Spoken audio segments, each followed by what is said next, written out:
stuff's dinging.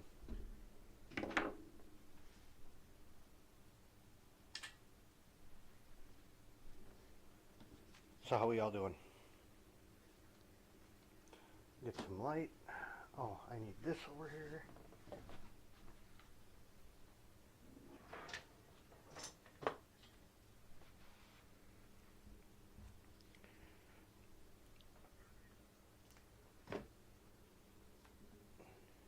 Are we all having fun?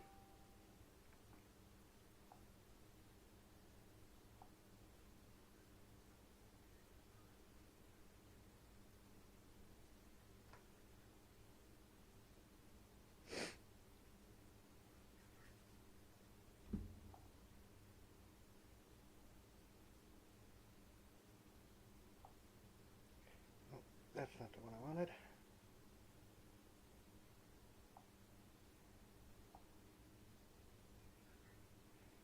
That's the one I wanted.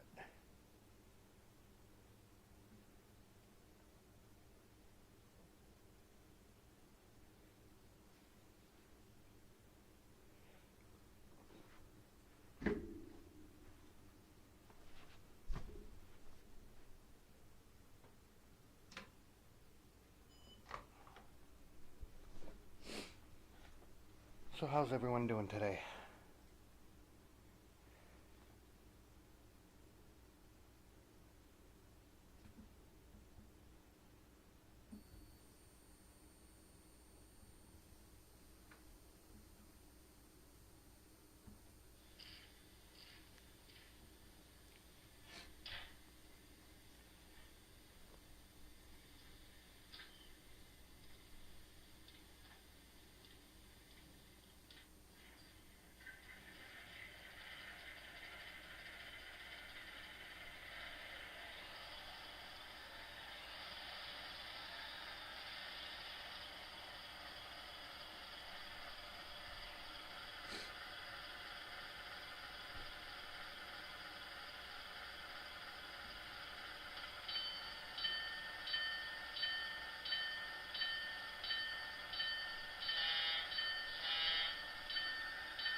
She's a big chongus.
Thanks, Jim.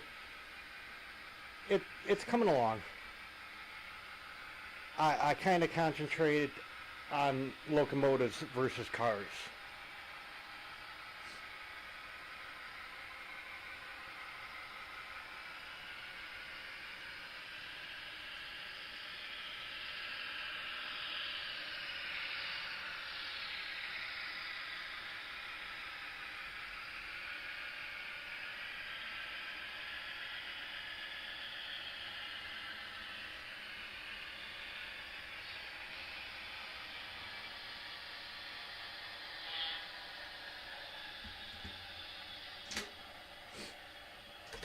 The inaugural run.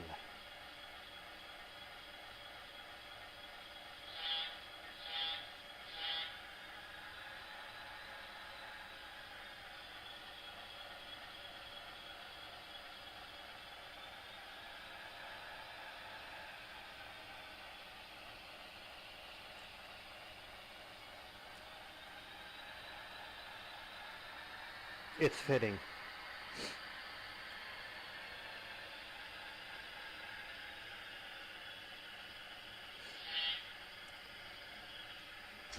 The inaugural run of the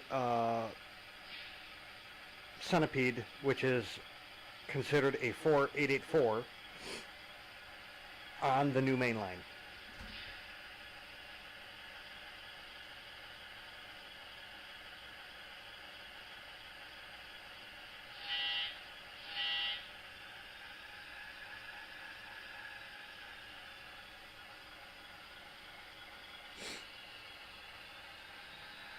Luckily, the main lines are now done.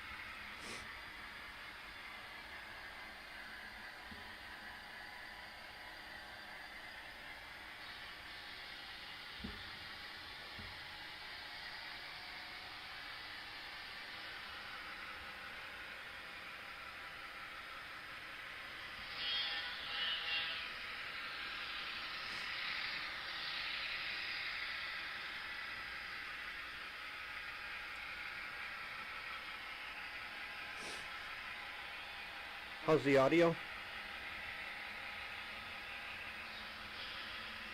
I have to relearn how to talk into this mic because it's been so long since I've used it. Okay. Gracias. It's really complicated because I'm actually using two different mics.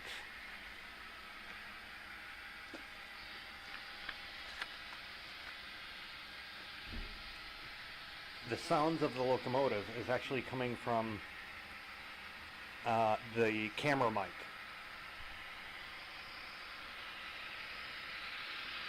Man, that thing's a big chongus, really is. And can you imagine they actually ran two of these and an AA configuration? Luckily, I ended up getting the AA unit. The BA unit does not have antennas on it.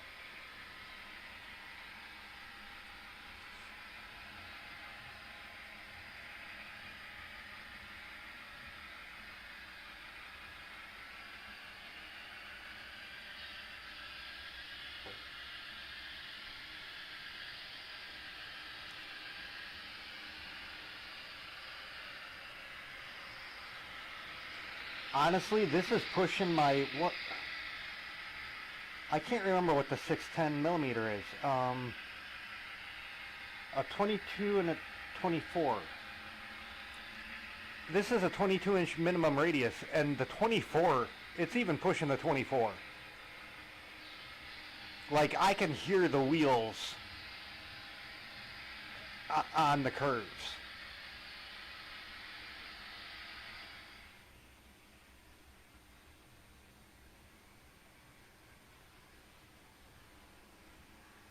Right there.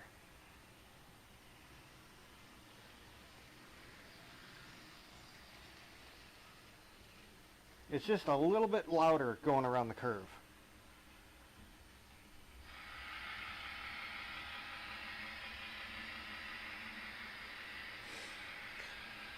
Well, it would be really easy if I had a laptop and I went through the laptop. But I'm going through my desktop because a laptop can't get to anywhere close to what my desktop is unless you spend like 10 grand. So I'm going, you know, cables going through the wall, hooking up to the computer. So I literally did like 65 videos this morning. Just 5-minute videos of testing the sound back and forth and changing the two volumes of the microphones.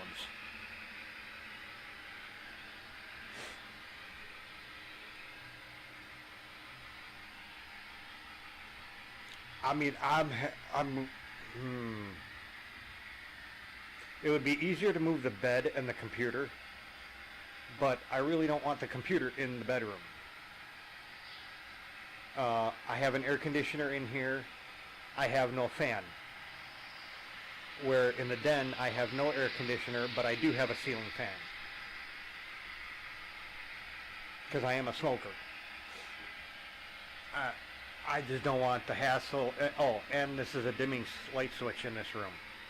So, yeah, I would have to come up with money to pay the maintenance guy to do this off the books if I wanted to do that.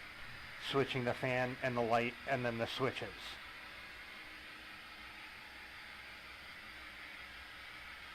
But then I would lose the air conditioning, which I don't really use much anyway in this room.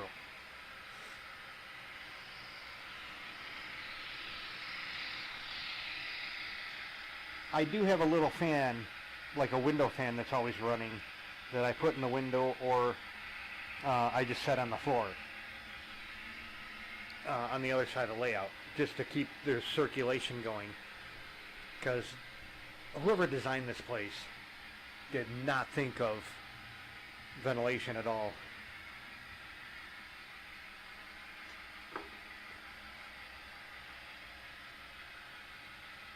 Yeah, there's actually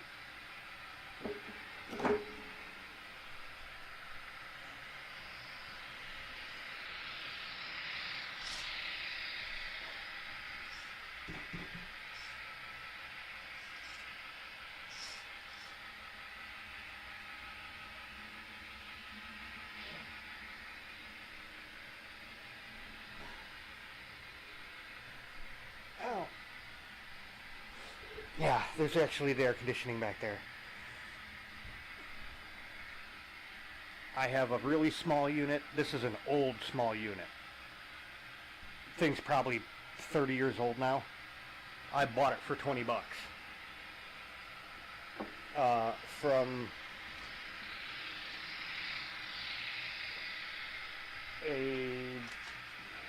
yeah, I'm not even going to get into that. I bought it from somebody. It was bought for medical reasons for somebody else.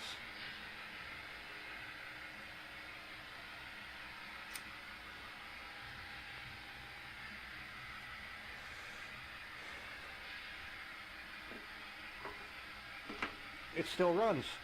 Like I said, it's a small unit. It nowhere does the house. I have it in this window as a backup for when it gets super hot out. Excuse me. And then I got on the opposite side of the apartment, in the front room, I got a big unit. I got a window fan sitting in the kitchen, blowing into the front room, which then the air is forced into the front room, which then forces it into the hallway, which then comes back down towards the bedroom. And if I didn't close the bathroom door, all the air would just go into the bathroom and up through the vent. So you close the door, it then goes, it's forced into that 90-degree and goes into the den, which is a double door, which goes into the kitchen. It's a big circle.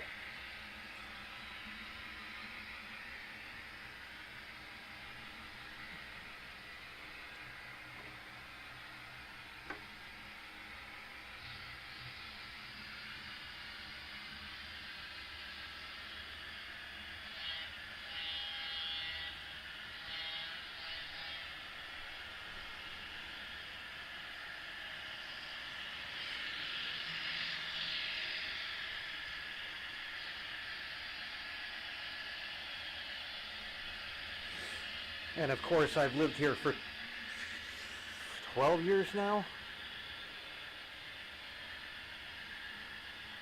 Yeah, I think 12 years. So I've really moved into this place. I'm like the old grandma and grandpa that you walk down their hallway and they got a shelf, a bookshelf just sitting in the hallway there. Yeah. Only because I had to take it out of this bedroom. to, it used to be over in the corner to the left of the Amtrak sign. It had all my history books, my railroad books, my Sanborn map books.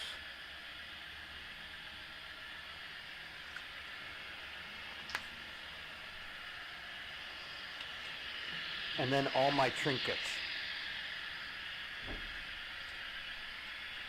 Old light bulb, old flash bulb, old camera, an old dictionary.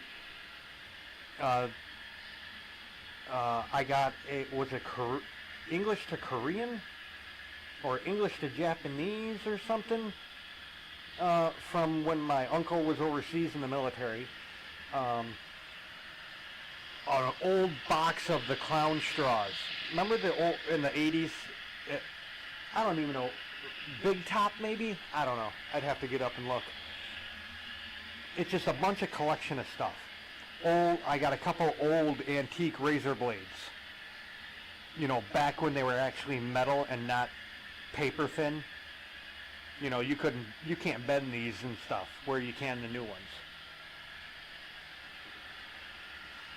I got spoons from the Chicago expedition or something like that. Oh, I got a full bottle of aspirin, with aspirin still in there,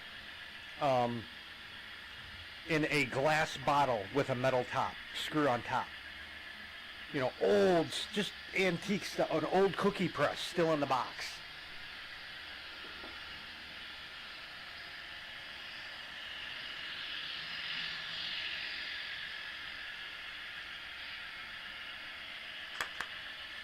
Oh, cover your ears.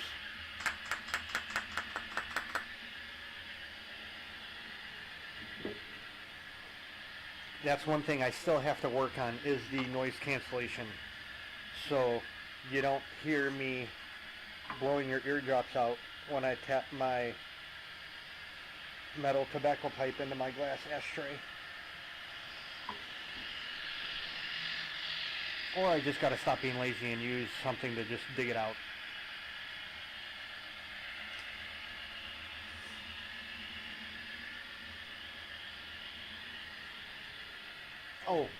My old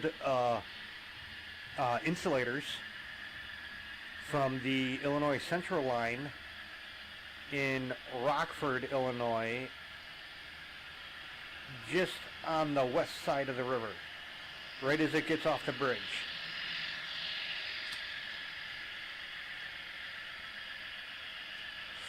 I also have railroad spikes and a chunk of actual rail line. The actual rail, I got like a foot long chunk of it. Great for a door stopper. And incidentally, it's also great for getting a flat tire off your car that when that it's been on so long it's rusted, and even hitting it with a hammer doesn't get it off. You smack that rim one time with this thing, it's off.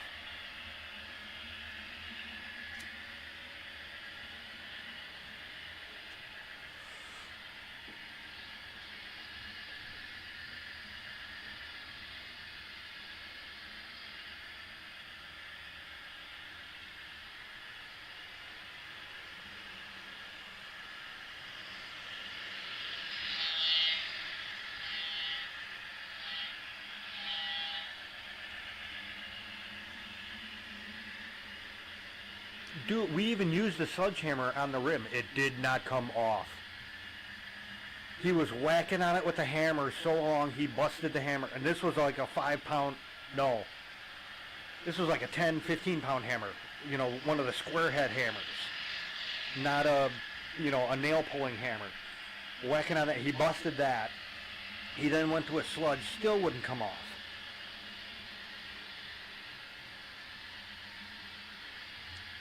The other neighbor started helping him. I then had that neighbor come over, as I hit the mic. Hope that didn't blow your ears out.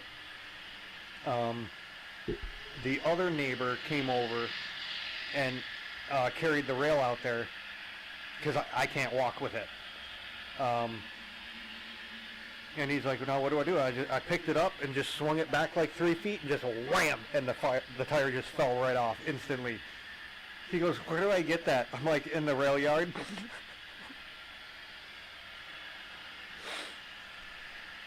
Everything I asked for, the people, they were working right then and there, the railroad. That was the same day I almost got ran over because I was so damn dumbfounded that I saw an EG&E locomotive still in its bright orange. And this was like in maybe 2015. I was so dumbfounded, I didn't even get my camera out. I'm so pissed. It was like an old SD45 or something, maybe a GP4, I don't know. I was too enthralled by seeing the EG&E and the orange and everything.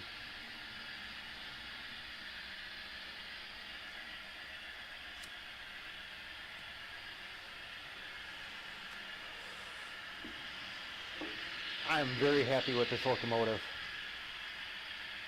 I was originally going to get a Hammerhead from Bowser, and while it's beautiful, and I really do want an RS3, when I found out it was the same decoder as what was in the scale trains, and the problems I had with the decoder programming in the scale trains, I just had to pass on it.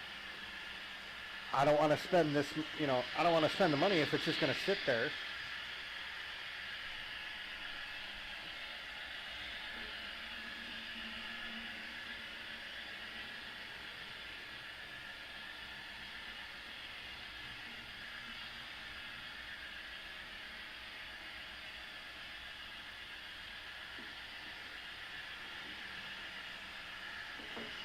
I mean, I really do. From what I understand, BLI is not standard. Look sound is standard. And if look sound is standard and BLI is not, man, they all got to follow BLI standard because these things are so easy to program. I'm just now doing DCC. I'm already like a pro at programming these things and setting them up and stuff. The look sound, man, it took me like 20 minutes to figure out how to lower the volume because it ends up that you can't lower the volume until you change a CV. Well, then why even have that CV? Let me change, why do I have to change a CV just to change another CV?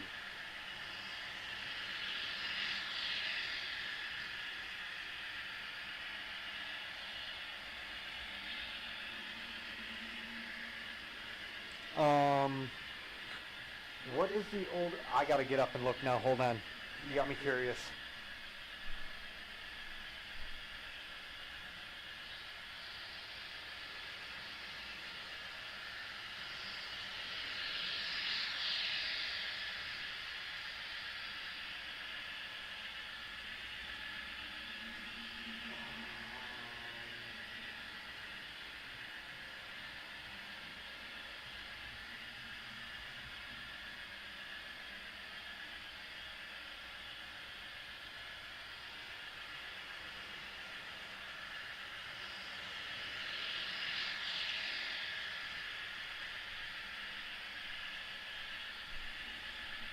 Well, besides the insulators, which are super old, I think this would be the oldest thing I have.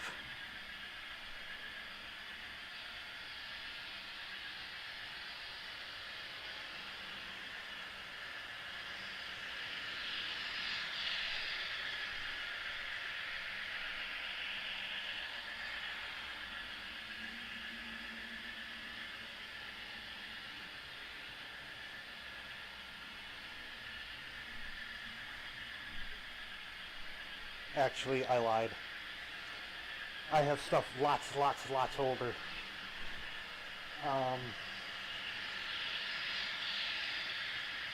Yeah, that's easy to get off the wall. Let me go get that.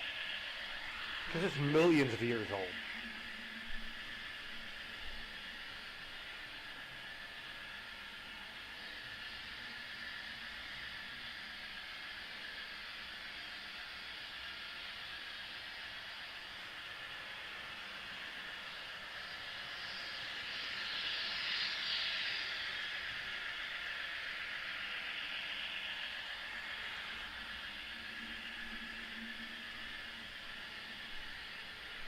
So this is I actually dug this myself out of a hill.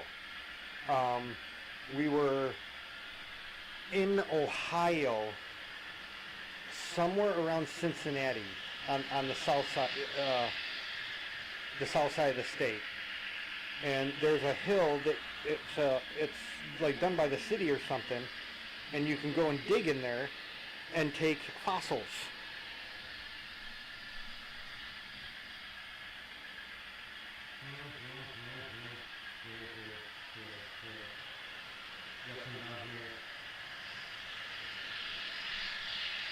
So yeah, that would probably be the oldest thing I have.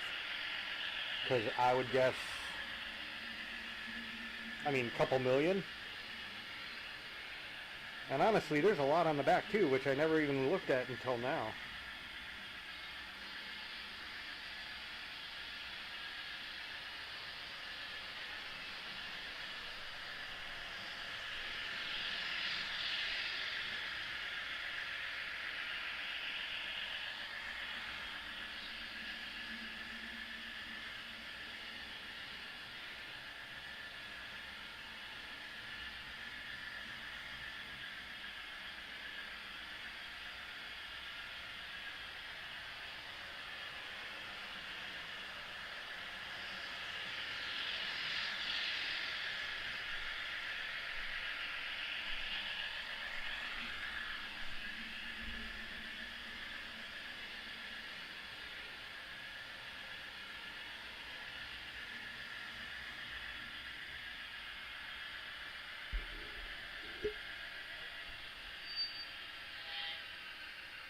What happened there?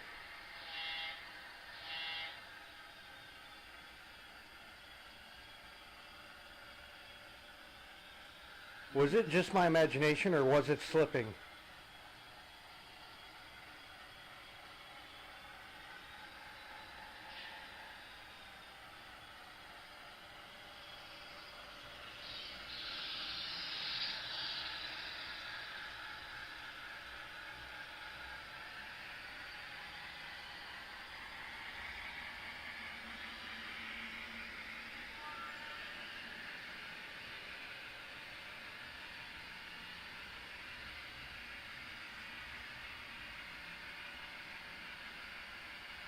Oh, I know why. I didn't fix that line.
Because I have mounted the table, there's a little bit of a misalignment in the wood, and because there's a joint so close, I forgot to elevate that joint just to the right of the two boards.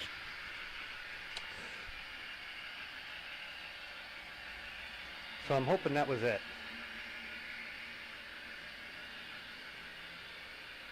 Okay, so it wasn't my, okay.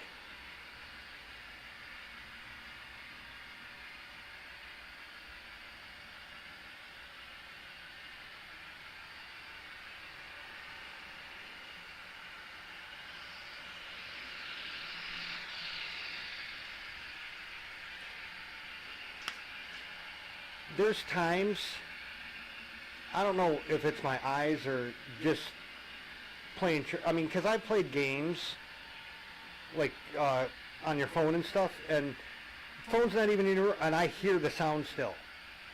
It was called Train Station. It's now called Train Station Classic. But the whistles on the horn, I would hear those even when I wasn't playing the game.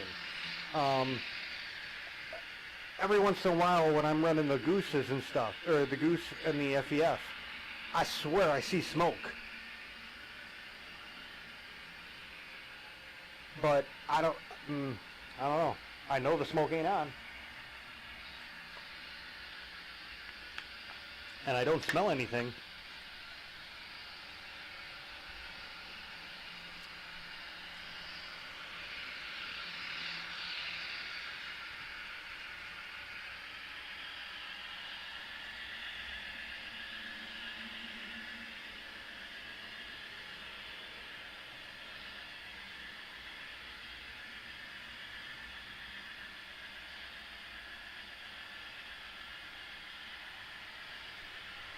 I mean, honestly, maybe something was on the track. I don't know.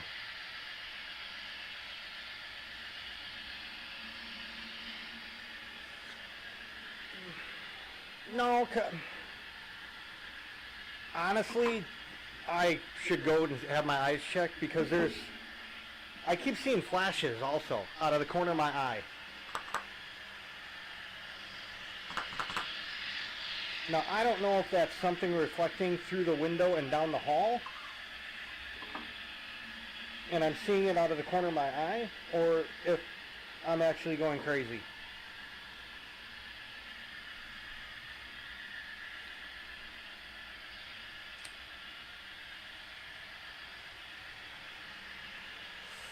Man, if pipe tobacco can make me see shit like that, I'm gonna start smoking a lot more of it.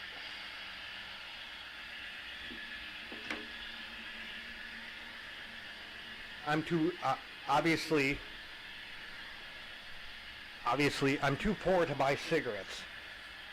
So what I do is I buy cigarettes, and I only smoke that when I'm driving. Otherwise, I buy package. I don't even know how big it is, but it's like maybe 16 inches tall of pipe tobacco, and I just put it in the pipe.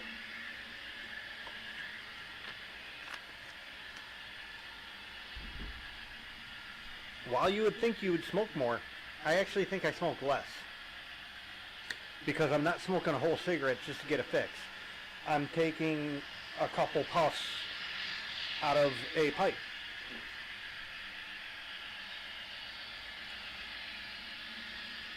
Damn it, that's gonna piss me off. I gotta fix that.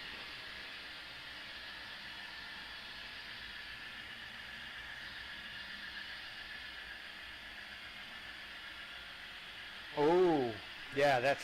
man, if that was one hobby I really did love, was photography. But I don't like the new shit. Give me an old K1000 or a P30T 35mm. Hell yeah, Pentax all the way, buddy.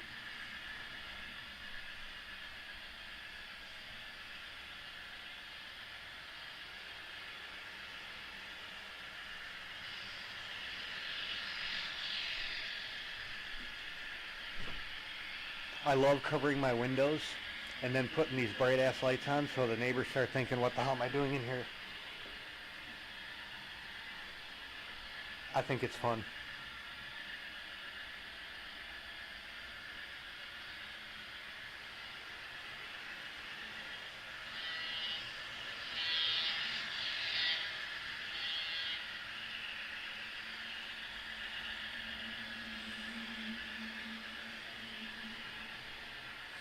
BLI definitely has to work on their long whistles, though. The horns, and the horns, the normal playable horn and the grade crossing match, but when you go to quote unquote the long horn, it doesn't sound anything like it.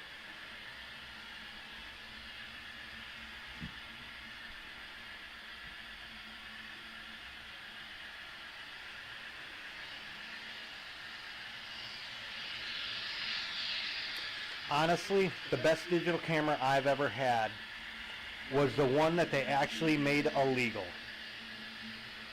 The Sony F828.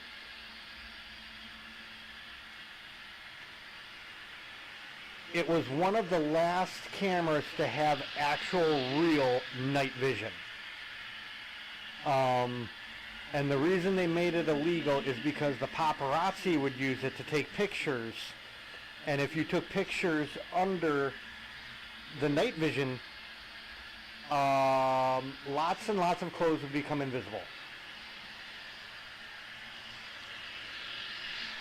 I honestly never used it for night vision, but the macro on that was great. The macro focus lens, it was a setting in it. I liked the fact that the lens was actually hinged. It was a fixed, big lens. What would it be, a 35 to 200 millimeter or something like that. And it was hinged to the side of the camera. So if you didn't want to hold this camera up to your eye, you could angle the body down and have the lens straight looking at your thing and look at the 3-inch screen.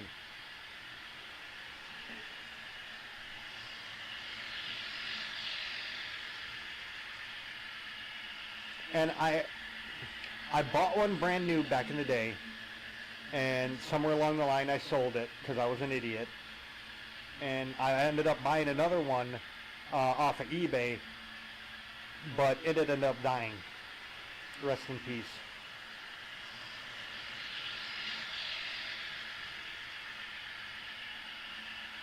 The pictures were great out of it.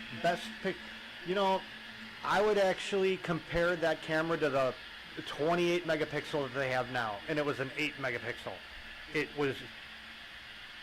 The pictures were smaller, but the colors were just great on it. Because it was one of the, was it a 4 CCD or something? It had extra colors in it than any other camera at the time. It had one extra. Most cameras were 3 CCD, and this was a 4.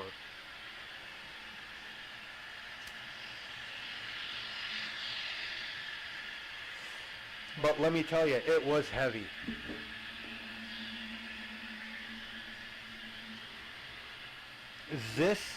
Was it ZISS?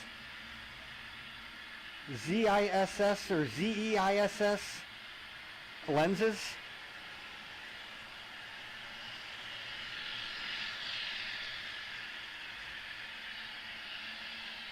Like, it was so heavy, the lens was so heavy. A common problem was, for older models, was the hinge wearing out. And it wasn't, the problem wasn't the hinge, the problem was the screw that connected the two. After a while, it would loosen a little bit, and then it would get floppy. And no one likes a floppy lens.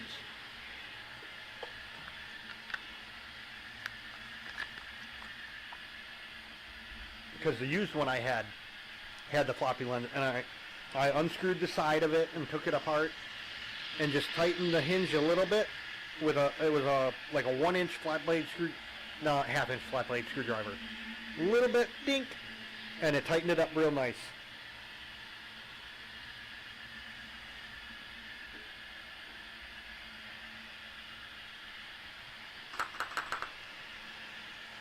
You know what? I'm just going to get my razor blade.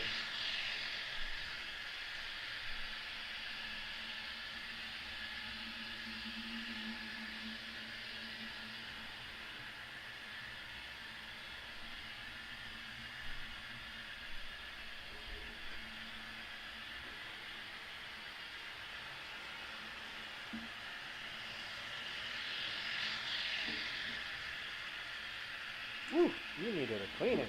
Wow.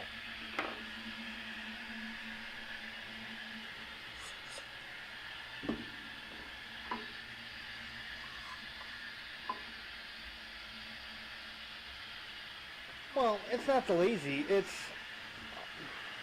this is going to sound harsh, it's uneducated people. I grew up in a time where when you bought stuff, you had schematics given to you, you had exploded views given to you. The manual was pretty much a technical manual on if this happens, you know, fix it. It wasn't just, does it turn on, press the reset button, you know, type stuff.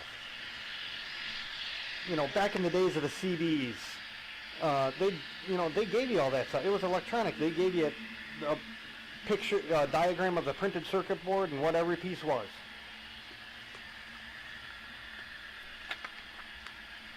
And people could fix the stuff at their house.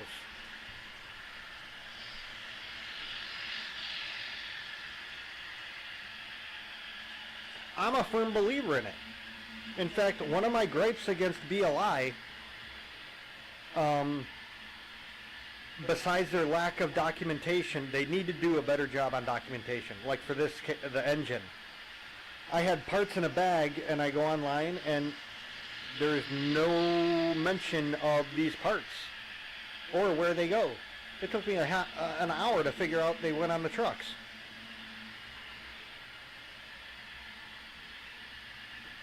Same with exploded view. No exploded view in this thing.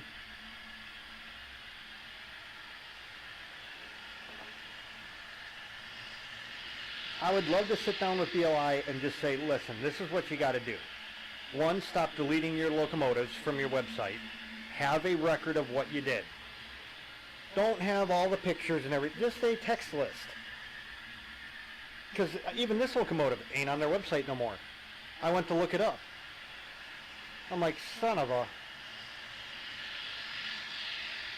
Because I know that they sold this in two different versions.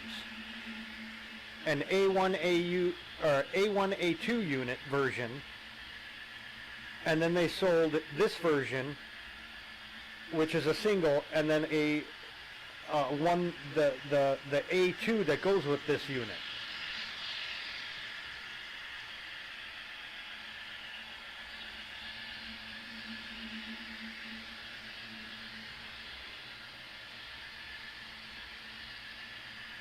Well, at least I got my wiring back there correct, because that was the only thing I was worried about. Because mainline, the main line I just finished back in the 1 o'clock position, straight in front of the camera there, right where the engine is now, that's where my power track feeds are. And because I was too lazy to drill a hole, I flipped it, so that one's actually backwards from everything else on the layout.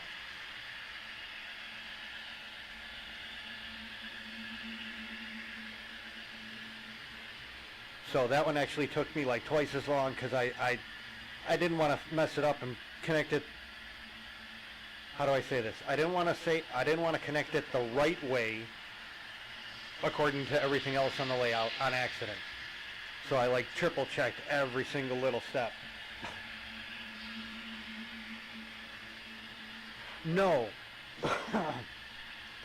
It's an AA unit, but the A1 unit, like this one that I have, has the radio antenna. The A2 unit, that would be back here, has no antenna on it.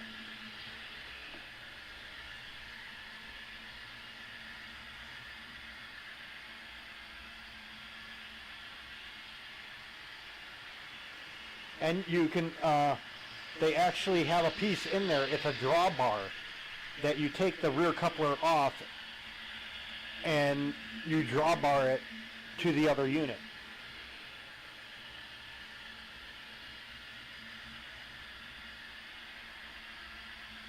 Because this thing was actually, I guess, was made to rival the big boy.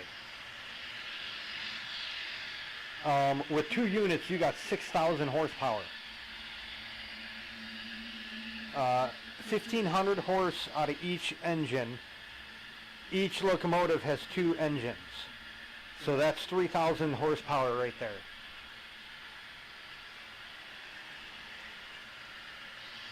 If they, I mean, honestly, if they weren't so bloody expensive, I would so go for that second unit.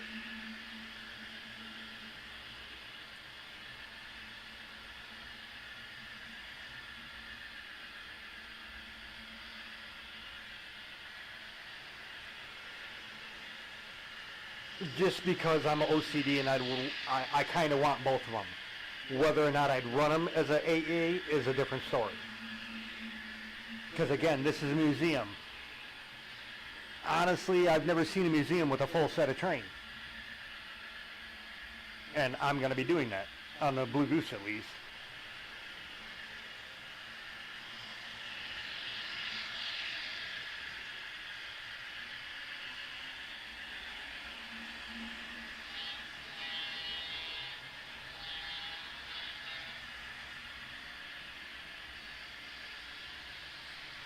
And I did lower its top speed from 230 to 195. Whether or not, I don't know if that is miles per hour or whatever, but the DCC setting. Its max speed stock is 230 out of 255. I put speed limits on all my stuff.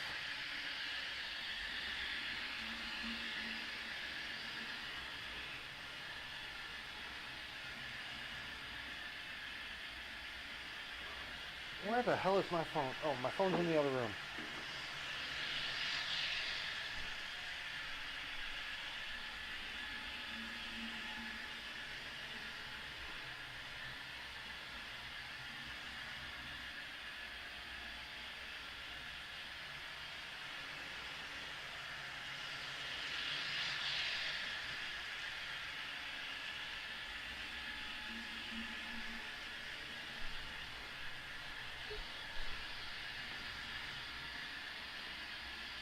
All right, Jim.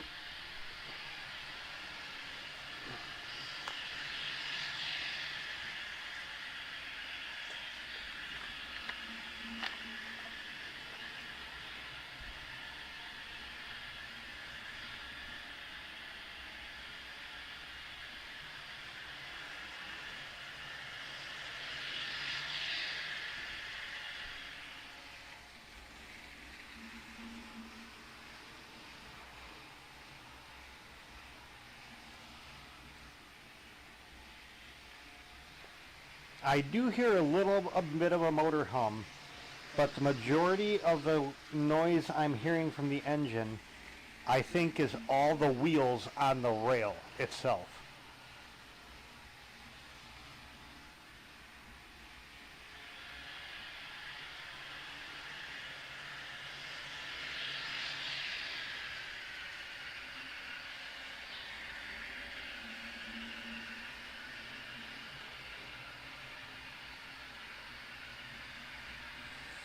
But I guess these things could go 120 miles an hour.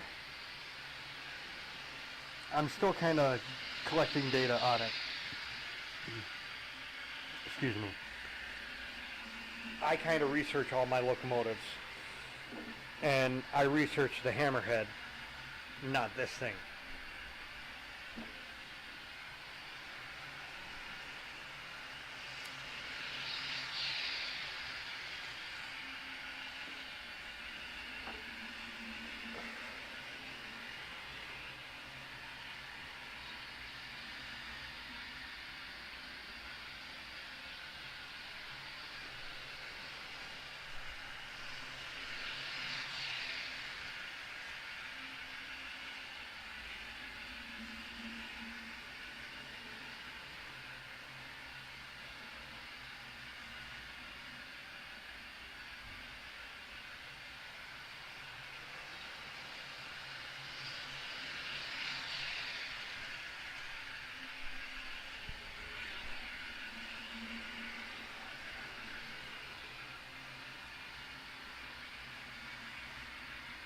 I really do like the 5-stripe Pennsylvania. I mean, if you can't have a GG1, this is the next best thing, I would think.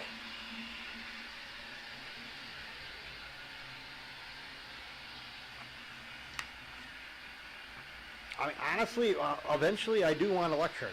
I do want to put, what do they call them? Cantilevers? and I might not string wire.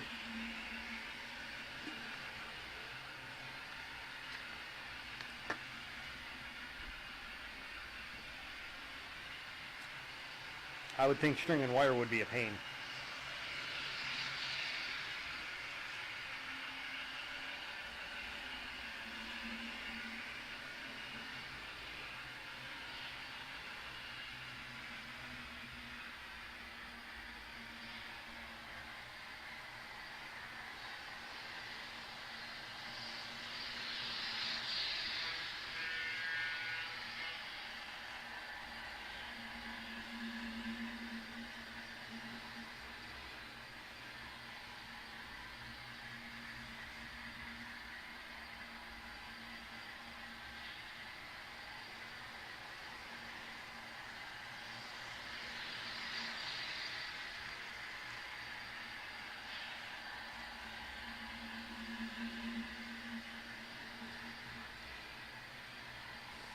Jim's back.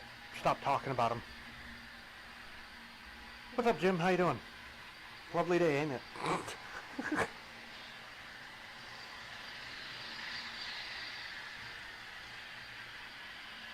it? Her nickname is the Big Chungus, though.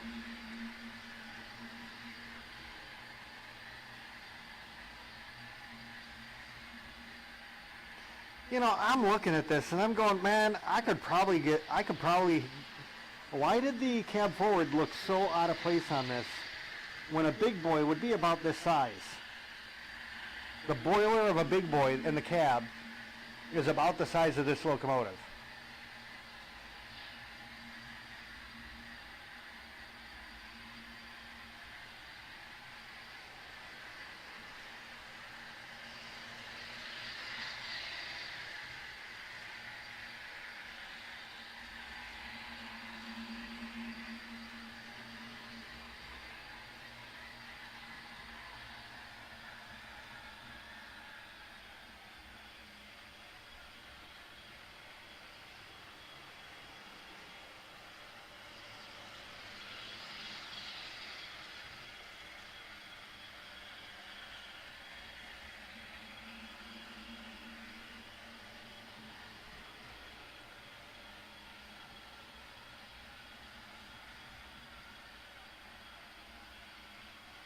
I mean, don't get me wrong, it's no F or E unit, but it has a look. Eventually, I do want to get an F or an E unit. Technically, I already got an E unit. I got the EA.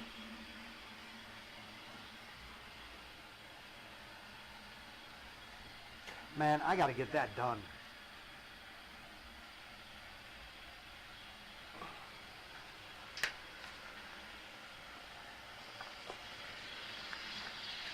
One of these days I gotta actually take that apart and send in the decoder. Nothing's wrong with it. It's a Paragon 3, and being that they made a Paragon 4 but just with a different shell, I'm able to upgrade to the Paragon 4, which gives me the CV settings, the newer CV settings on the CVs,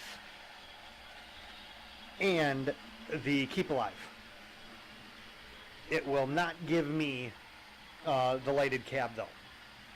I mean, it probably could, but I'd have to like figure out how to run a wire and stuff, and I'm not doing that.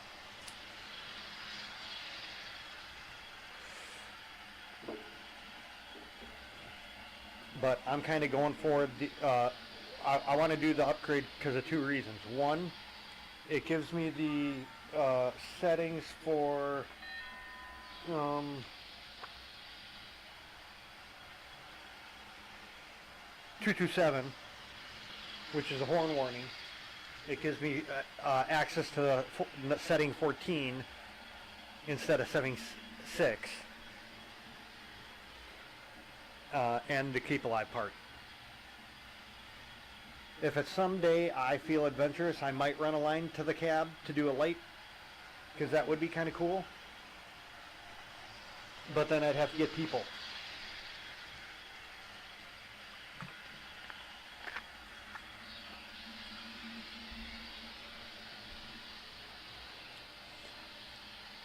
that one setting of 14 versus 6, I like so much better.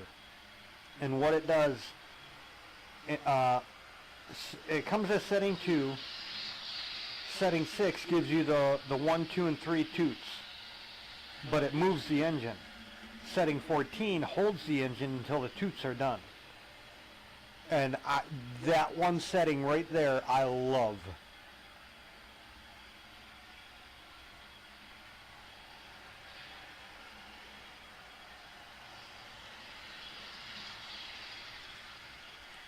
Well, I mean, obviously you can't update, it's because they came out with the Paragon 4 version of it, is the reason I can do the upgrade to the Paragon 4. Obviously, I couldn't put the Blue Goose Paragon 4 into that, because it wouldn't be the correct one.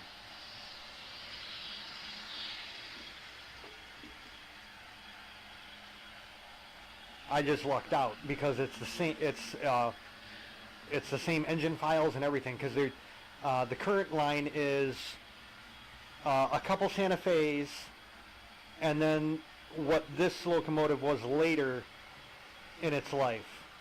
Because this is the Alton. It went from B&O to Alton. That's right. The first line they did B&O and the Alton. This line they're doing Santa Fe and the GMO, Golf Mobile in Ohio, which pretty much Alton turned into. But when I saw the Alton, I just had to get it. Especially since it was a Paragon 3 and it was only $200. $199 for that. Couldn't turn that down.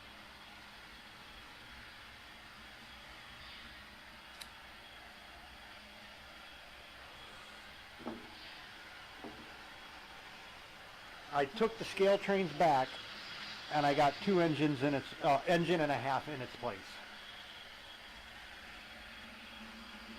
Because I got the Alton and the SW2 switch or NW2 switcher at the same time, and they were both $199.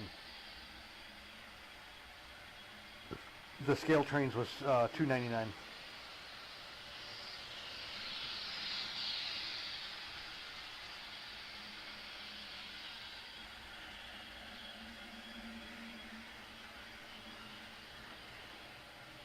And honestly, I'm back to my rule again, because the Hammerhead was going to actually break 2 of my rules. 1, I only want BLI locomotives, and 2, I really don't want anything that's real.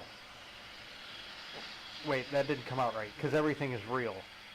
The Hammerhead I was getting was LV211. That's actually in a museum right now. It's preserved. So that was a strike against it, plus it was the Bowser, which is non-BLI. The only locomotive right now that's on the non-BLI list is the old lifelike Proto Steam Heritage 080.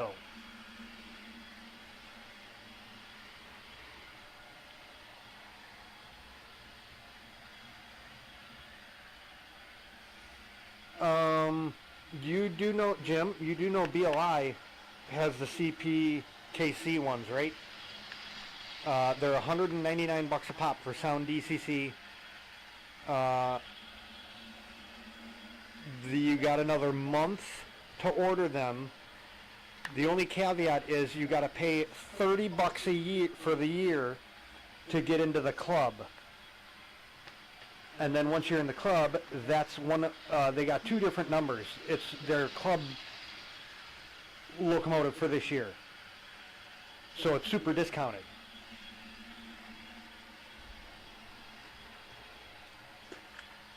Believe me, I already got mine bought. I bought the Western Maryland Heritage unit.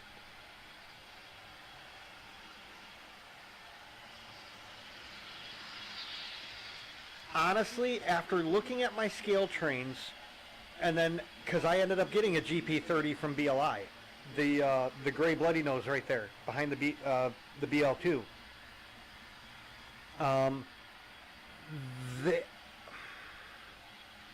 Now, granted, I had the Conrail, which was an ex-Pennsylvania railroad, and the one detail it did have that the BLI doesn't, because it's road specific, was the radio telephone antenna stanchions that were cut off. And they just lopped off the metal and left the base of it on the locomotive, so it had all the bumps for that. Otherwise, detail-wise, in the doors and the vents and everything, the BLI is the same and a little bit more. Because if you blow down at the fans, they move.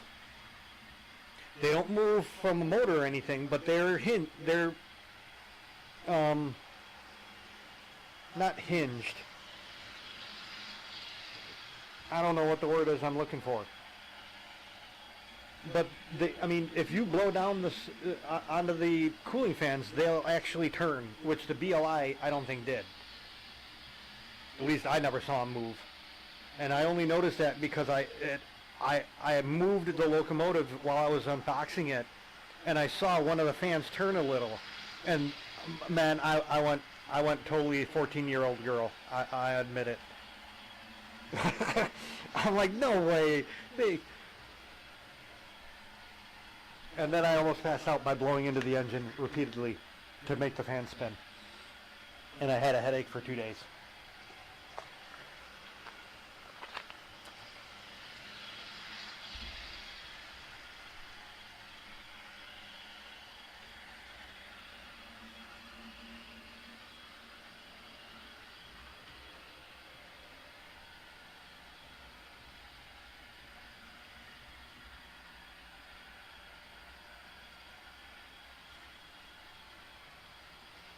See, Intermountain I'd have no problem with, except, from what I understand, everyone uses these stupid look sound ones.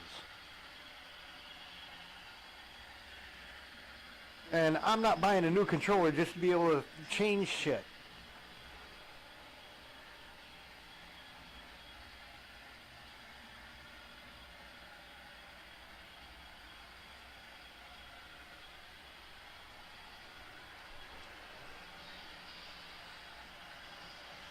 What I might do at one point, though, is hook my DCS-52 up to the computer so I could put a locomotive on the test track and use that one software and be able to read all the CVs. One at a, you know, it just makes a list of them. 1, 2, 3, 4, 5, and it reads them all. And it like shows you what they are. And then I guess you can go in and change a bunch of CVs all at once, and then you click send, and it uploads it all to the engine. But that's pretty much the extent of what I would do.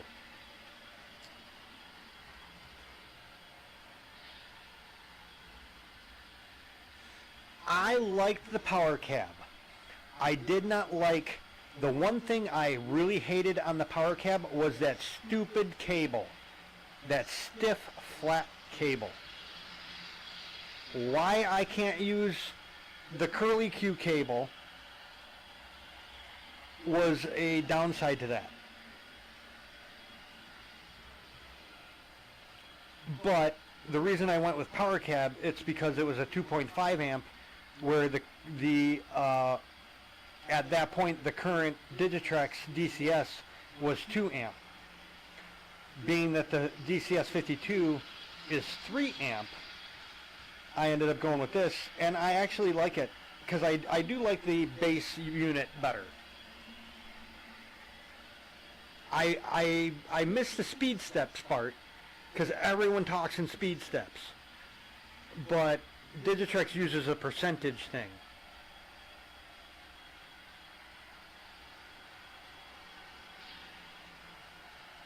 And honestly, speed step doesn't mean anything, because if I change my speed settings, the max volt, the mid volt, and all that, it changes that too. So it's really not a, it shouldn't really be a gauge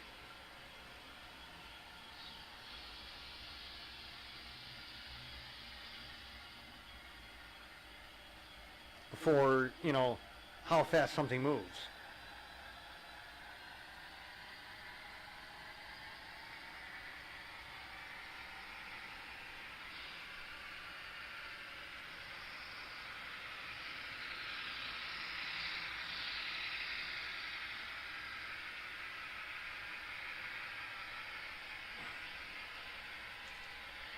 Let's see how it takes this.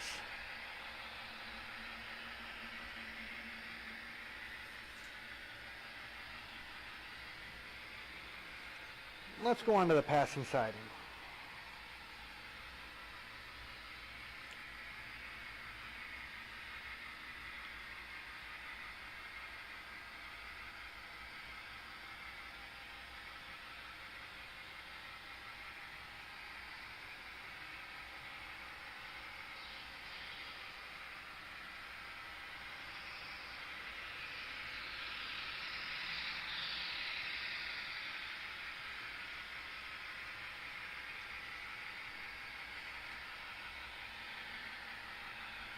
Didn't like that. That's way too high, huh?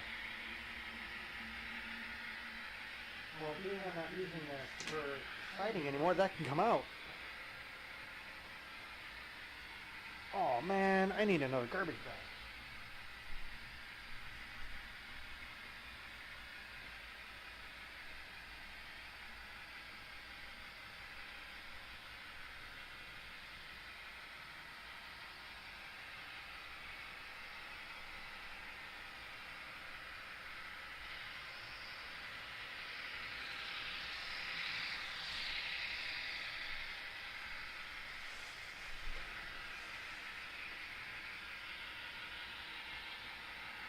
Nah, we're good. Yeah.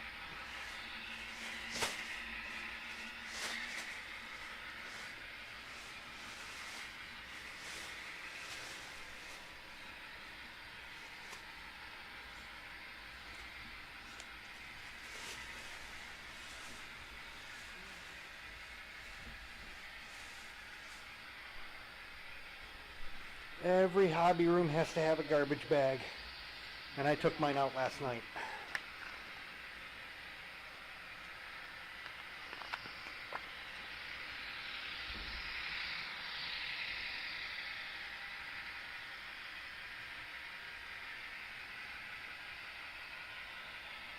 Oh, okay, so there, okay, well, at least I know there is a fix then. That was my main drawback. That, and I wish it would have been a little bit heavier. Just my liking. It was too light for me. I was always afraid I would, break it. Especially since you're walking around with it. Like, if they would have gave that, like, even a cheap tin metal frame inside there, just to give it some heft, that would have been good.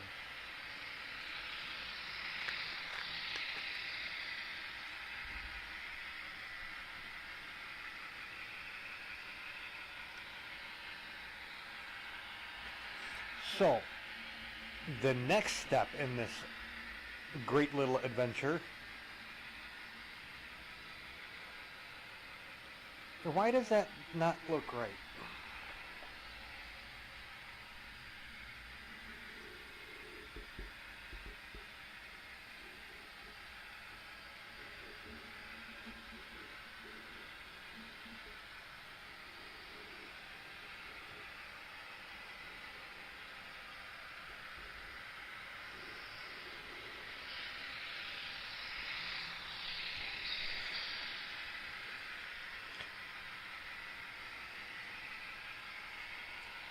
As I was saying, the next step in this little adventure is I have to go and make my own crossover.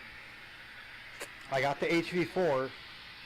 I need to make the opposite of that, which they don't make. So I need to buy 2 more switches.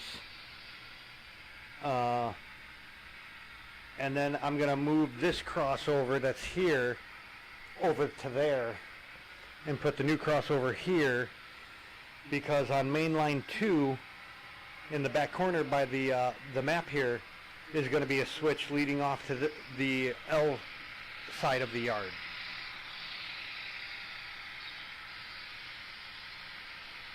The L side of the layout, which is going to be yard.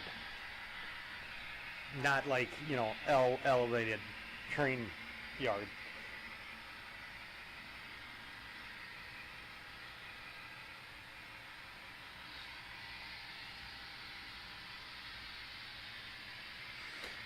Plus, I like a knob. I'm so, you know, DCC, or DC, I love my knobs. What can I say? I wish this knob, they still have work to do on this knob, on the DCS52 for my liking, but it's a lot better than the original one. Because I had the 50, no, or did I have the, no, I had the 50, I had the original 50 when I had mine.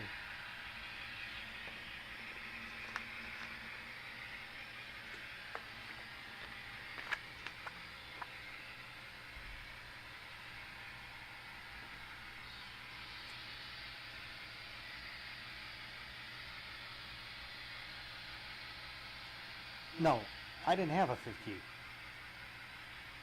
I went with the power. How did I work on a 50? Did my dad have a 50? I don't know. Someone had a 50. I didn't like it.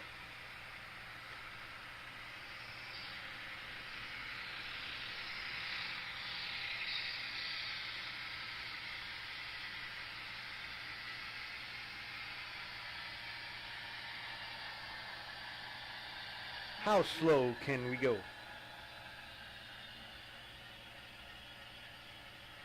Well, technically it would run on one, right?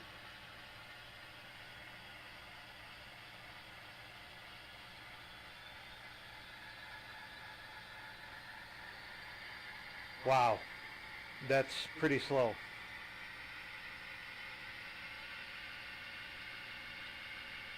I'll be back in 6 years when it's on the other side of the layout, or when it's at the top of this curve at least.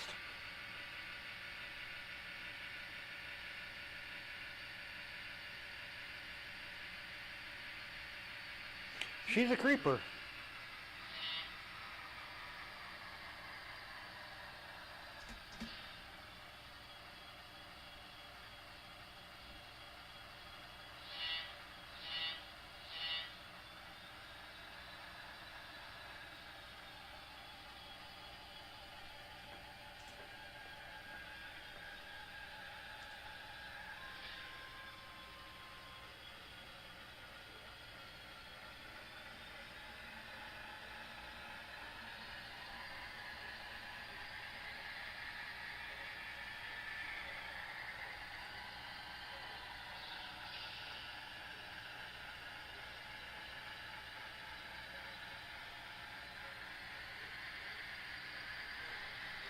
What the hell do I do?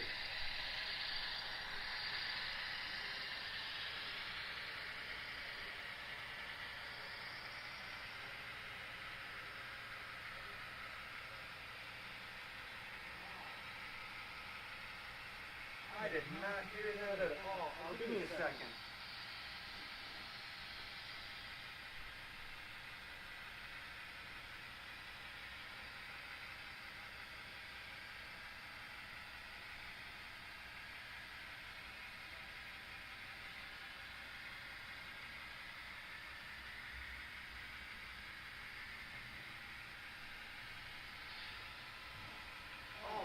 I did not even hear my radio go off.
that. Had to go make a phone call, warn people of a storm. I did not even hear my weather radios go off. How is that possible? Man. See, sound engines are bad for you. They make you miss weather alerts.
I still want to get an SD70 or SD40.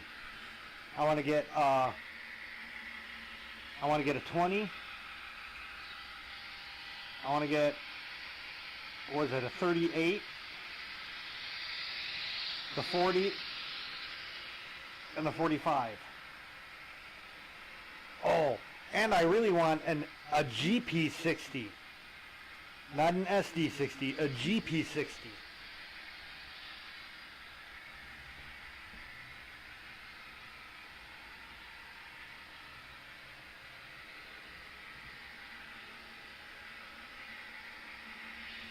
Well, today they're actually calling for everything under the sun. Large hail, damaging winds, tornadoes, heavy rain. It's the finger of God stuff, you know. But yet it never hits me because I'm on a river and I have a weather shield. Knock on wood.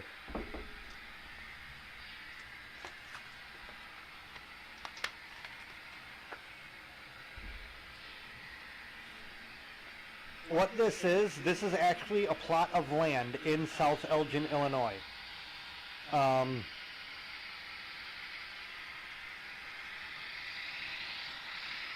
And I'm making a railroad museum. So I'm gonna eventually, I want a representation of all the older engines, in a sense. I kind of broke my rule with the Western Maryland, but it was a really good deal for that. It has DCC, sound, and smoke. That's the club membership logo that I'm talking about. They do the two CPKS, the new ones that the paint job scale trains did. They have the Union Pacific pink ribbon. What is that, breast cancer? I don't know, there's too many color ribbons nowadays.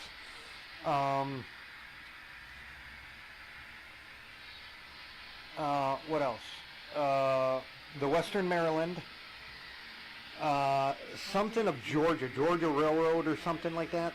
Those are the two CSX heritage.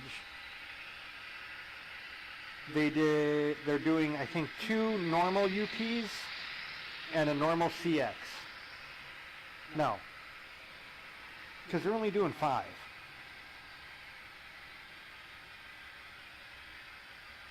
So, no, okay. It's the 2 Kansas City, the 2 CPKSs the two different CSX heritage, which is the Maryland and the Georgia, and then the pink ribbon UP. That's the five. That's the five that they're doing. You can get them in DCC Sound Smoke for $199, or DC Ready, I think, is $130, something like that.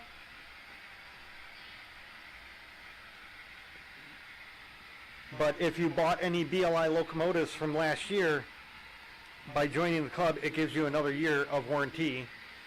It also gives you 10% off of the outlet store, which just so happens they added a lot of new engines last night to the outlet store. And you get an extra 10% off the prices that they show.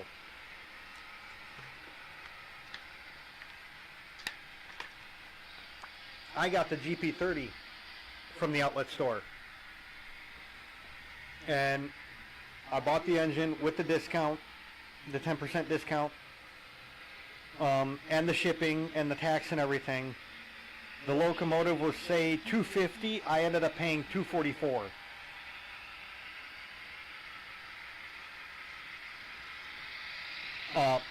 So it was $250 plus all that stuff. With the discount, I ended up paying a total of less than what the locomotive was being asked for to begin with.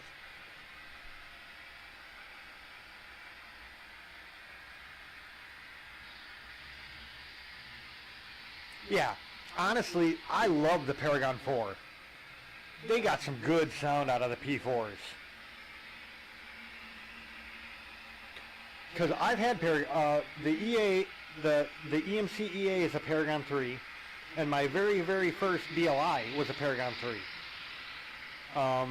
That was the cab forward.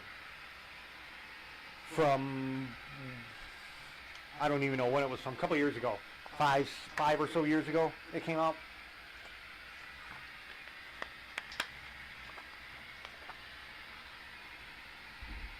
It was about the time where the first run of Blue Gooses were announced.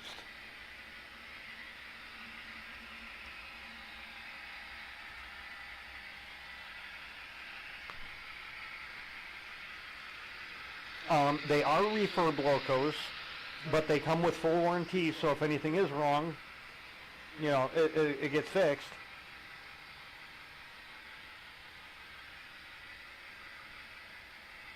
They got a gorgeous Q2 there. A 4464 unlettered green. Oh man, I can put decals on the goddamn thing. That wouldn't be too hard. A lot better price than brand new too.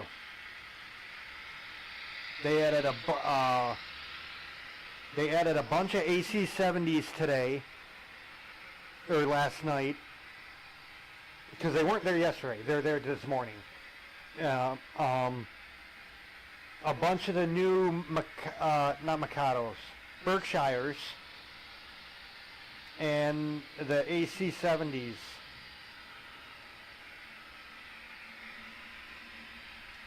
But those you can look at without the club members. To see the locomotives in the club membership, you have to be a club member. But yeah, as soon as I saw the Maryland, I'm like, oh, that's pretty.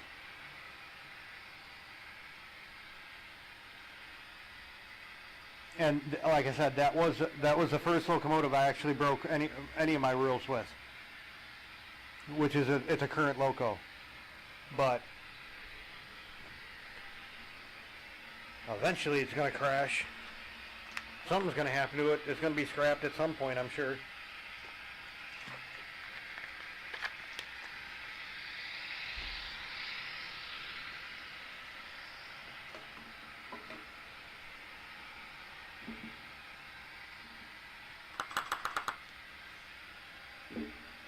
BLI does make a lot of CN stuff.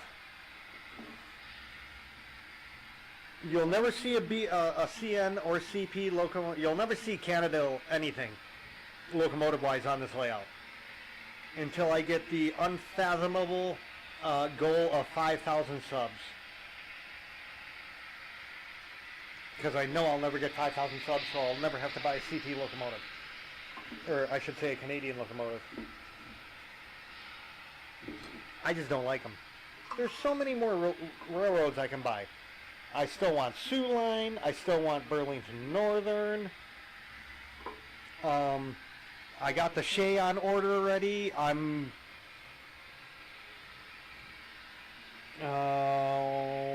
Chicago Northwestern.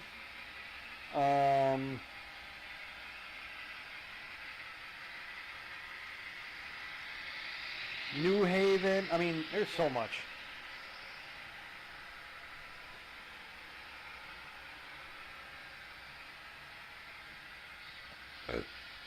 All I see is those ugly ass locomotives around.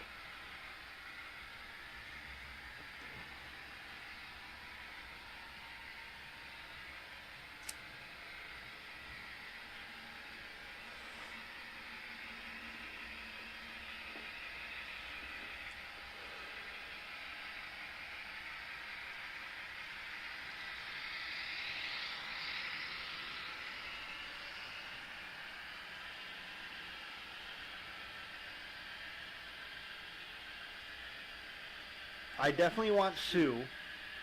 I definitely want Chicago, Milwaukee, and St. Paul. I definitely want Chicago Northwestern. I have my eye on the Yellow Jacket, but as far as I know, I might be dead by the time it comes out. So the only thing really I'm looking for is that Shea, because that's supposed to be the end of this year. Honestly, I would love for them to do a 34, 61, 62, 63, 64, or 65, which is the Blue Goose, the other engines in the Blue Goose class, the 3460 class, and they were normal looking engines. Black, you know, all that stuff. A Climax and a Heisler. Love those.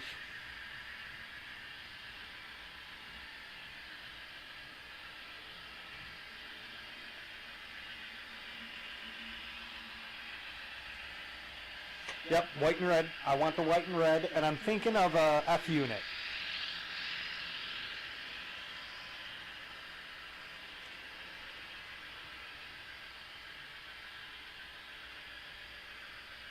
Or do I want to save the F unit for a yellow bonnet Santa Fe if I ever see one? I don't know.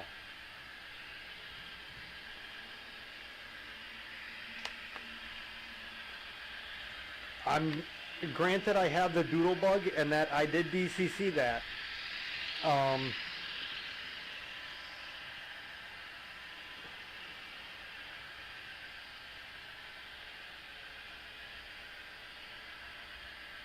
Oh, hey. And you get to hear the new sound.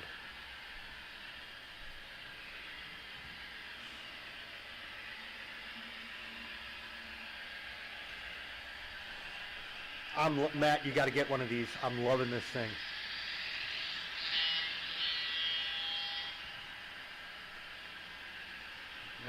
Her nickname's Big Chungus.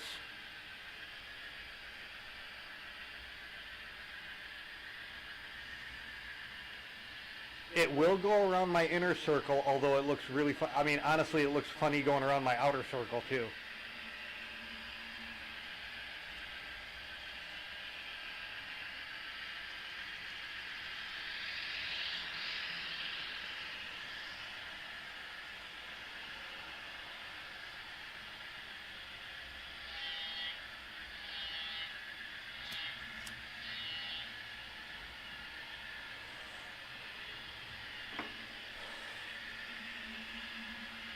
The only thing I have to set on this yet is the momentums. Yeah, I haven't decided what momentum I wanted at yet.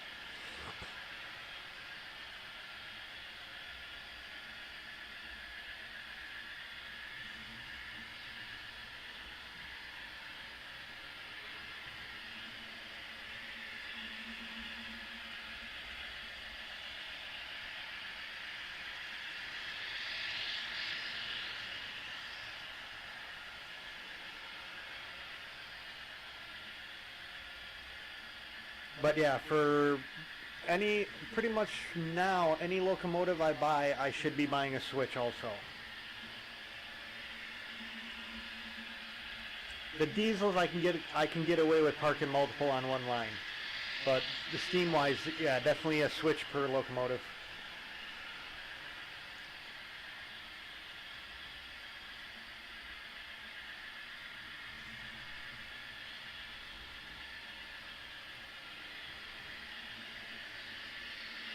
Honestly, I'm going to redo that steam engine line because I'm actually going to move the switch out.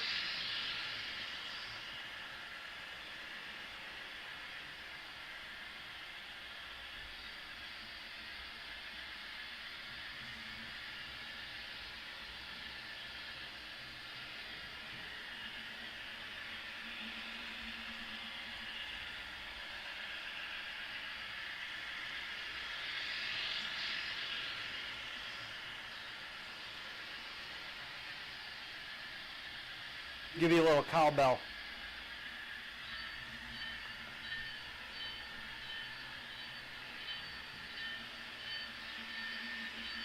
I know people love the cowbell.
Yeah, she gets up and moves. And I've slowed this down. Stock was 230 and I've dropped it to 195 for a max speed setting.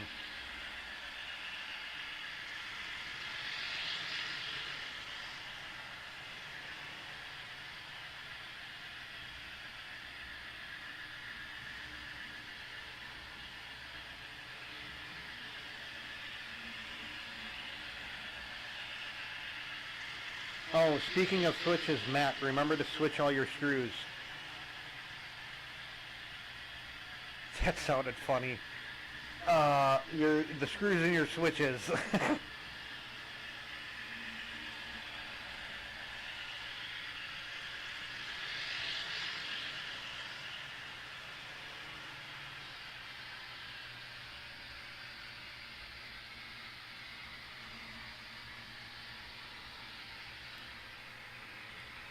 Okay, wind this down, and then we get to flip it.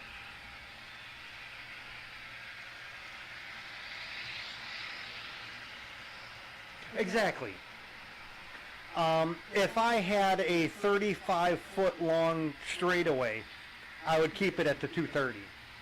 But being I'm only, I mean, as you saw, I had it at max speed already. It's fine for the layout.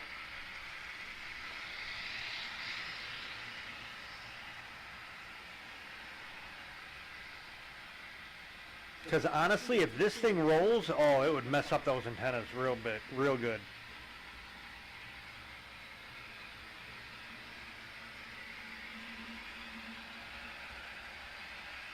I'm really liking it. Again, it's probably because I love the 5-stripe GG1. Love it. Beautiful looking locomotive. But it would look really, really funny because I don't have any of the infrastructure for an electric locomotive.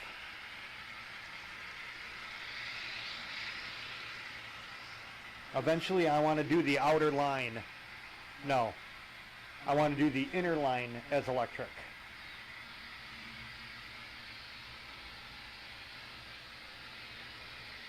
Because I can house the electric in the oval. The diesels and the steam will be going over onto the L section.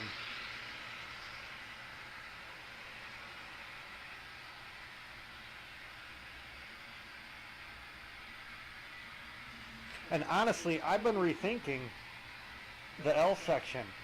Yes, it will have a turntable, but do I actually want to put a roundhouse into it? Because the roundhouse takes up a lot of space, which I could use for parking spots. Switch after switch after switch with a foot or so of track as just parking spots for engines.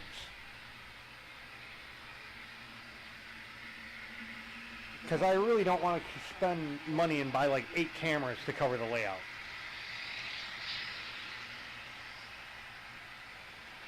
I do definitely want a turntable for turning the locos. Because I don't want to run them the same direction always. Because that's not good for the engine.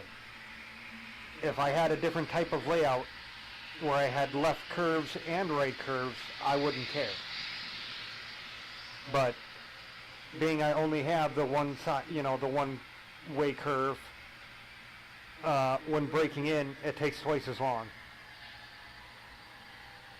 Because you run it backwards and forwards one direction, and then you got to physically flip the engine so the parts wear in correctly to go left and right.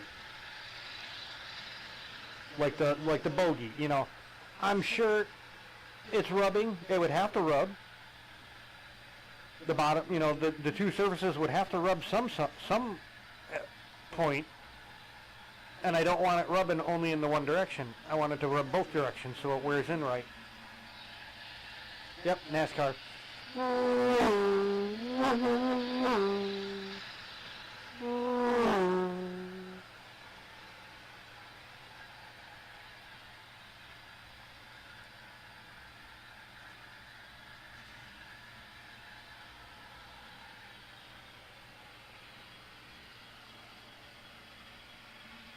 You know what? I still say it. Give me a NASCAR. I'll teach these guys how to fucking drive.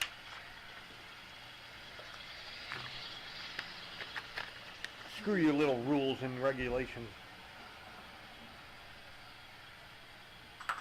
We're there to win.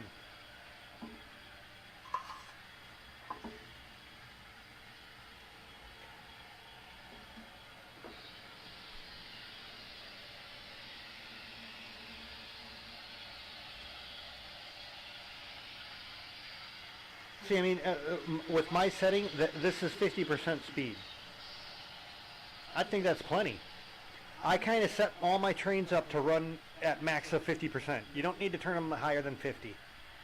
You can.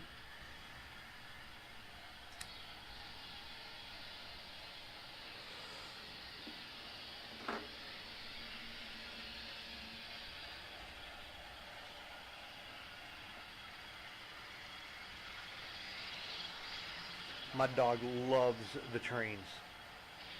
He passed out like you wouldn't believe underneath the layout right now. Quick question for the people that are watching. Is the text on the roster legible?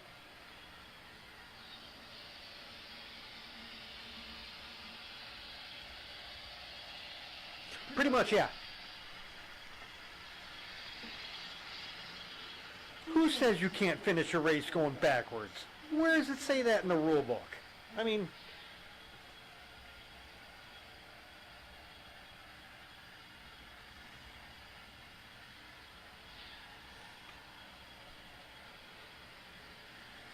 I've never been to a NASCAR race. I've been to one of those stupid Indy races, and I hated it. Most boring goddamn thing in the world. Not one accident. Not one. I paid all that money to see some carnage, and I didn't get to.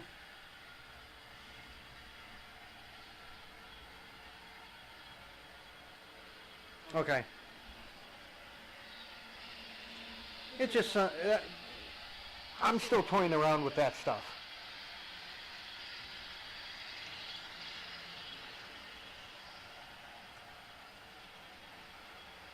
Le Mans is endurance though, isn't it? So really, the race is not meant to who wins it, it's who lasts the longest. I will beat your ass in all your high-priced cars in my Grand Marquis, tooling around at 55 miles an hour the whole damn time. I'll go a whole week.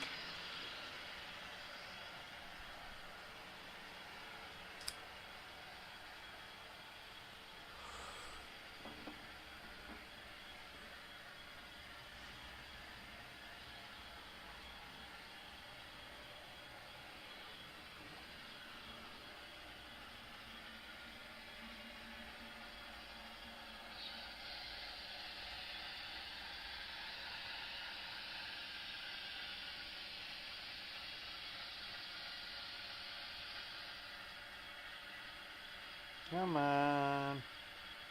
There we go. I'll let that go so you can see actually, this is at 1%.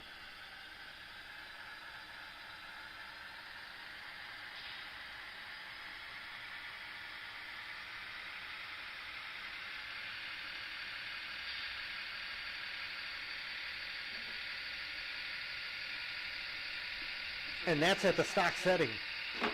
What is the stock setting?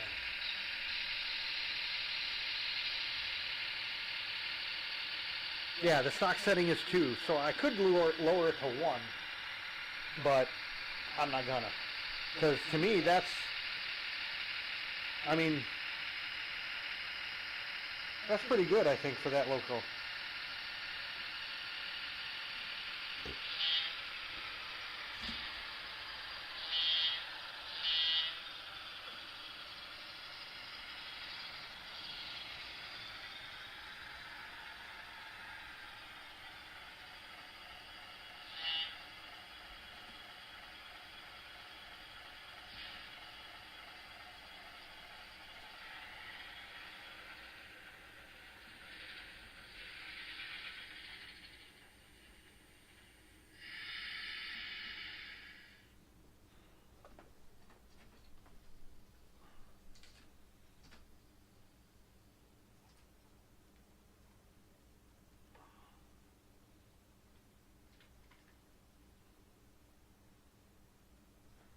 The only locomotive I've ever come across that this railer does not work, and that's only because the trucks are 4 wheels.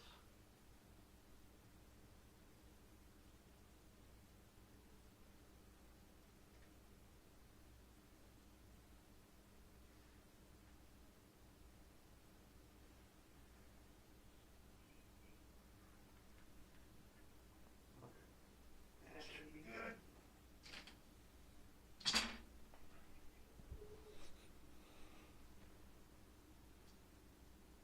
Dude, I love my railer. The only problem I have with this railer and Kato is their N scale one is so much better. It has notches in it and stuff, where you can go like this, and it'll set your tracks at your width. Ooh, we got another one going on. Hold on, I gotta check this.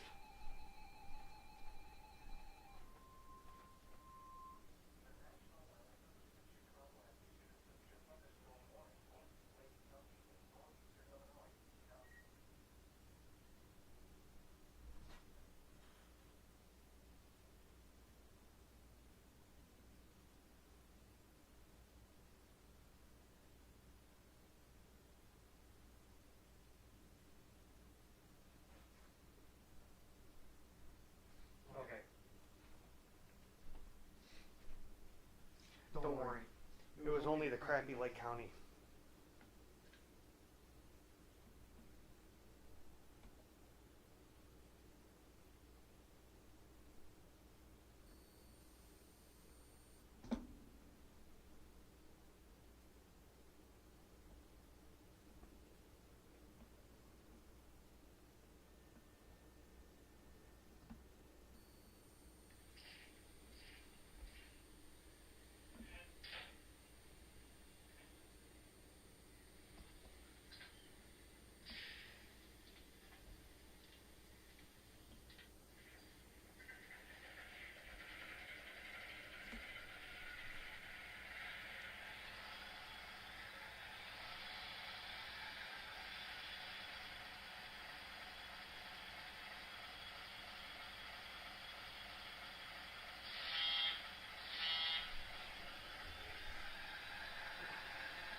Oh, as I was saying, before the damn weather, they got slots in this thing that you can put on the truck and it lines it up perfectly.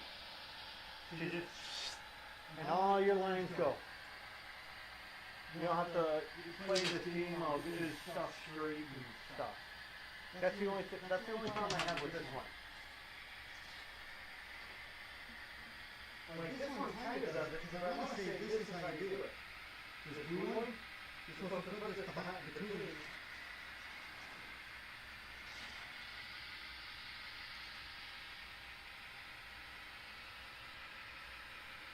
I don't know. They don't give instructions on these things. But that's what I liked about the N-scale railer, is it had the rail slots so you could line them up.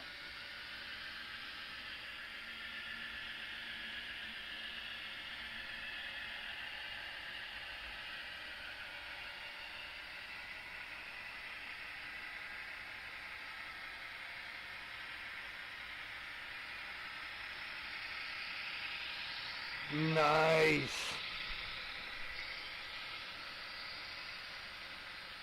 We're going to call you Pimp Daddy. Your new nickname's Pimp Daddy because you got your caddy.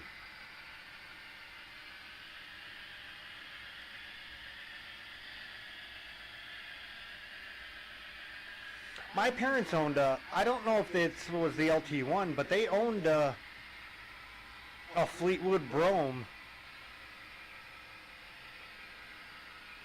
Well, technically they owned two, but only one of them was for like a day because it started on fire. And then my dad really quick drove into a gas station, but luckily it wasn't a fire. It was just the brakes were so hot they were smoking. So, and they were actually driving back to give them the down payment check for the car. So they ended up having to take, they wanted the white one, but they ended up having to take the dark blue one.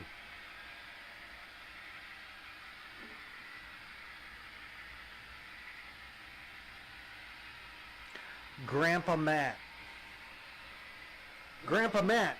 My grandpa from another brothers and another mother. In-law.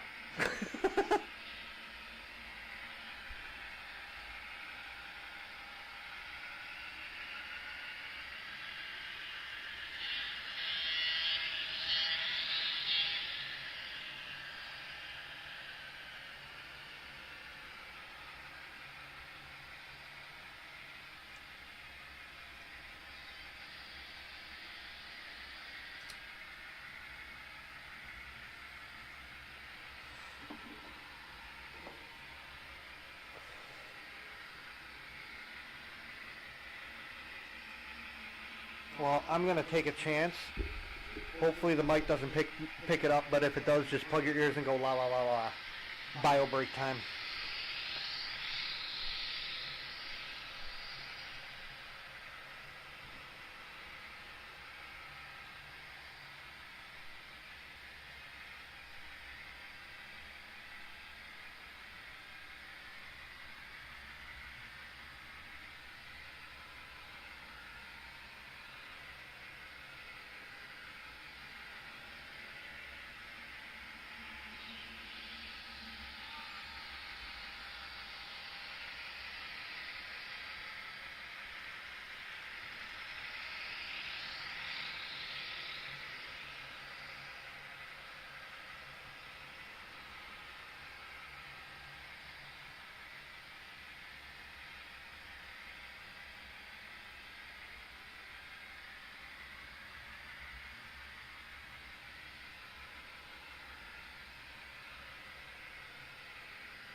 You sent pics to me?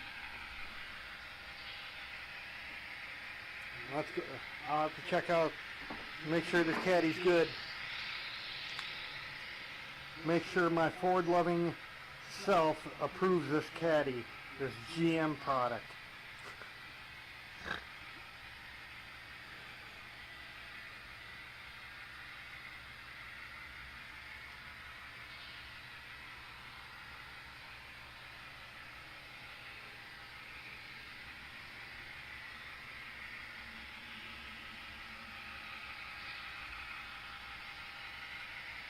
Oh, damn.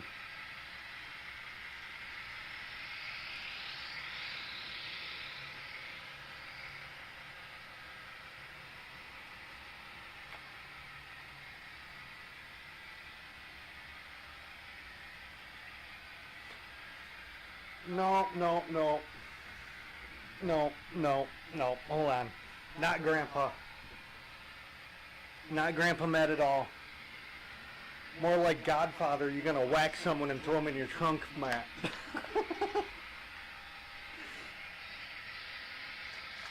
You do know you gotta get a striped suit, a striped suit now.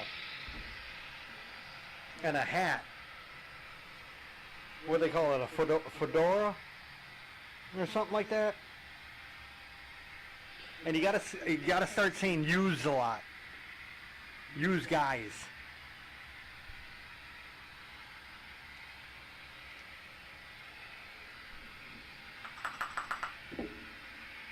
Fedora? Okay, yeah. Dude, honestly, nice looking car. Even for a shitty GM.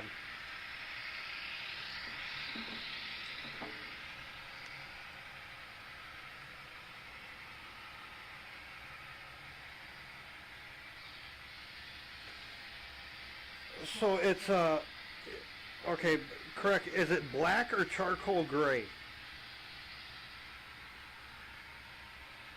Because honestly, it looks charcoal gray to me, and I dig that. Charcoal? Okay.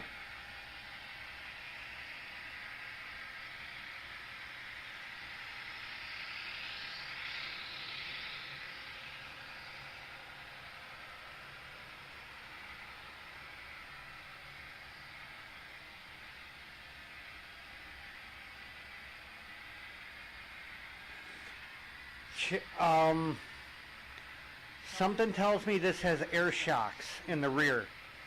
Make sure they're good. Have them, you know, take it to a mechanic and have them check the rear suspension to make sure the air shocks are good. Because if they're not, that's actually an expensive fix. And you can try to get that out of the car from the price.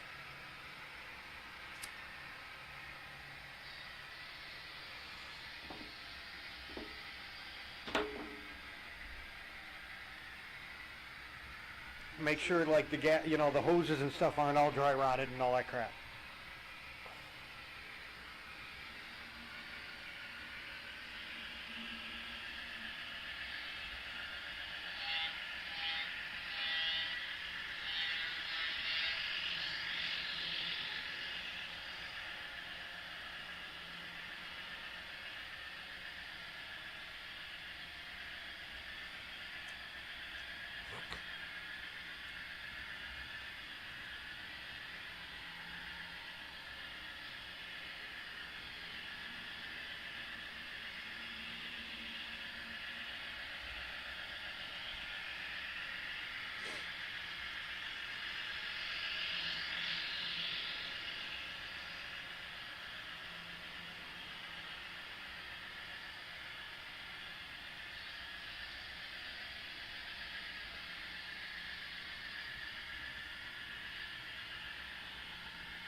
You'd be kind of shocked, Matt. The only information I can find on these things are Paragon 2 models. I don't see any videos of the Paragon 4.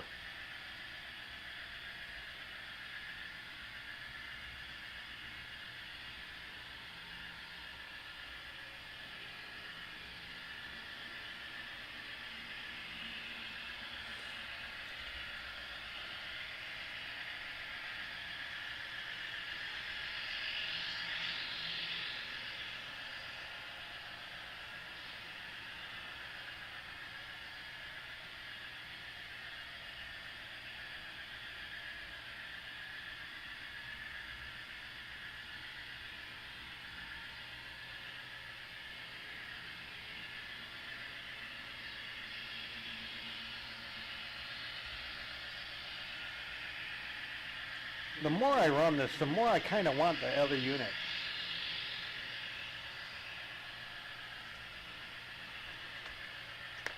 But I don't even know how that works. Because the other unit would be DCC sound also.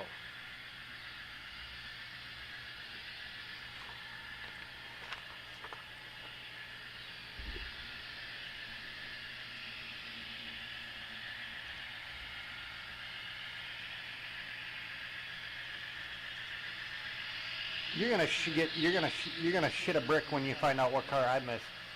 My dad's 1980 shit brown Pinto wagon. I so wanted that car. I learned to drive stick by just watching my dad drive that car.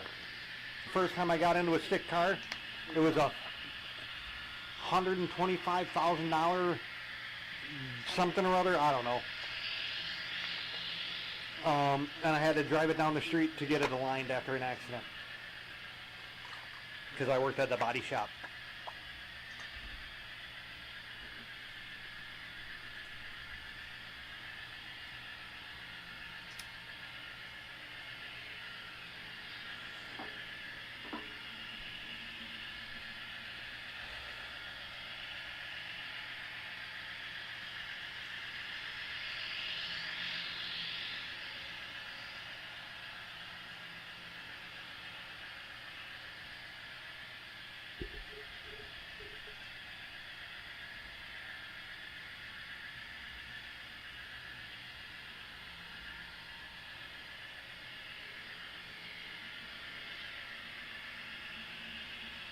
Brunswick green.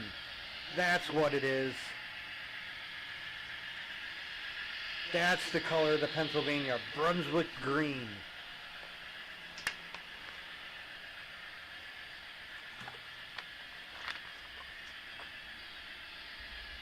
Man, that Mountain Dew is a really, really, really good vintage.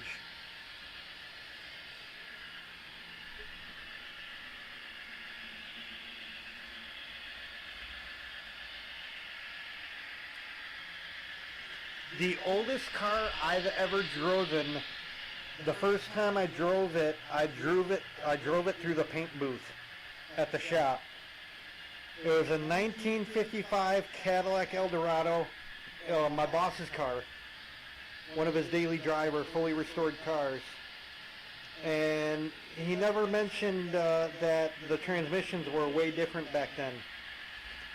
It used to go park, drive, 1, 2, 3, reverse. So I'm in park, I drop it down one gear and I look behind me and I give it some gas to go, and right through the booth, that paint booth I went. I thought I was fired right then and there.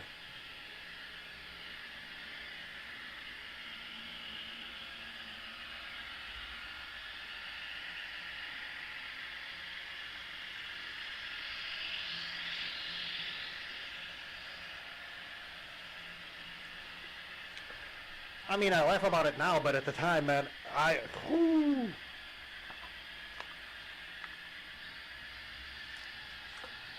Again? Another alert? I'll be right back again.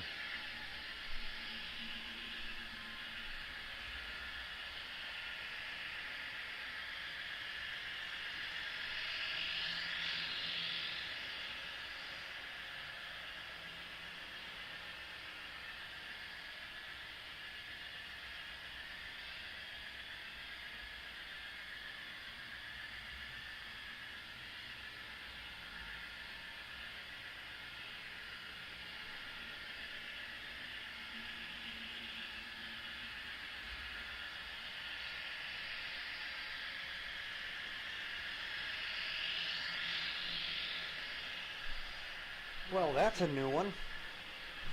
As I was listening to the useless marine warning from out of McHenry County again, I heard Rockford Airport put out an over-the-air warning about tornado. And I don't see anything anywhere around me, though.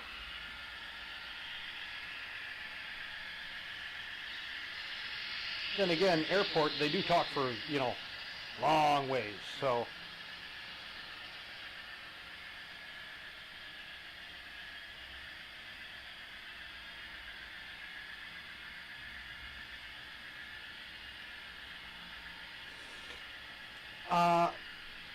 If you get a manual car, you have the best anti-theft device ever created. Because the kids nowadays are stupid and they can't drive stick. If I became president, I would make the kids not drive an automatic, they would drive a stick at their driving tests. Through school and stuff.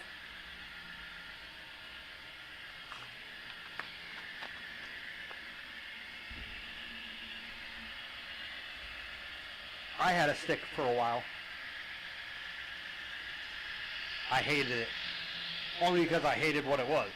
I once made the comment, I would so like an S10 pickup. And through unfortunate events, I ended up with a 1998 Ranger standard cab, my tall ass in a standard cab, flare side. Hated the damn thing. Talk about needing a shoehorn to get in and out. Whew.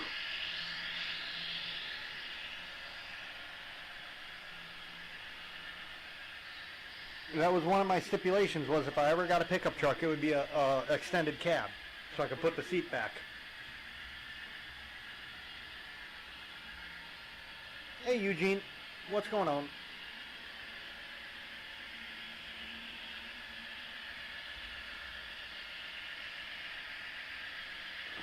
My knees were around my ears.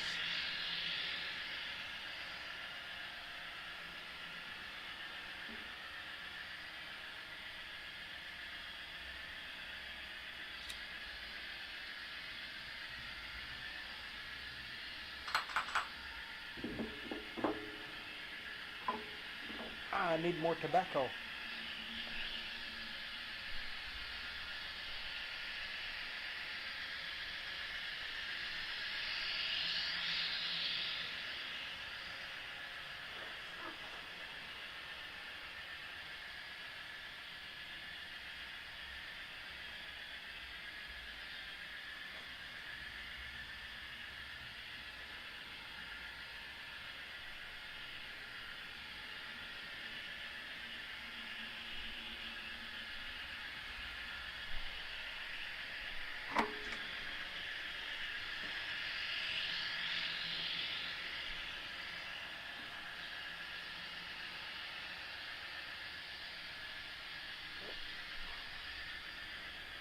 I was gonna say, don't you start YouTube.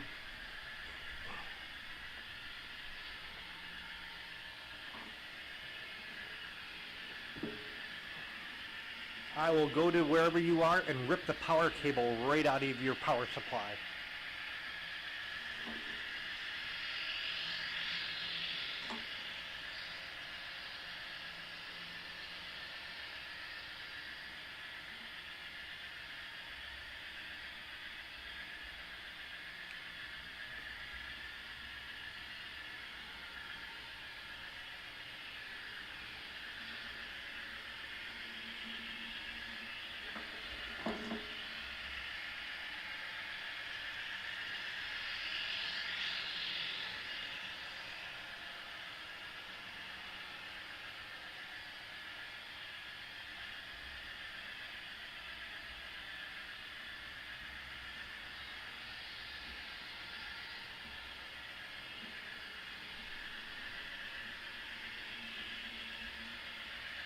Oh, that's the worst. Getting in the car and having, like, literally squeezing between the seat belt or the steering wheel and the back seat. Or the back of the seat. That's the worst.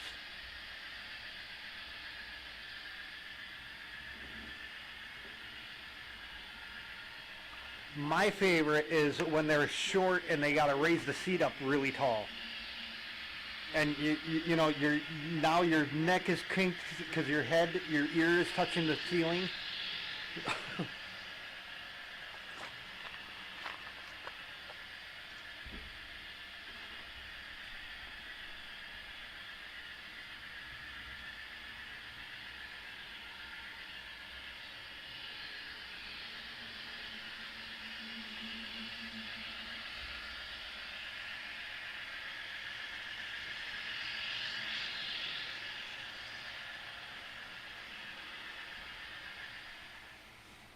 honestly, she runs really good.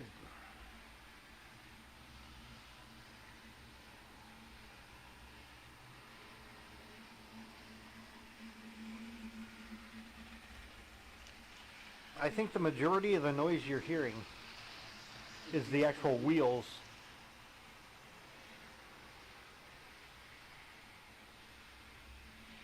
You might hear a little motor.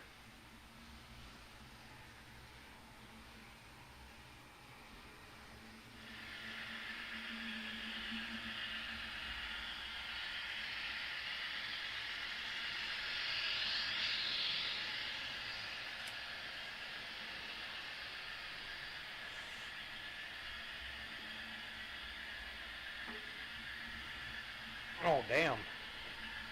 Shit, I got what, 2 or 3? I'm 6'1", 6'2". I'm up to 6'5", depending on what convenience store I'm leaving.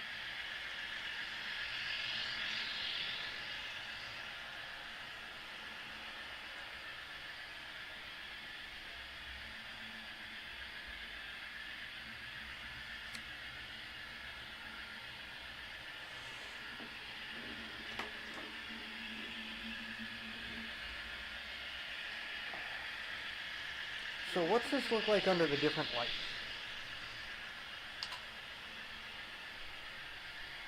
Let's see what this looks like. We'll do red.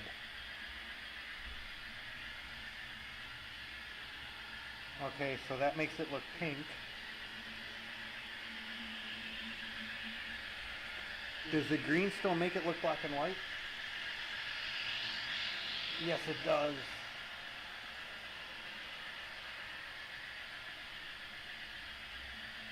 What about the blue?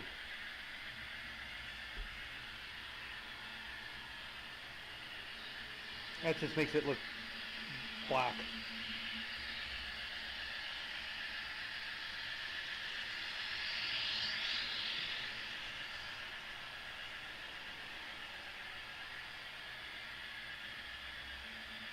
What's it look like with no lights?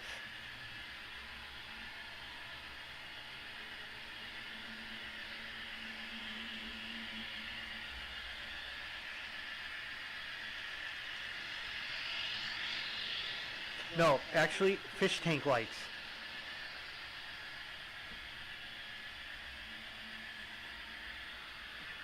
I got two 48-inch Thinix CRV Planted Plus or Plant Plus lights.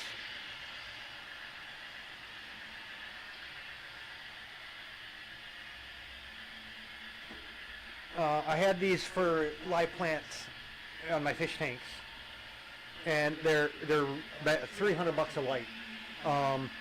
But you can hit a button. You can set it like it's time and hit a button, and these lights will ramp up and ramp down, and ramp up and ramp down for the day. So you pretty much turn them on and leave them. And they ramp up to noon, and then they ramp down to nothing at night, and then they ramp up again. It's awesome.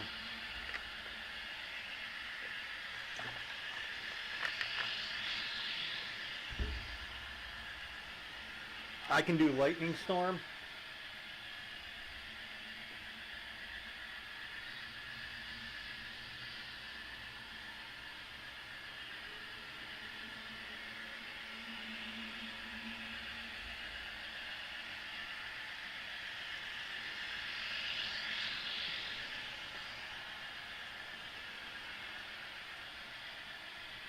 Yeah, it's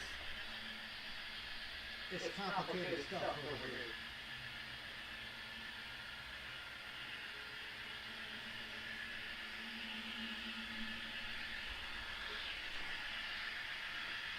I can do my own custom colors where I can, it's white, red, green, and blue. And I can, what is it, 0 to 20, I think the settings are. I usually just use max. This is only white. It gives everything kind of like a yellowish look.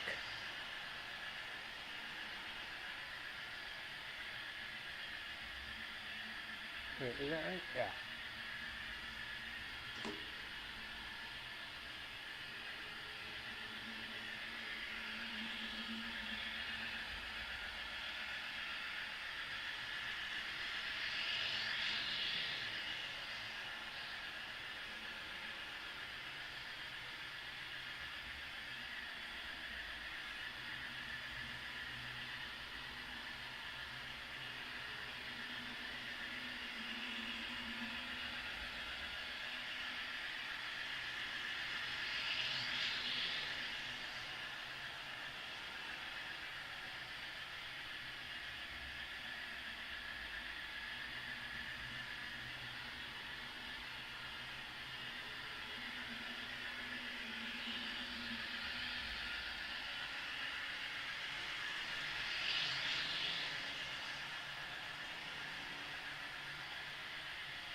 So right now this is 100% max speed.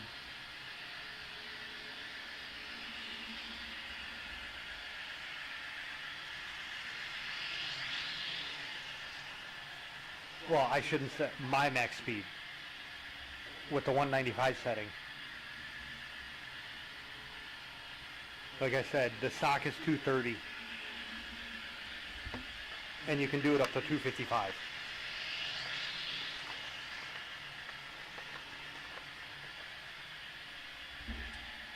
Oh, we got another alarm.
Have fun, Jim.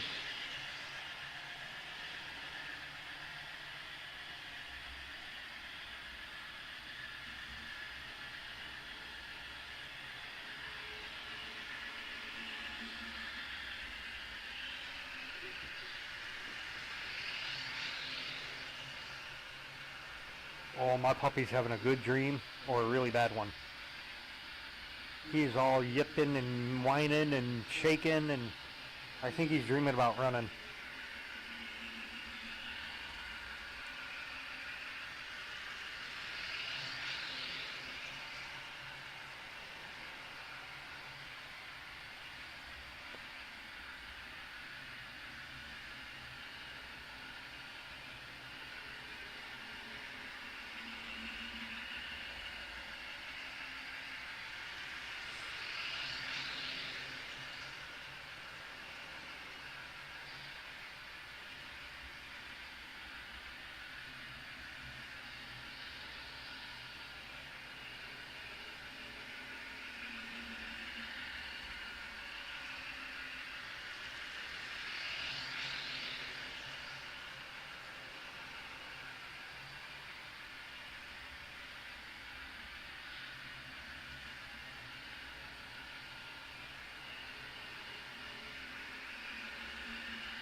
Man.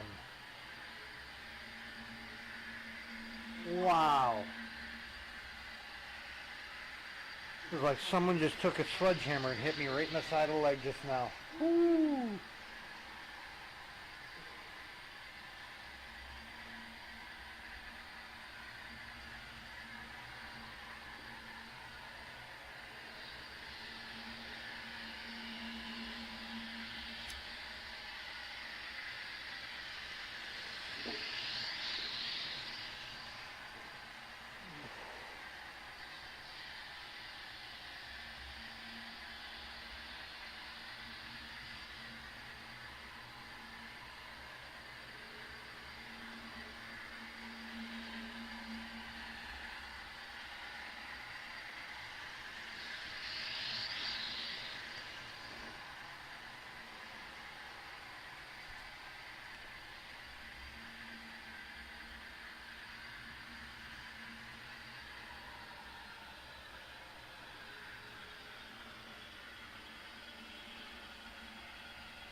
I love the engine in this thing.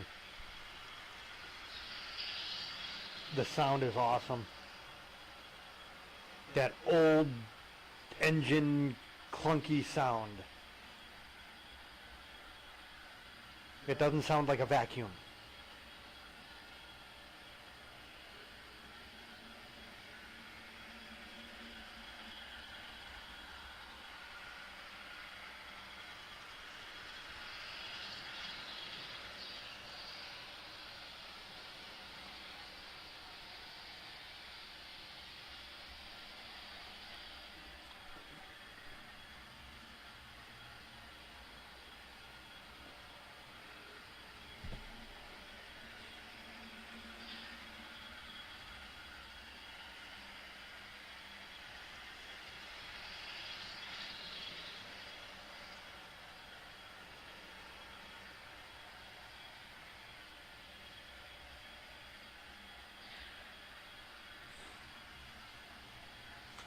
So for those that are here, what should we pull first with this?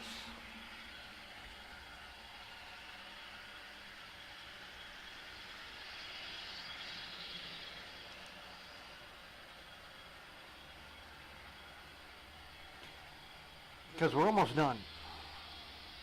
Once I wind this thing down in a couple laps, I got to go backwards, and then I'm going to be pulling something. So speak now, forever hold your peace.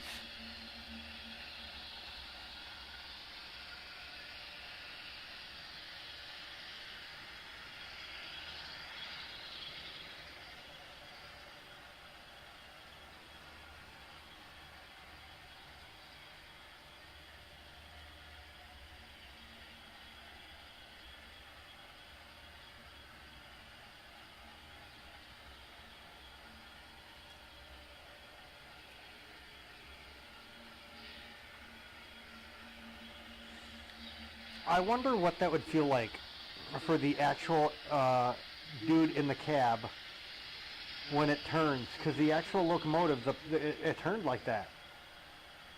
The pilot was separate from the body.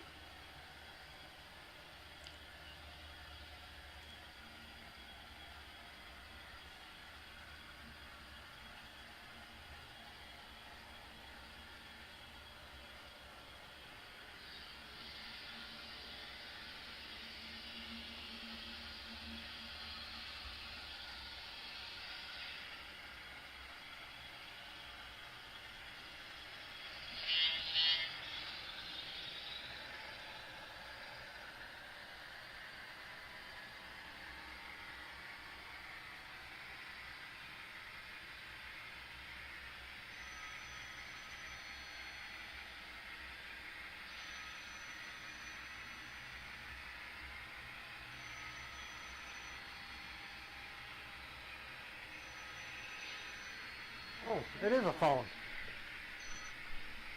Nope.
up, buddy?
What's up, butter boy?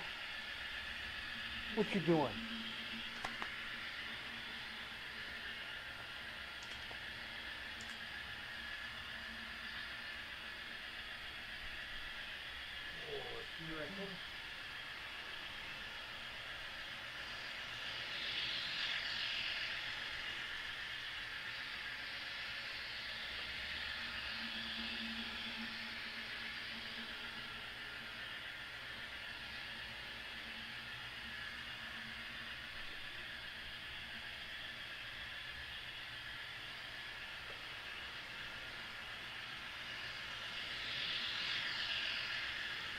What, you gotta go potty? Get a dog, they said. It'll be fun, they said.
this train makes me laugh. It's like a semi-truck needing to be used to pull a BMX bike.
What up, Pose?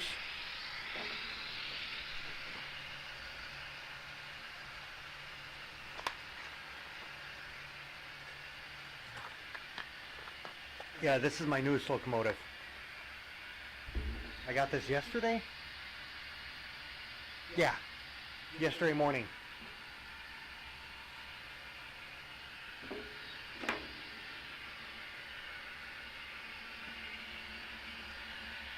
It's a Baldwin DR-12-8-1500/2, more commonly known as the Centipede.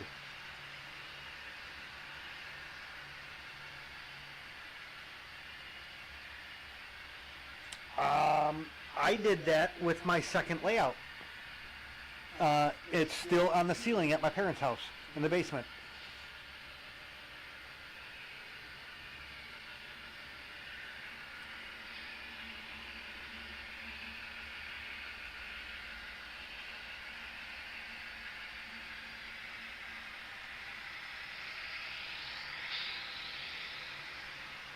CSX, what? I don't even know what locomotive you're talking about. Well, if you have the money, Posiwi, I'd highly recommend the Blue Goose.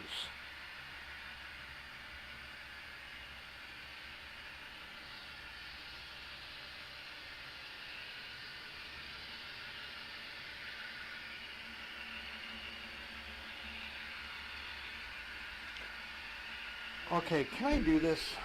Let me see. I'm going to blow something off. I haven't done.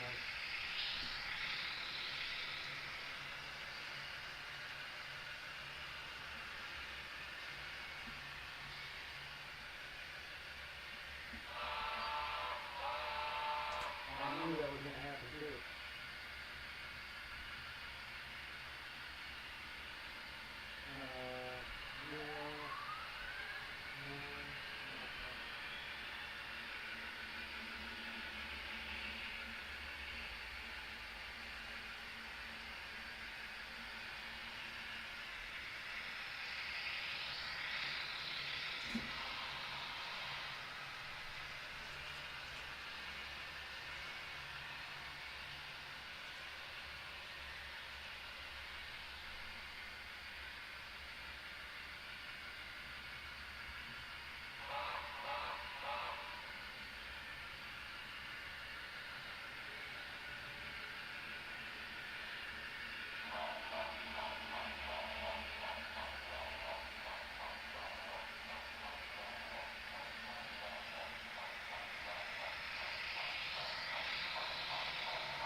this is why I don't like doing two trains.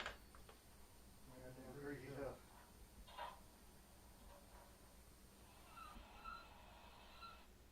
Okay.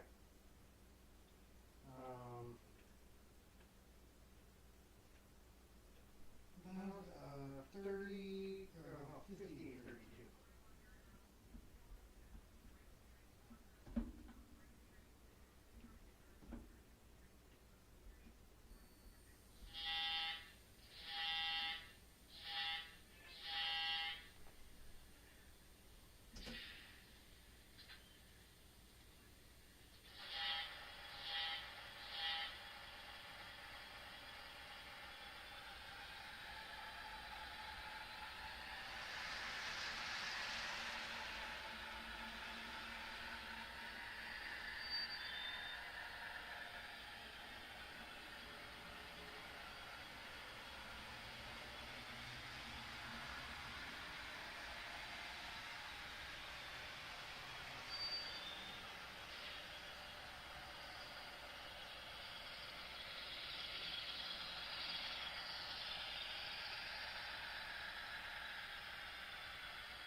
Well, it just so happens most all of them have come from a place called Lumbar Hockey.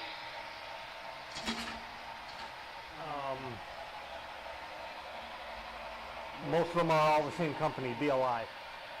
The two running, the steam engine over here, this one, this one, are all BLI. You know what? You're going to give me problems over that court again? Really? Don't start that bullshit.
And that's why I want a second controller yet.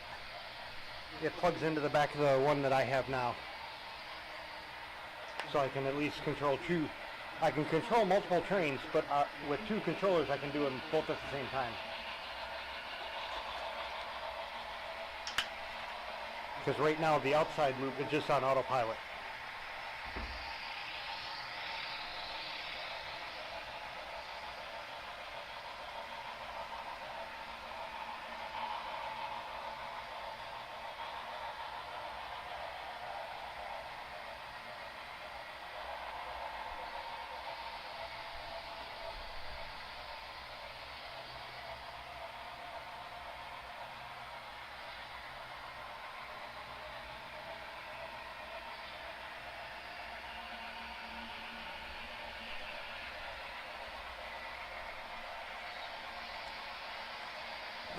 That's actually my most expensive thing I've ever bought.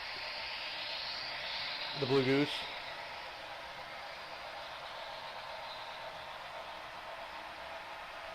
That was $1,000 out the door. But it's what they call a brass hybrid. It's not plastic, it's all metal. Whereas everything else has plastic shells.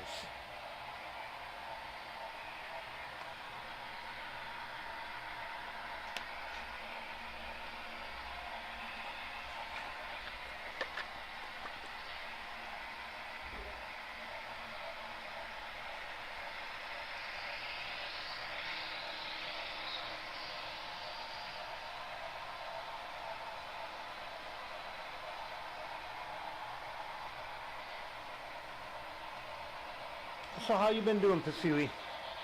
How's the puppies? Mine's around here somewhere. He's still a pain in the ass.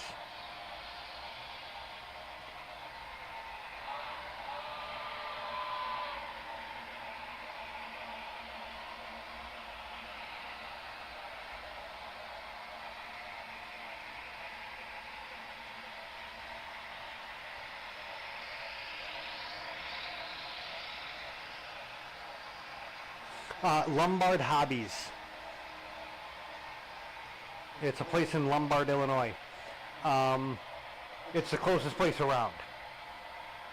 It's about 2 hours round trip, roughly. But I get to see the locomotive run on their test track.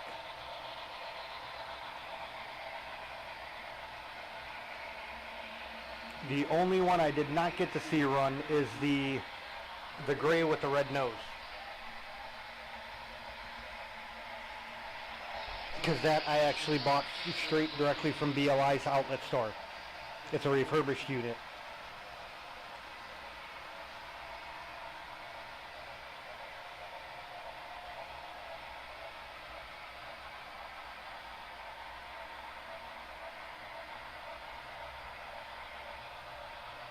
What?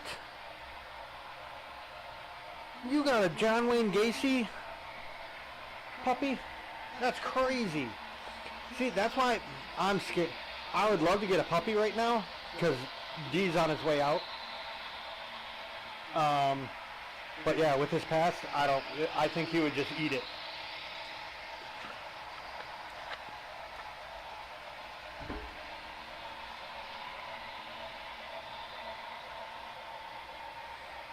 Well, yes and no. A test track as in, it's just a length of track that they can put the locomotive up there, so you can hear, because all trains have sounds now. Obviously.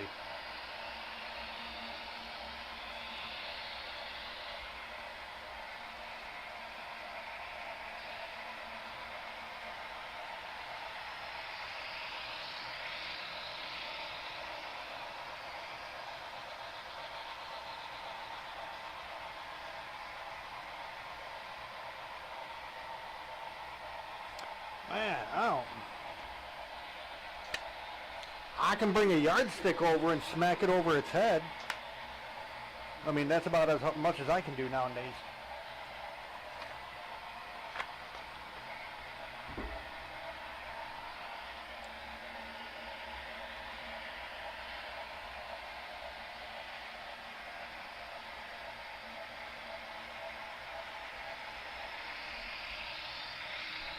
You know what? You keep this up, I'm going to feed you the goddamn wood chipper.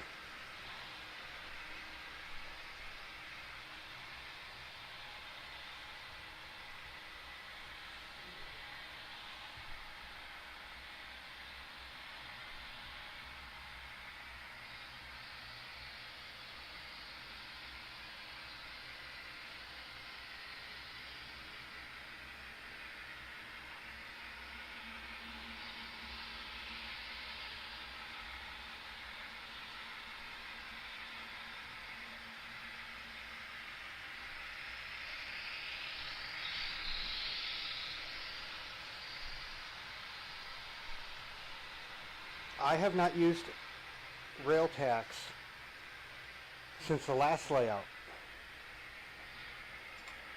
And I just found one on the floor. Which is weird, because I vacuumed all this before I even put this layout down.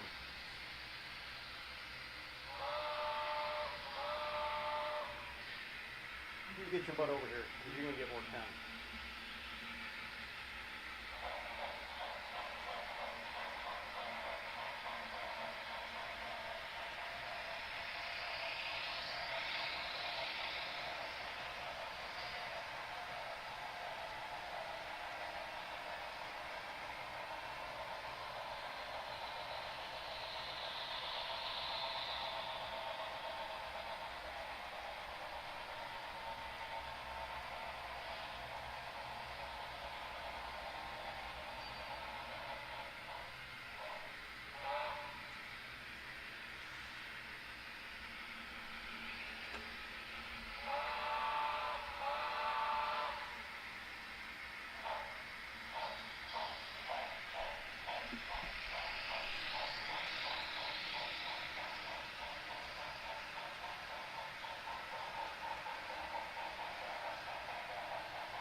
BLI.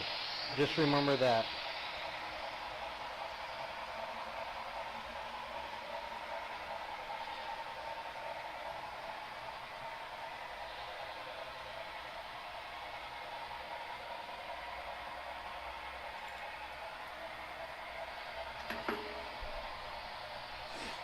Oh, and Kato Unitrack. You definitely want this type of track, Kato. Or I'm sorry, Kato. It's Japanese.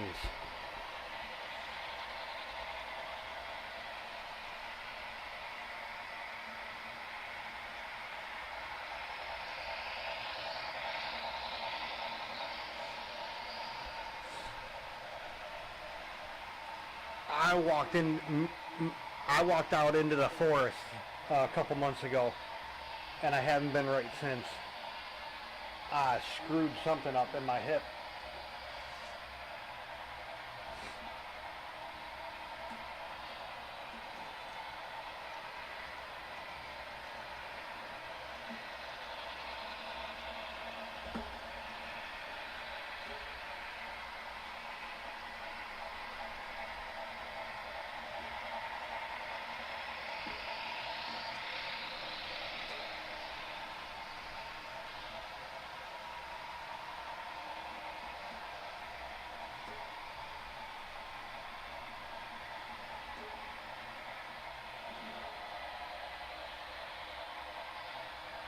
But I did find the long lost Chicago Great Western. Wait, Chicago Great Western end of the line turntable and engine house and yard in Atkin, Illinois. It's about a half mile to a mile from the spot where everyone thought it was.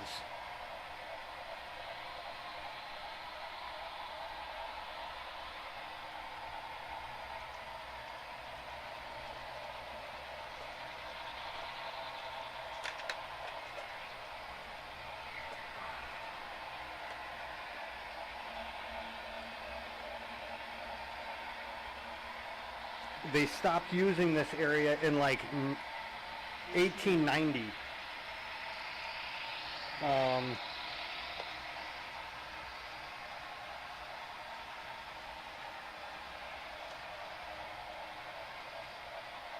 And the foundation for the part of the foundation for the engine house I found.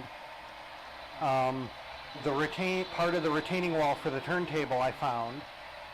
I did find all the right-of-ways where the mound where the track was actually built.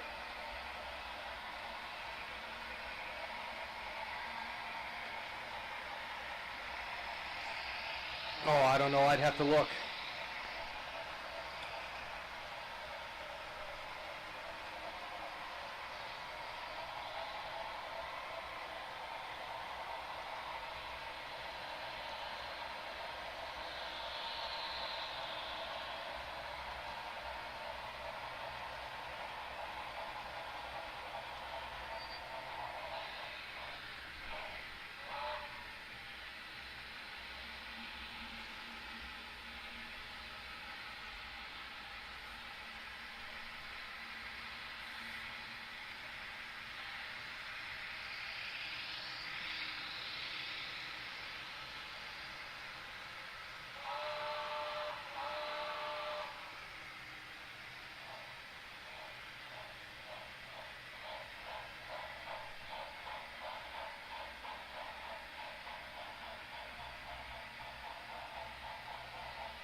They keep saying the Metro's coming out to me. I can't wait. I want to see where they put the station.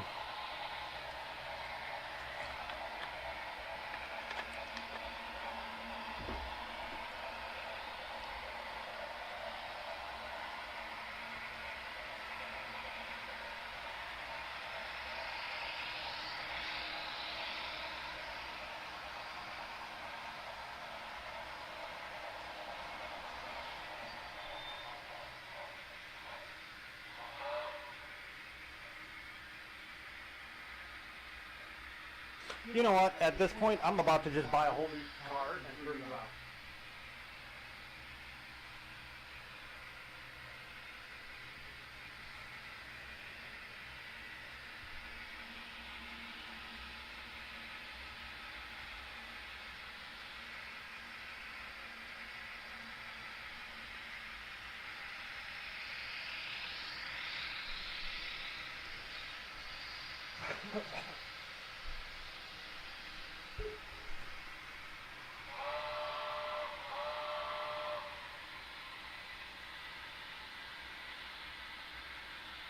You would love the one in the next county over. It's like a quarter mile long, maybe a mile long. It goes like 10 miles an hour. It's an old Heisler.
That car has given me problems from day one.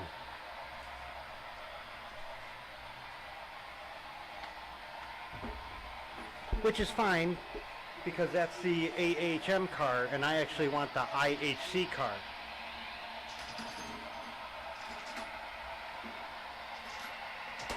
It's a little bit different.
Turn the fan off, get some smoke going.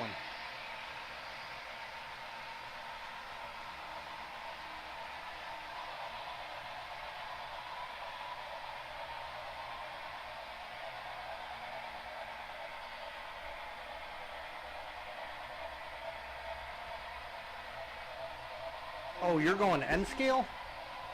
Good luck.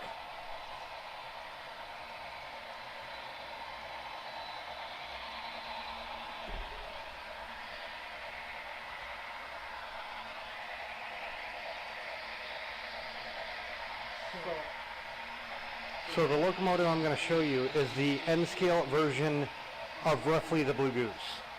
It's a 464.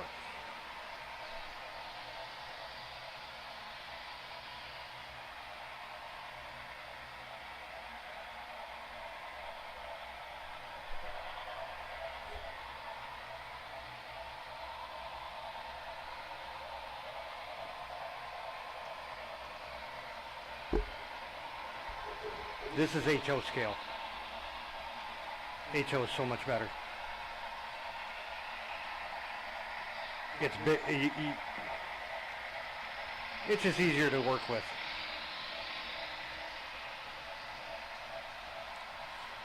My dog ran away because of the smoke.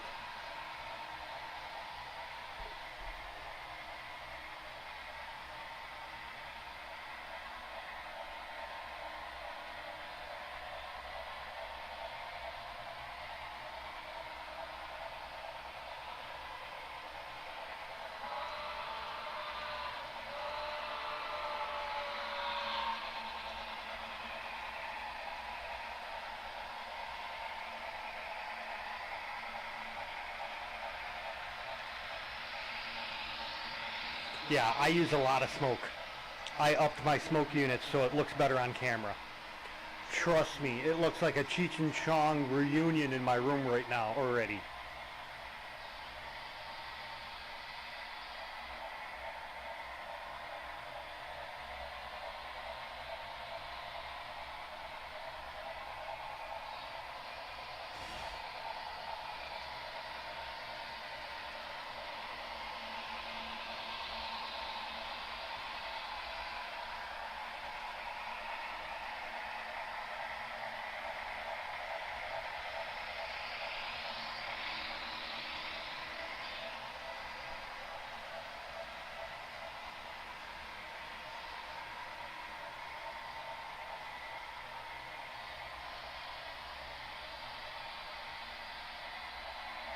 The black steam engine, actually, when you blow the whistle, it blows. It has a smoke whistle.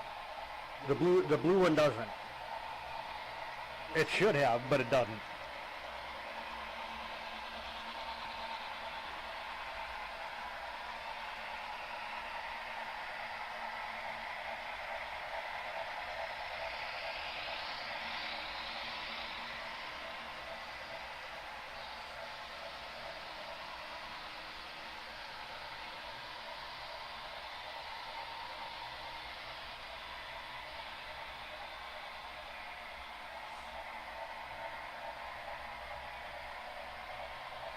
I knew I should have put more than 4 drops in.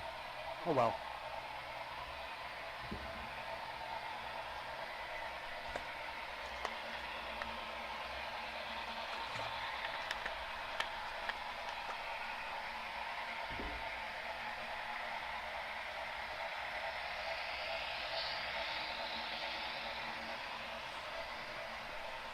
Those are great.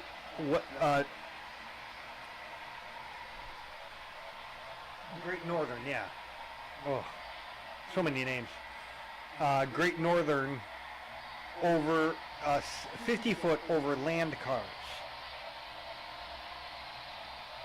I also have New York Central 40-foot over land cars and 34-foot over tin cars. But the over tin cars don't have metal wheels yet.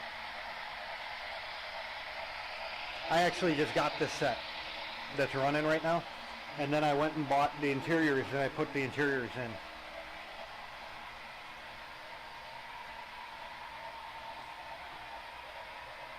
Yeah, that's a 4-car set and the extra coach car. Currently on sale in hobby shops now from Athearn, and they were based on an old roundhouse kit.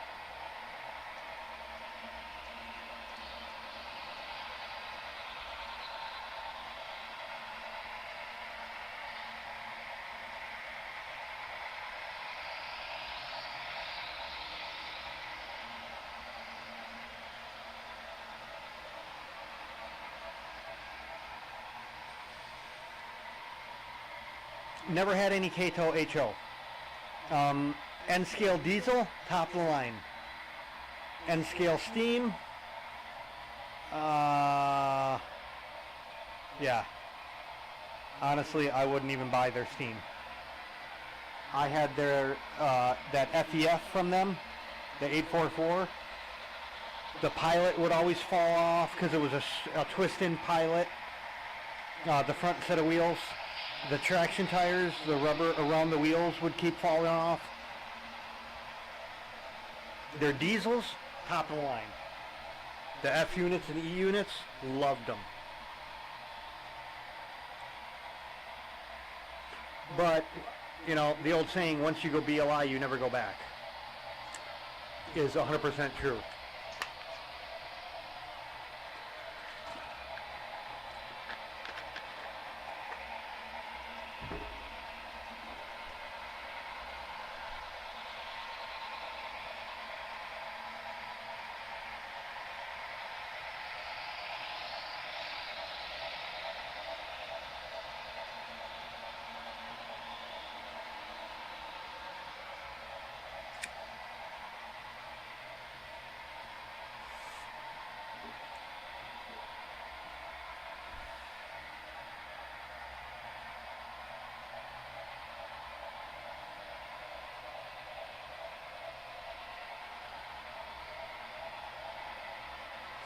If BLI came out with the actual Blue Goose cars, the fictional Blue Goose cars, I would actually buy those.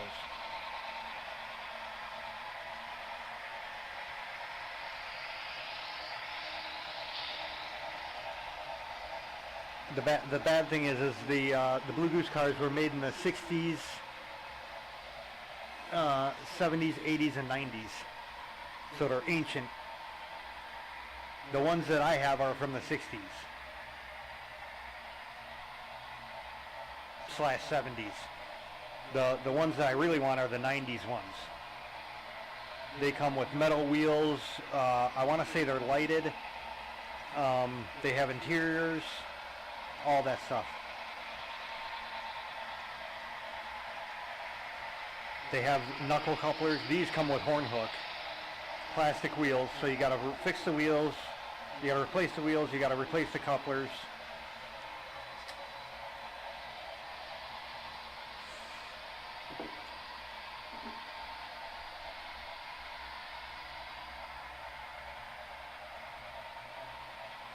Genesis is good.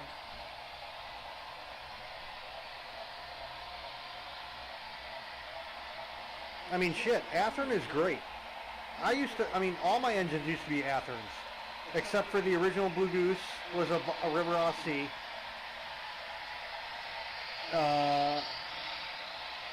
So was the Heisler I had, and my Daylight was a Bachmann.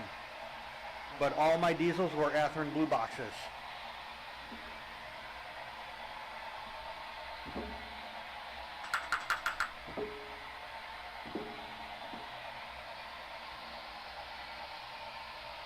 I finally got my good microphone hooked up into the bedroom for the trains yesterday.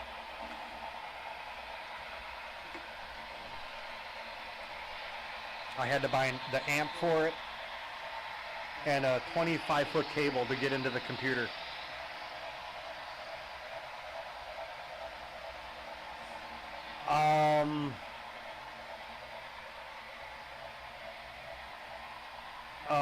Model train stuff out of Maryland, Train World, Factory Direct Trains, Lombard Hobby. If you're in a bind, Desplaines Hobby. Great, but you pay full price for everything. That's where I got the Blue Goose.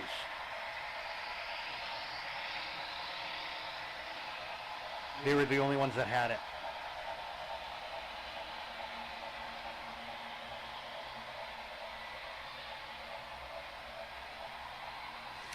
No. This is a 4.5 by 10.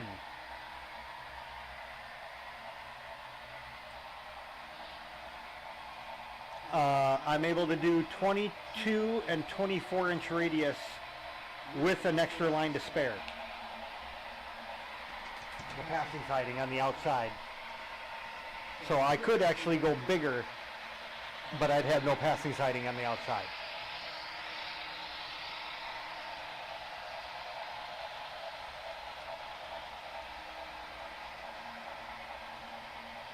This table was originally made for N scale. Hence the leg that you don't see next to me is a 4x3. Because 3 foot was enough to get a decent sized curve on N scale, but not on HO. I would have to add like a 1.5 foot section, and I think that's just too much. I wouldn't have enough room to walk around.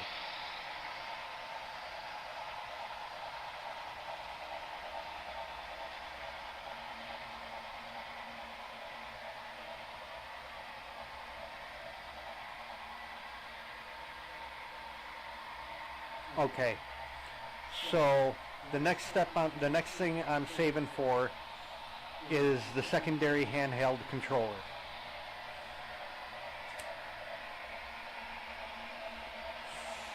Yep, that's what I'm gonna do.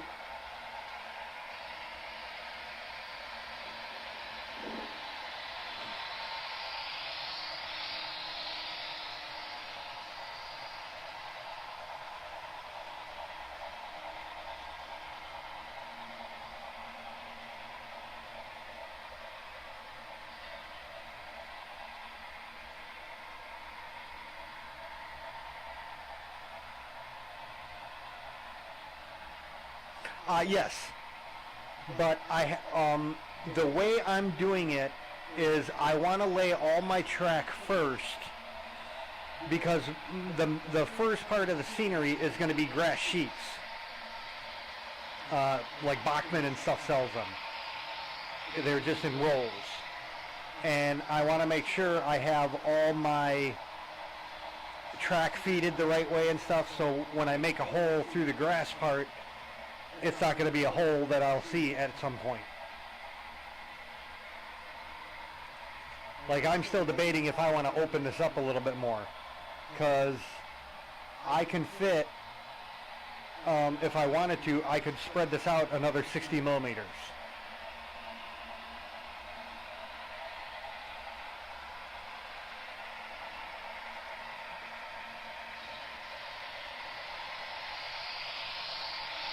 Dude, Posiwi, when you go into a hobby shop now, you are going to be shocked at what's out there.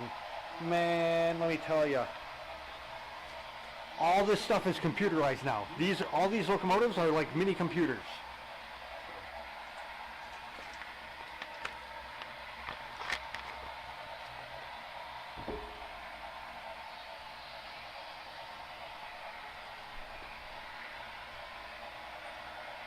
There's hundreds of different settings you can change in them. Volumes and sounds of whistles and sounds of bells, and they have people, the station sounds and track sounds and radio chatter and just tons of stuff. Most of the stuff I don't even deal with. I just let the locomotive do it. Because the locomotive have random generated sounds also, of like the steam, you know, the hiss of the steam and stuff like that. Oh my God, yes, dude. You put the train on and you hit the buttons and you can get, like I said, you can change. I up the smoke. I increase the smoke temperature and the level and everything, so it shows up on camera better. They're crazy.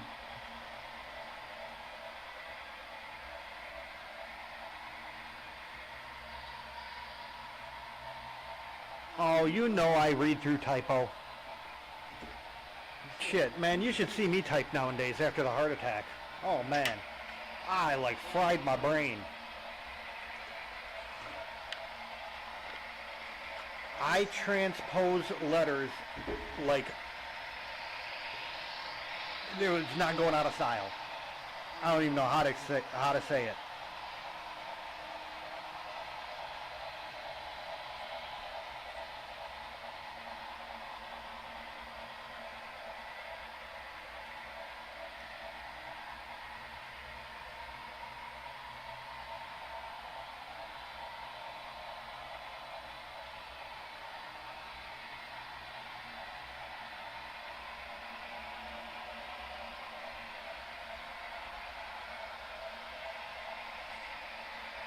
I'll give you a little nighttime.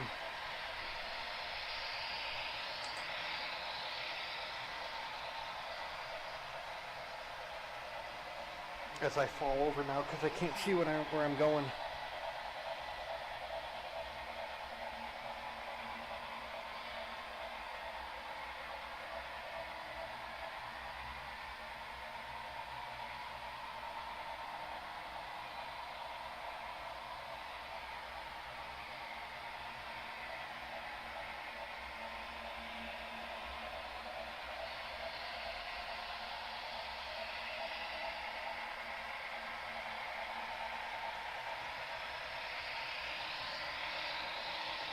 Huh.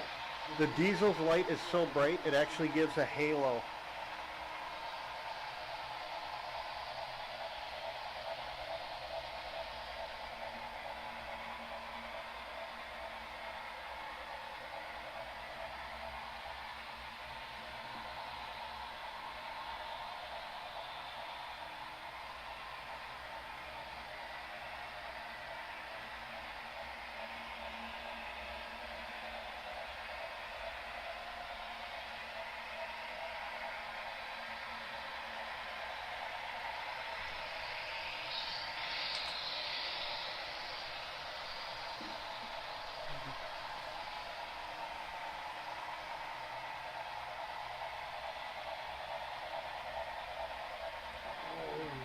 What do you want? Yeah, I'll give you it. It's getting close. What, you're hungry? Are you the hungry boy? Okay.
So I think what I'm going to do is look for some spare trucks for the AHM cars.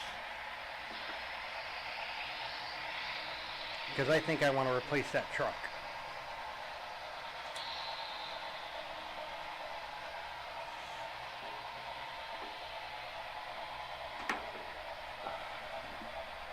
Yeah, I'm using the Phoenix lights, Posiwi.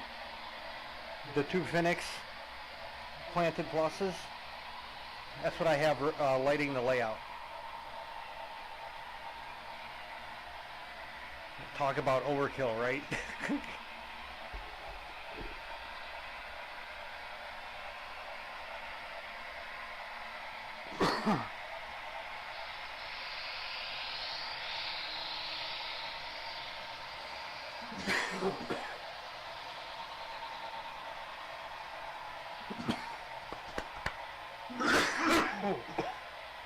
Oi, excuse me.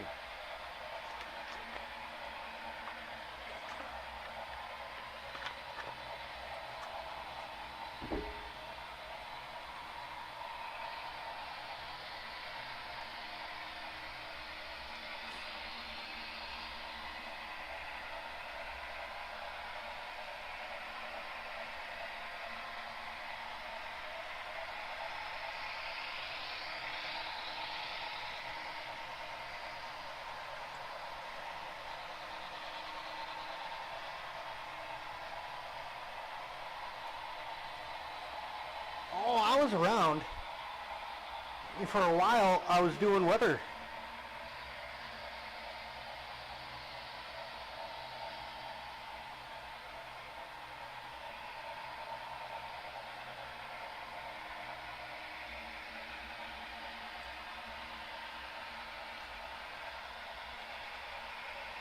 You should have just sent me an email.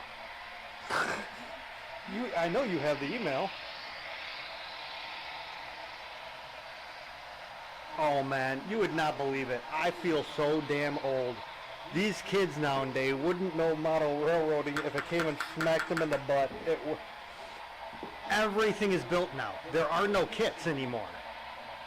You know, on the cars, everything's pre-built. You just take it out of the box and put it on the track.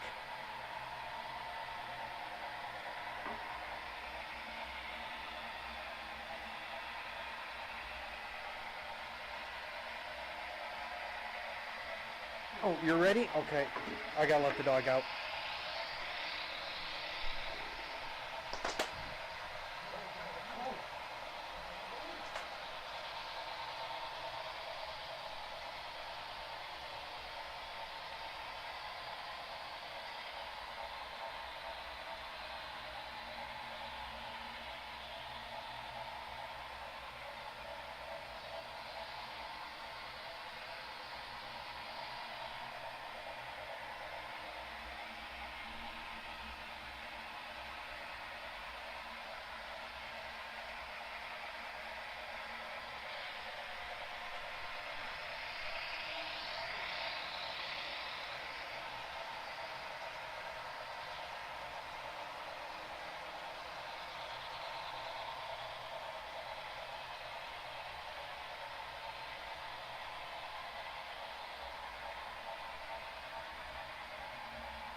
Okay, I'm back.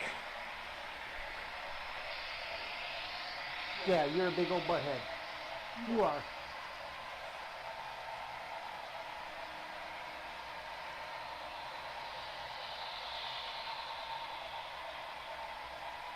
Yeah, metal wheels are way cleaner too.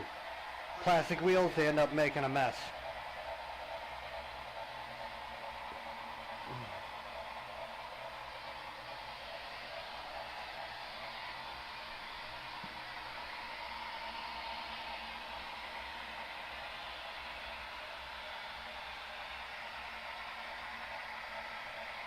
But as I was saying, everything's already built now. The buildings and stuff you build. But I remember, buying little kits of cars and having to string the wire back and forth underneath the car, the tension lines and stuff. It's all pre-built now.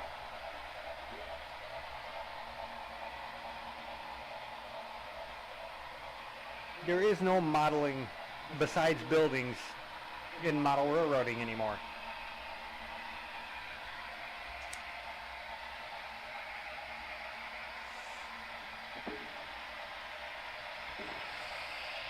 The two Pennsylvania Railroad box cars, those were kits. When I saw those for $13 a pop, I couldn't turn them down. I had to buy both of them. Boom, done. The car in front of it with the orange door, same company, but now they're all pre-made. You just take it out of the box and throw it on the track.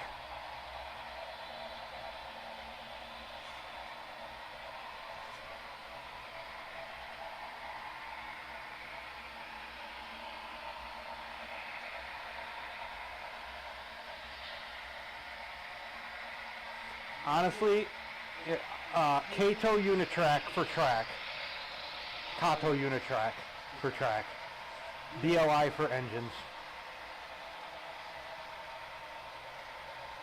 Broadway Limited Imports.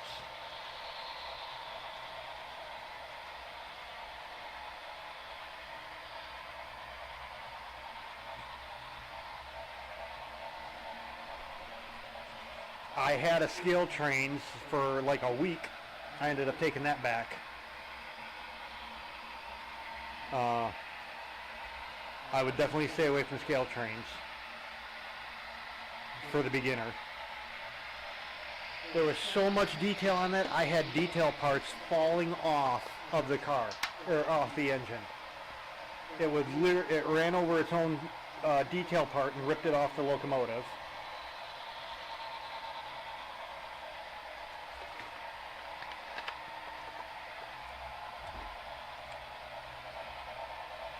Hey, Johnny. Oh yeah, yesterday. I went to Lombard and picked up my order. I was able to catch it. I didn't think I was going to be out there, so I did the mail order, and ends up that I had to go out there, and it all worked out perfectly.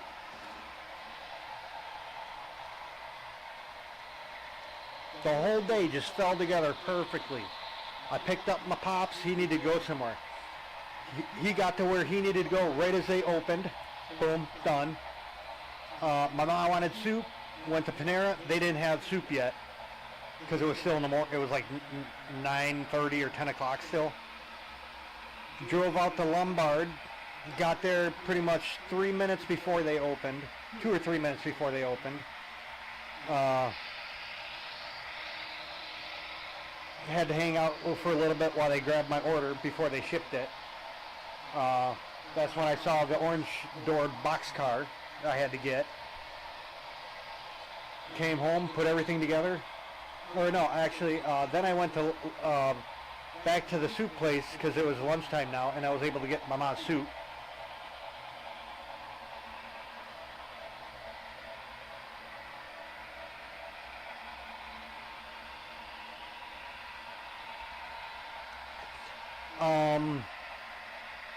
HO would definitely be better for you in your eyes and your hands. Now, weight-wise, let me tell you, BLI is not light. It's a metal frame. The Blue Goose is brass. What weighs like 8 pounds or so. There's engines that have die-cast shells. BLI just did a line with die-cast shells. Those are even heavier. But these are definitely something you don't pull on and off the track. You put them on the track and you leave them there because of how they're constructed. You got to turn the power off to the track when you're taking them on and off because they're metal frame. If the frame, when you're putting it on, if you don't get the wheels perfect the first time and the frame touches the track, you then blow up your engine or have a chance to.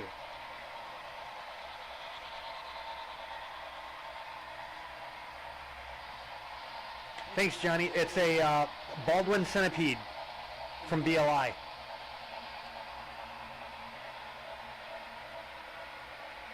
It's the 5-stripe passenger unit.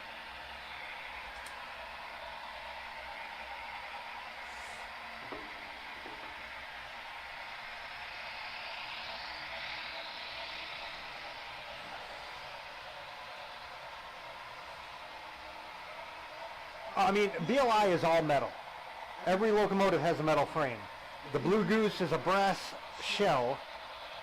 The FEF over on the other side layout in the parking, that's a plastic shell.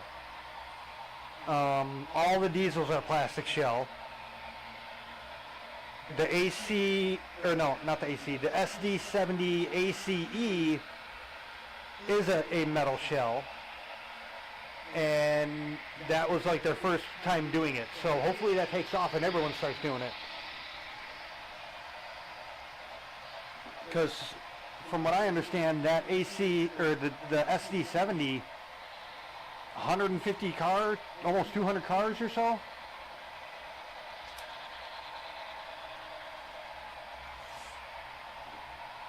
Hell, the Blue Goose is a 120 car record so far. I saw some guy saying he, at his club, he did 120 cars with it, and it ran fine.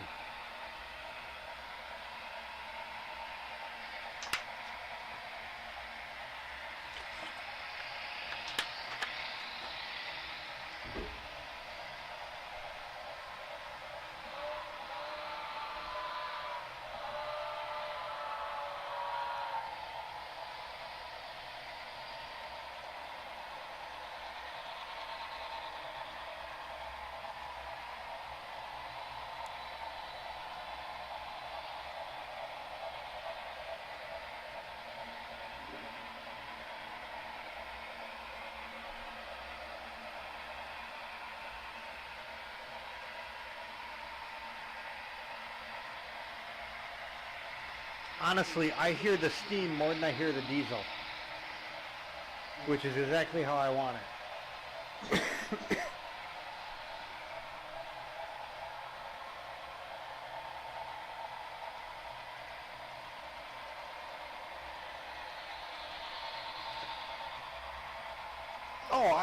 Don't get me wrong, old engines could pull a few cars, but they were never prototypical. Whereas they're just now getting the prototypical pulling power.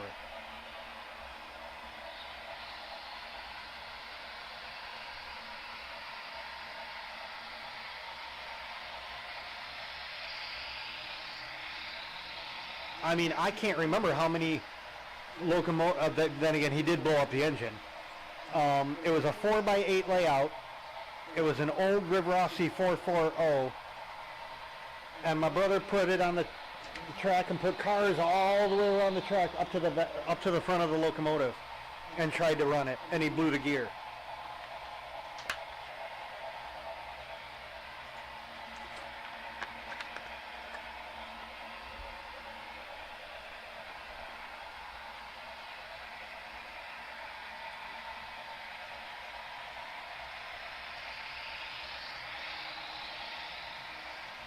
I think, honestly, the longest train I ever did was on this layout with the Blue Goose and the FEF. I think it was 17 cars, something like that. Hold on. 4, 5, 6,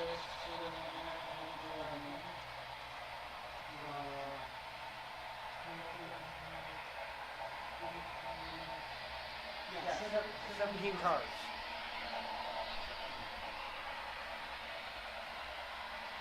And that was all the cars I had at the time.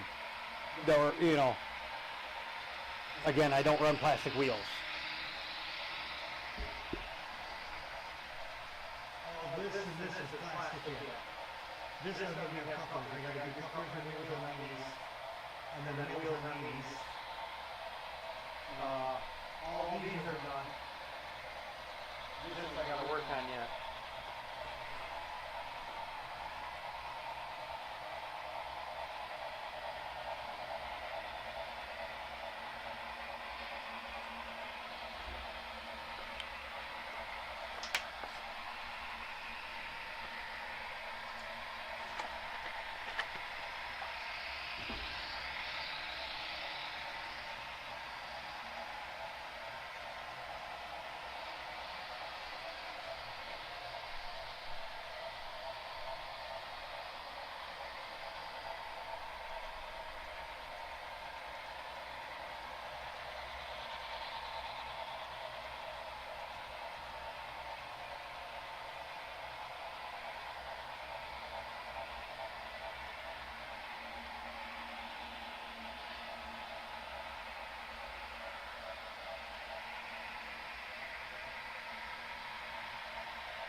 I knight you.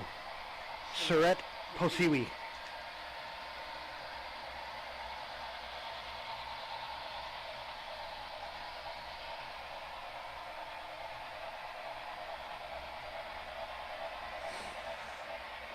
Is that a locomotive, Johnny?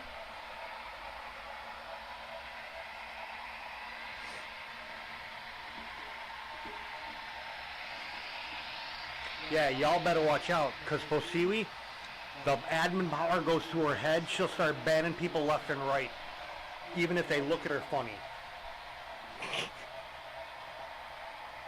I'll put the fear of God in them for you, Posiwi. Oh, a caboose.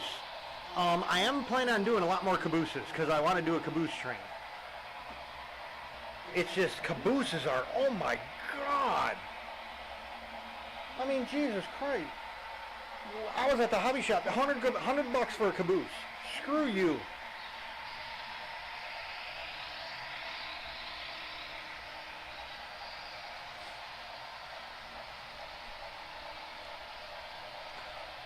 Well, I mean, I am running the green cars as an alternative, although it did pull green cars. The blue locomotive actually really did pull green heavyweights. So it would have been looking about the same, but they would have just been longer like these.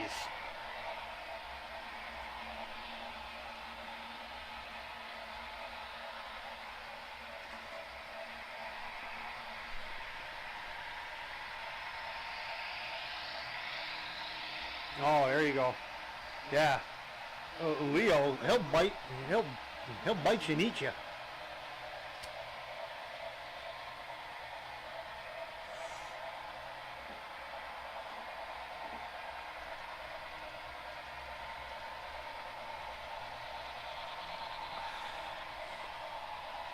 I mean, these... This is what I'll take it in the 90s. I would have paid $9 for it. These were like $40 a pop. And then the one on this one.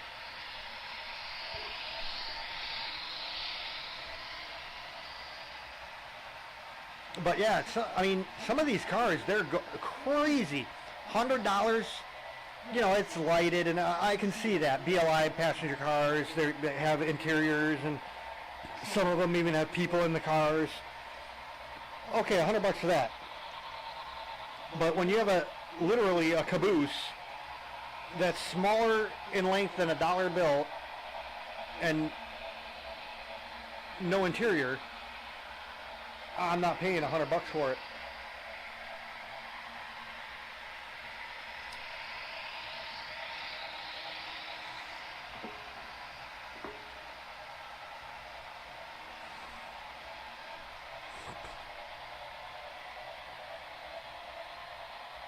I'd rather buy brand new locos and old ass cars and just, you know, fix the wheels and the couplers and all that.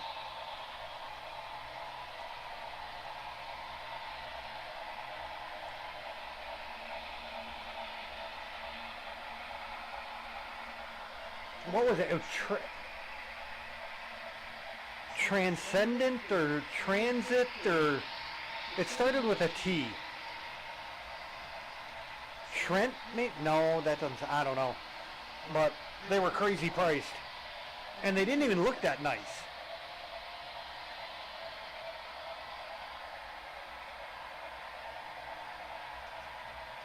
Dude, I saw some places selling a boxcar for $110. A boxcar.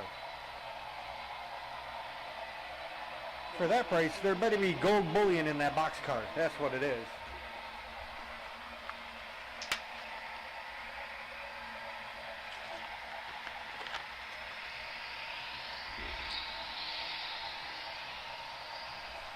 The coal cars I got from BLI, from their BOGO page.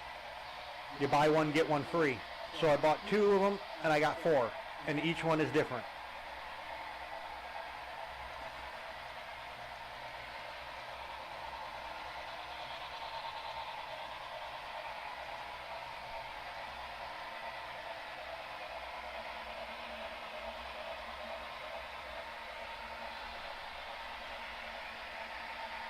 Exactly. Honestly, I think all these companies are putting the hobby out of business, period.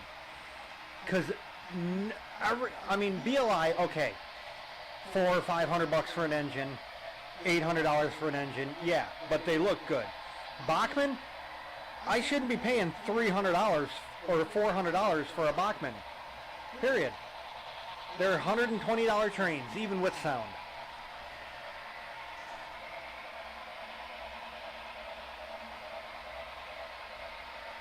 No, this is pre-tariff pricing. I'm not even talking about tariff pricing yet. These prices have been these prices for months and months now.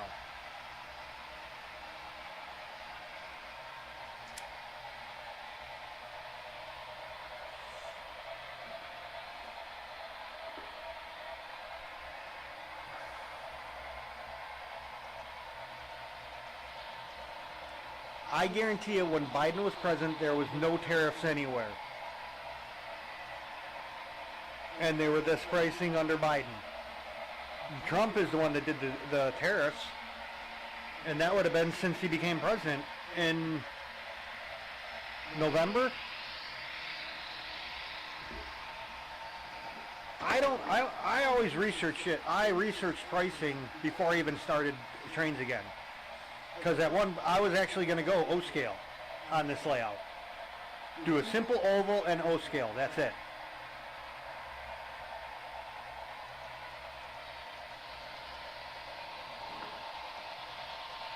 And I'm glad I didn't, because once I started HO, like a month later, the new Lionel catalog came out, and let me tell you, I want some of their drugs. Really. $500. Now granted, they are bigger because it's O-scale. 2 cars like this size, $500.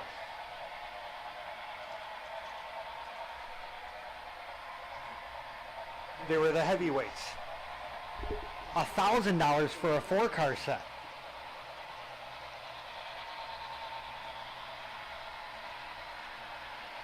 Dude, their engine, man, let me tell you, you can buy a car for cheaper than some of their engines now.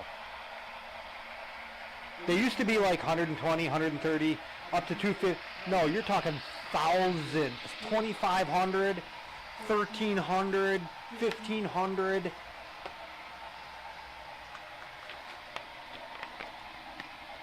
And the crazy thing is they're not even new.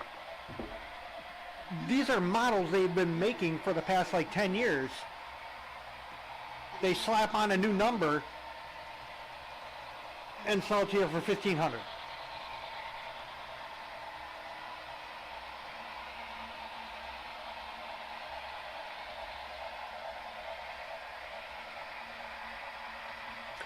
Seriously, man, because I actually really wanted to do O-scale. Just a single oval, maybe a couple siding, it was just real simple. And I would just, pretty much do what I'm doing with the passenger cars, just on the table.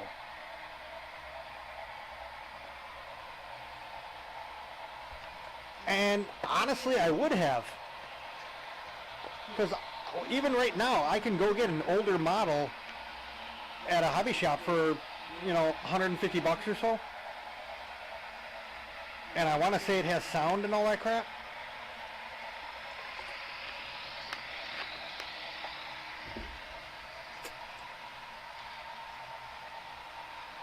But then I wouldn't have had my BLI. My baby, my blue goose. My first true love in all of my world. I was 8 years old. I was in Hill's Hobby in Park Ridge, Illinois, and I saw the Trocido, the brass one.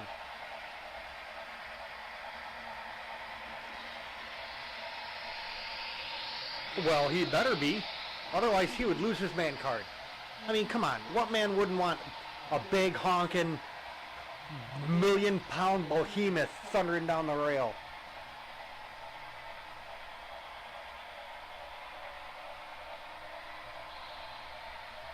I would have had to have a talk with him, Bosiwi. I would have straightened him out.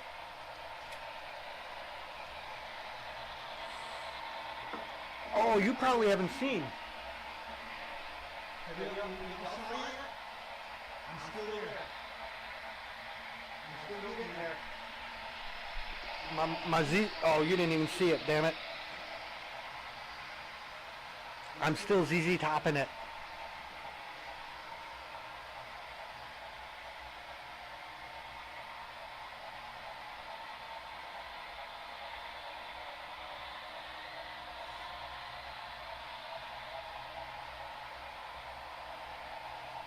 Let me tell you, you're gonna meet a lot of crazy, dumb people in this hobby. You would not believe how many times people have come into this my stream already. Can you crash your trains? No, I'm not gonna crash my trains, you stupid. Go crash your own trains. I guess that's a thing now. People crash their trains on purpose. I don't know why. I'm definitely not doing it with what I got. Maybe if I had a Bachman or something, I would.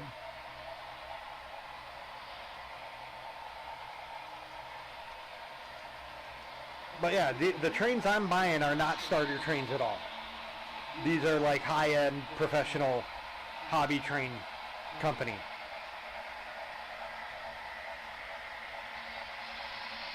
If Matthew, do you remember how much the Blue Goose weighed?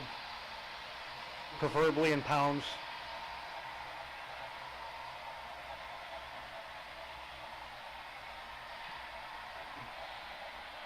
Posiwi, you're going to have to forgive Matthew on some stuff because he's from Canada.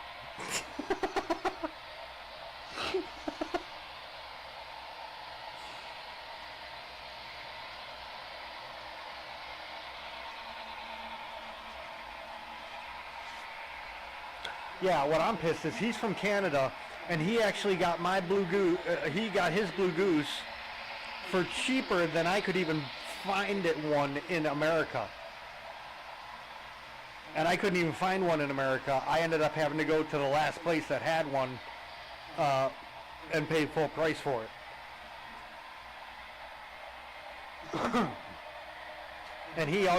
And now he's complaining about the tip. He bought his Blue Goose for, ends up it was like $500 US.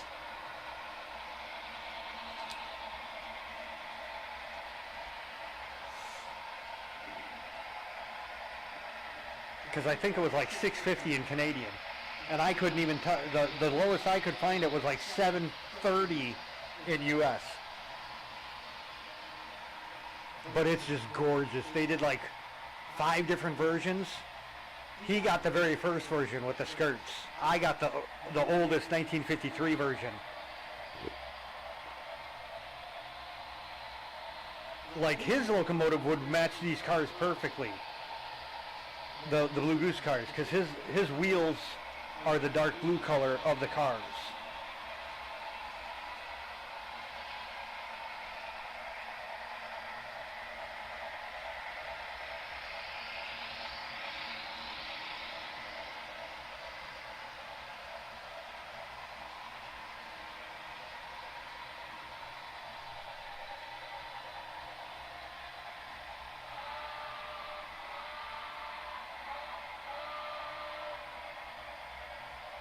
Yeah, the nice BLI also has 3 playable horns.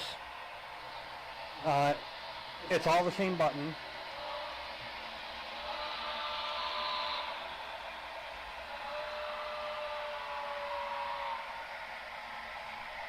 And then they got 2 more horn buttons, so a total of 3 horn buttons, and one of the buttons do 3 different horns.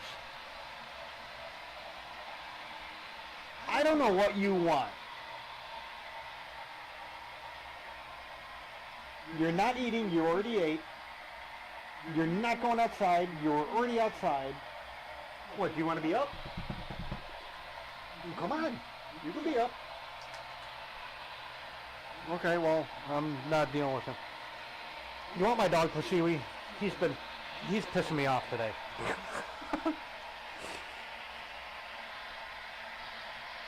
What you doing? You gonna say hi to the peoples? Do not hit that camera.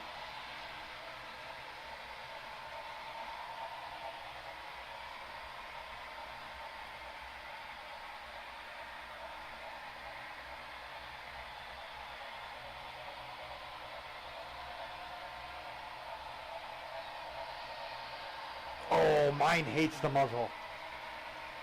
I muzzle him every time I take him to the vet to do his nails, just as a precaution in case there's another animal in there or something. Because with my legs nowadays, if he goes, I'm going with him.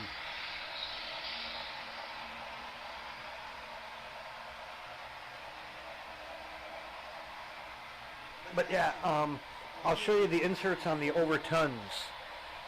The overtons and the overlands are made by the same person. The overlands are on the Blue Goose.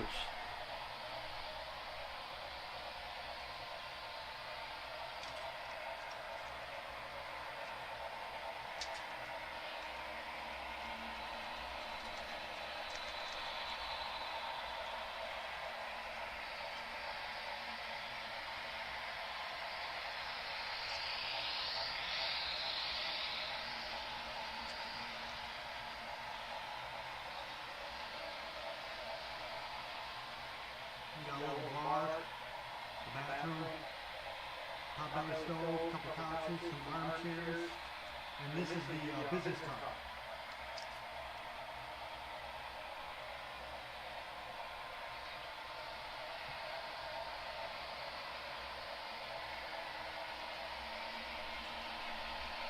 Because you gotta have a spot for your people to sit.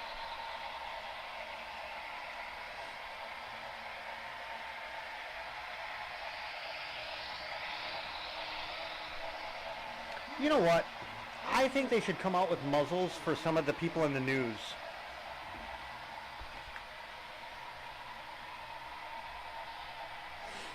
Oh yeah, I still gotta paint. I just haven't had the time or the money to get paint yet. I'm been buying trains and track and cars and stuff. I have a water tower here.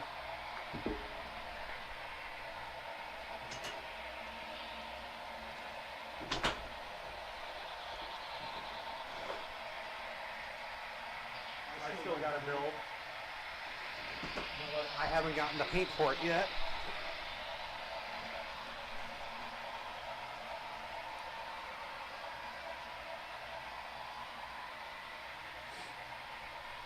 And no, that reporter muzzle comment is not political. It's just because I personally have caught the news lying in a couple instances. And it's usually about weather and flooding. They'll go into the ditch on the side of the road and be waist deep in the water and say, oh, the flooding is so hard, when the person was walking on the parking lot behind them, seemingly to walk on water, because there is no water. They're in a ditch. I saw some lady in a canoe, and I'm thinking to myself, why does that look wrong? Why is she only putting the paddle in the water like a quarter inch, literally a quarter inch? Because there was only a quarter inch of water, and she's literally bottoming out the canoe, and people are walking right next to it going, dude, what are you doing? Those type of people, they need the muzzle. They need to lose their freedom of speech for a while. Because they blatantly lied. And they were caught. Weather Channel's real good at that. When the hurricane, and they're blown away, and he's, oh my God, it's so windy. And he's like being blown back and stuff. And then they showed maybe 400 feet behind them in the intersection, two kids walking, their hat not even blown off.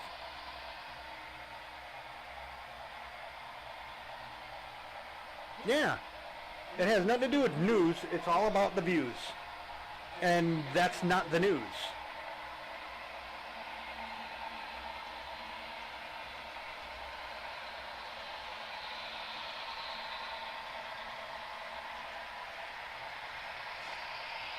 when I become president, I'm going to change so much stuff.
Honestly, nowadays, I don't trust any of the newses. I don't trust what they say. I don't trust how they represent videos until I've seen the whole video for myself.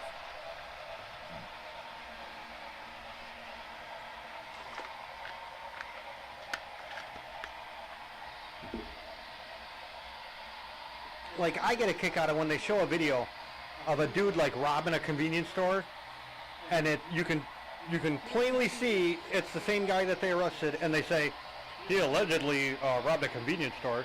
Oh, he allegedly my ass. He robbed it. There's video of it.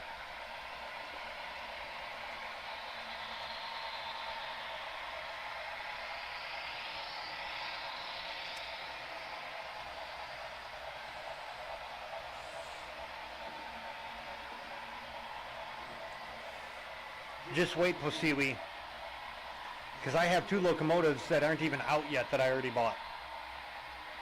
A Class D Shay that's supposed to be coming out in fall, and then because I have so many BLI locomotives, I joined the club for 30 bucks, and I got their collector club locomotive for this year. It's a newer diesel, current diesel on the road right now. And instead of like 350 bucks, like they are in the, at the stores, they're special paint schemes, and they are only 199 bucks.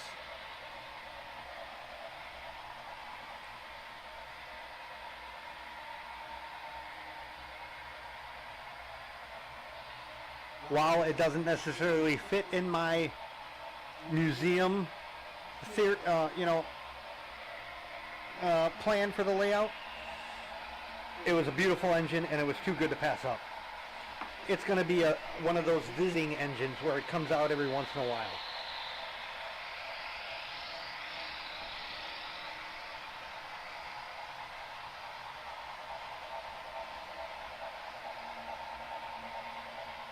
Obstruction and resisting is a physical act, per the Supreme Court.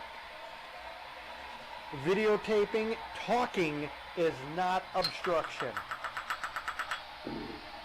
Telling someone not to say anything is not obstruction. Telling them to lie is obstruction, though.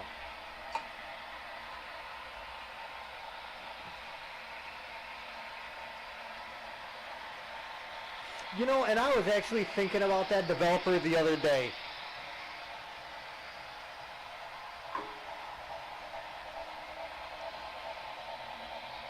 I don't know why, because I haven't thought about film cameras in a year or so.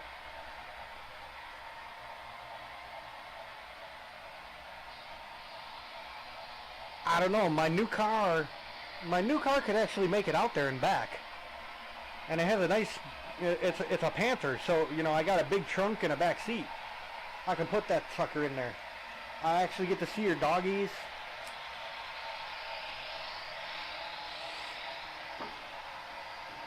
I don't know, how much is it to get to fucking Arizona? Or, no, New Mexico.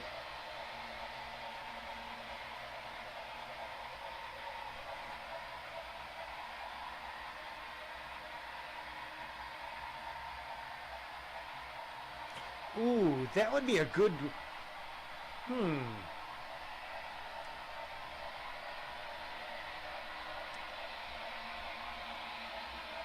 I don't know. That probably won't work. Thinking to myself in my head over here. My mom's been laying in bed for a long time. And I was just thinking, oh, a Route 66 trip out to New Mexico would definitely get her out of bed.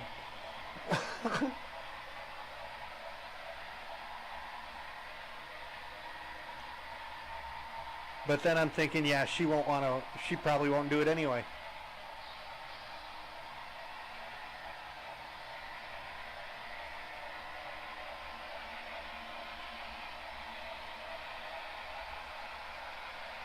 I really got to look into, I got to price out the handheld controller for the Digitrex. Because the thing about DCC is, you can, like, the diesel is on autopilot. Currently I'm controlling the Blue Goose, you know, because I can do the horn. To switch back, the Blue Goose will go on autopilot, but then the diesel will take up whatever settings are in the controller now, so it'll either speed up or slow down. And it's just, I don't like having to control two with the same thing, so I'm going to look into seeing how much just a controller is. I would assume they have to have one. I don't need a system per se, because my controller is the system.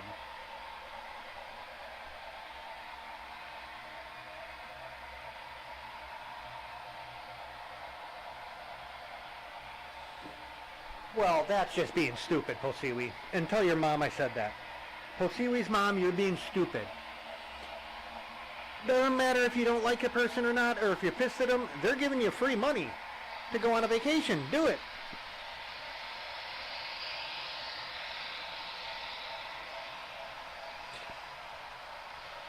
If this one does, I don't know how to do it without a second controller. Like I said, I can flip between the two locomotives, but again, I'm not very versed in the DCC yet. So maybe I've been doing something wrong this whole time.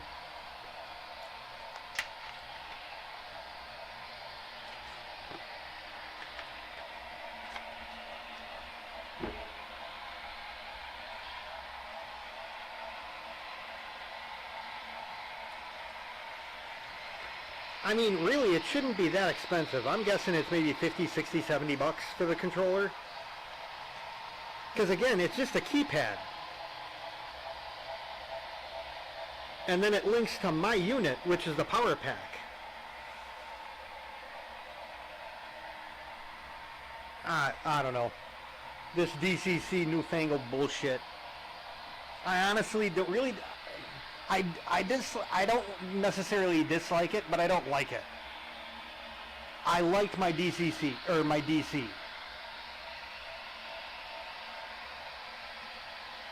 Shit, the last power supply, the Troller, man, best controller I've never owned until now.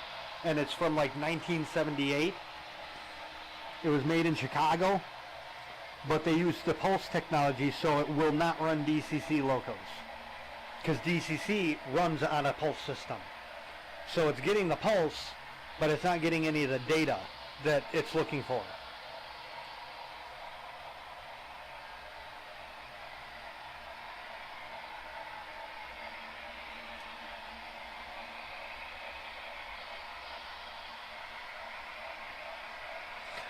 Like, if they would actually make DCC controllers like they used to make DC controllers, it would be fine. Honestly, I'd sell this GC52 for a DCS53 with dual controllers in a heartbeat.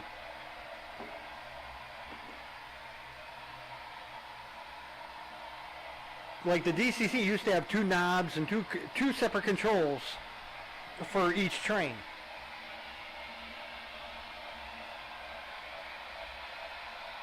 Why can't you have a dual controller one now? They have room for it.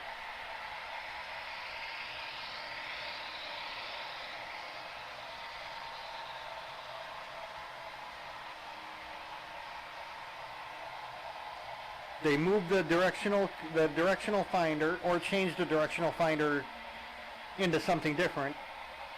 Add a second one, and they have room right above the knob to add a second knob. So why can't they do it?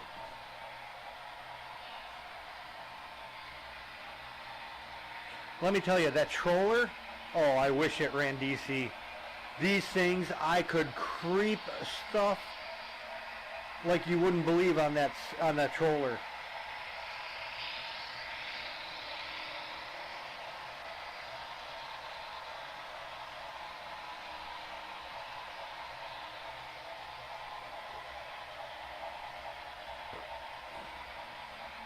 What the pulse system did was burp. So DCC, the more power you apply to the track, the faster it goes.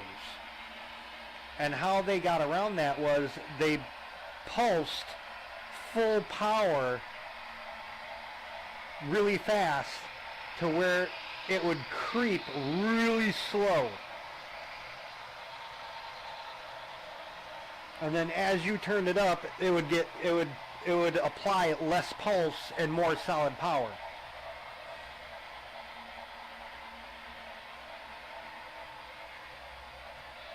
Yeah, that's another thing. In DCC, you do not control the track.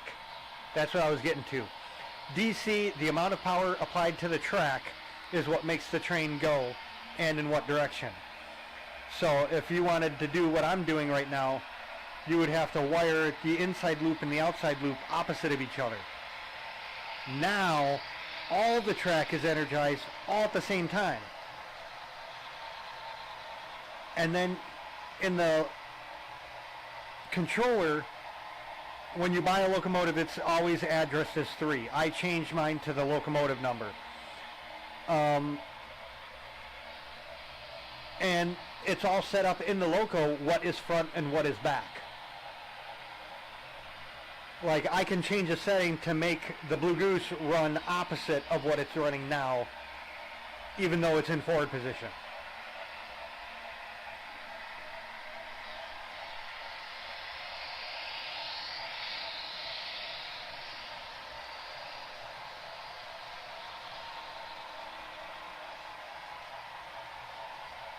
I would assume he would, Posiwi.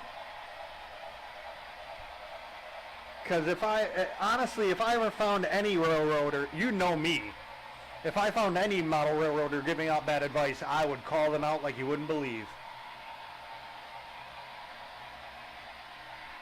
You know me, I'm always itching for a fight.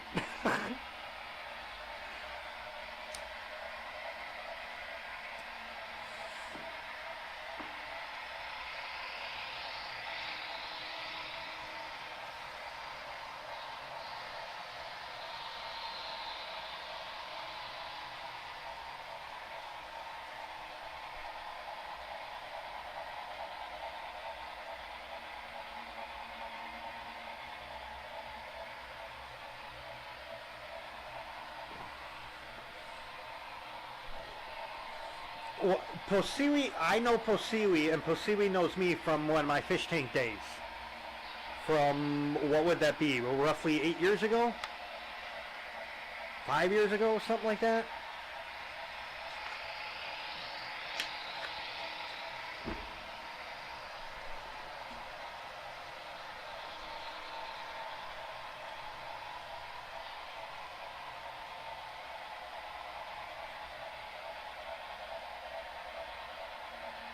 I actually was doing trains before fish tanks. I sold all the train stuff to start the fish tank thing. Well, I shouldn't say all of it. I kept a lot of the stuff. I kept my cars, a bunch of cars, kept a bunch of old locomotives, which I don't run anymore because they all blew up. Although I am going to fix that one eventually.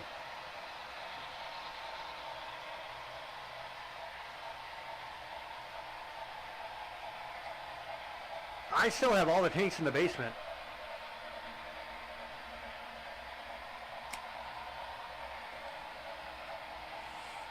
Actually, I have everything still in the basement besides the lights, which are up here.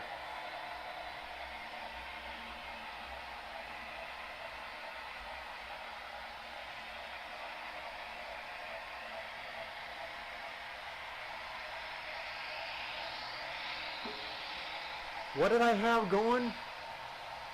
4, 5, 6. 6 and 6 is 12. 13, 14, 15. Shit, like 20 tanks total? 25 tanks, somewhere in there?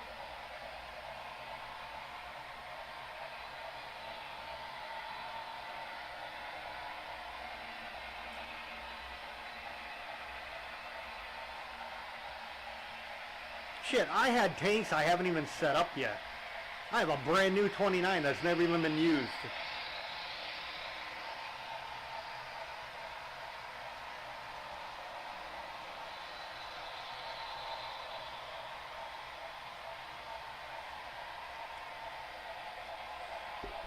Well, Johnny, you're not a loser with no life. I mean, come on.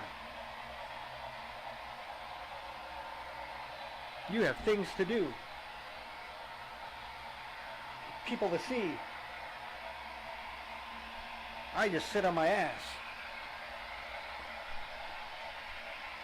thinking of how I can take over the world.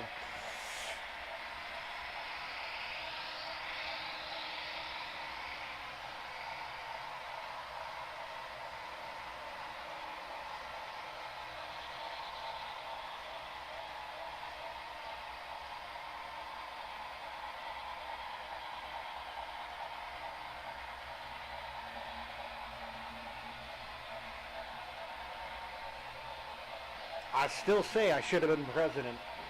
I can fix this country up in like a month.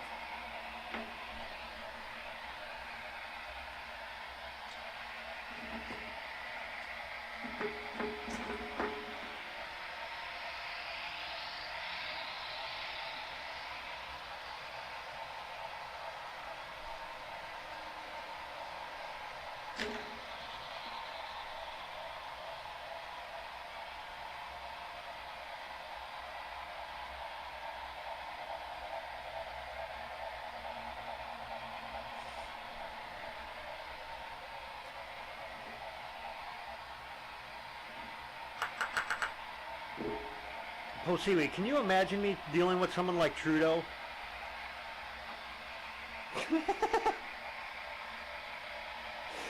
He'd walk into the Oval Office, I'd have a big paddle just sitting there. Dude, you piss me off, you're getting that. Oh, whack us upside the head.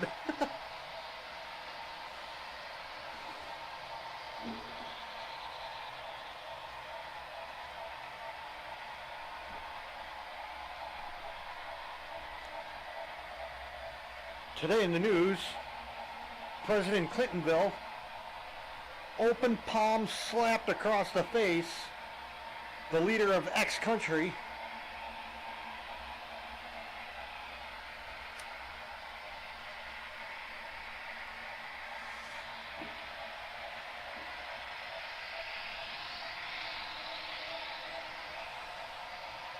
He's also removed every single tax and tariff on model railroading and fish tank supplies.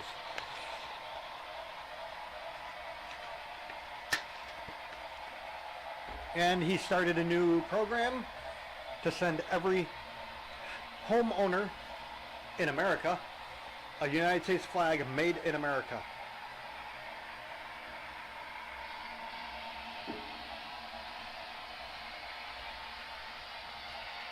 I guess France will have to go somewhere else to get money to buy their tea and crumpets or whatever. They wouldn't be getting the money. I'd put it into buying flags for everybody.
There is a way, but you probably won't be able to do it.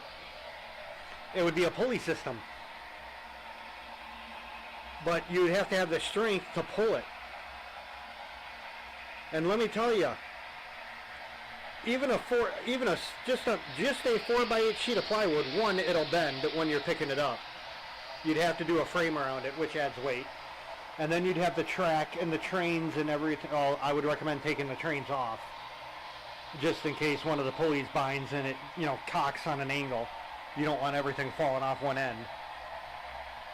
But it's still going to be some weight to pull.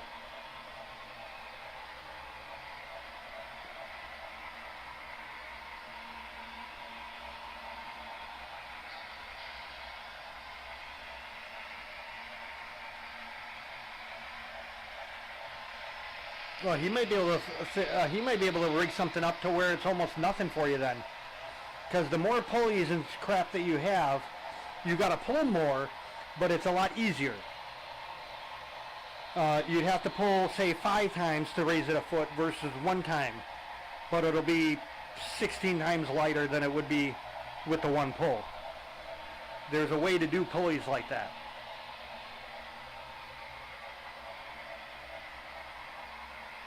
You could do that, but then you would have to have the infrastructure.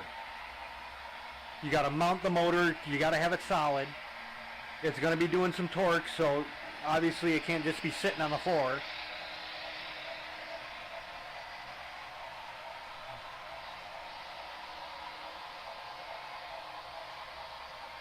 Or you can park a Jeep in your front room.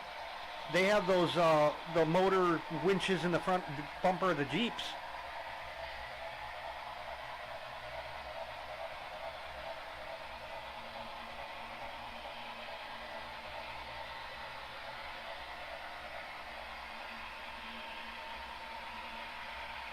Hinge it.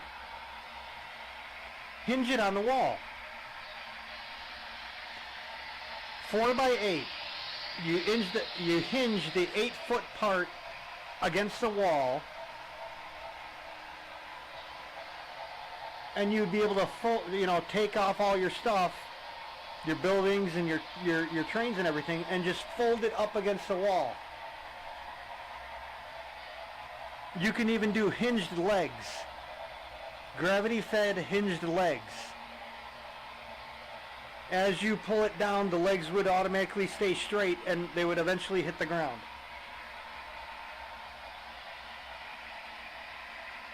And what would this be? This would be top of the board, roughly 33, 34 inches off the ground. That gives you plenty of, that gives you another, 1.5 foot on top of the board to the ceiling, roughly.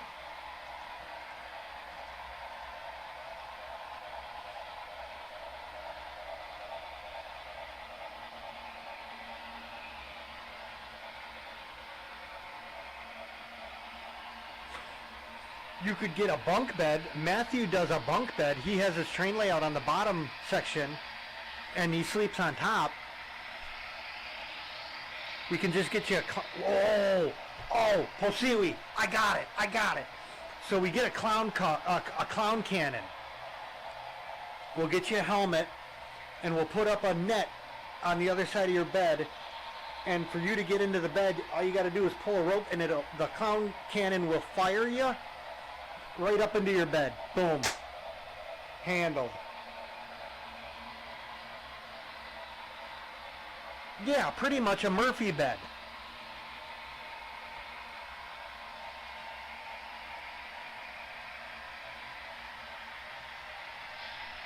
And you can actually do it in 2 sections. Cut that 4x8 into a 4x4 and just place them right next to each other, because that will, 1, reduce weight. Instead of trying to lift or move 8 foot by 4 foot, you're only doing 4 foot by 4 foot. Especially since you're going to have to 2x4 around it for strength.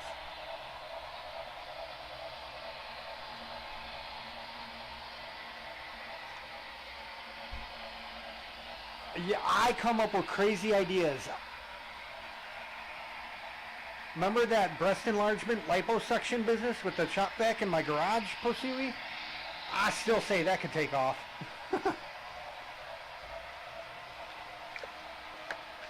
You suck it out of one person, blow it into another. How hard can it be?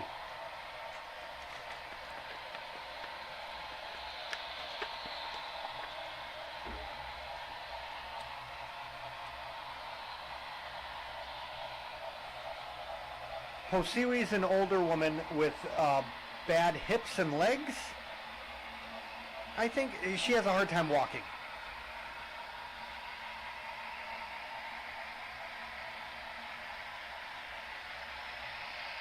I wouldn't. I would not do trains over a fish tank. Anytime the layout will be down, you're exposing that wood to mist, and you'll end up getting a mold problem. Oh, it's back? Okay. I knew you had problems getting around.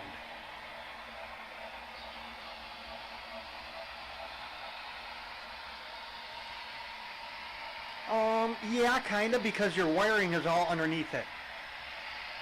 Your wiring is underneath the board.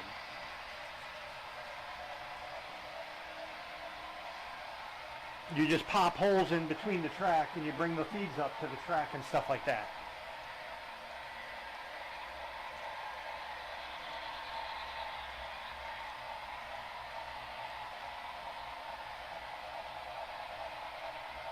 I'd be more worried about the mist coming off of the bubblers in the water and stuff. Always spraying on the bottom of the board, and after a while you will get water damage and mold growth. And we don't want another 90 gallon onto your bed scenario. We don't want that. Dude, man, I still feel sorry for you about that. I wouldn't. If that happened to me, I'd just be like, fuck it, I'm done, I'm moving, I'm going to a hotel tonight. I'm not dealing with this shit today. For those that don't know, she had a 90 gallon fish tank next to her bed, and the stand gave way. It was a fish stand, but it gave way, and the whole tank fell onto her bed. 90 gallons of water, fish, everything. Oh, I can imagine it. Like I said, I mean, especially when it happened, because this happened at like right when she was going to bed, 9, 10 o'clock at night, from what I remember. At that point, I'd be like, you know what?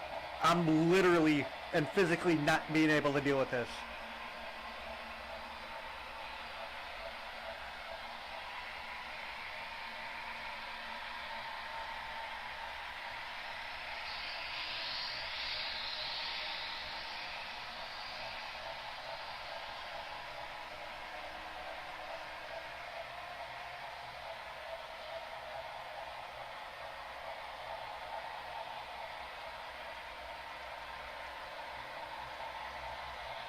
Kevin, young Asian looking guy, Kevin from California?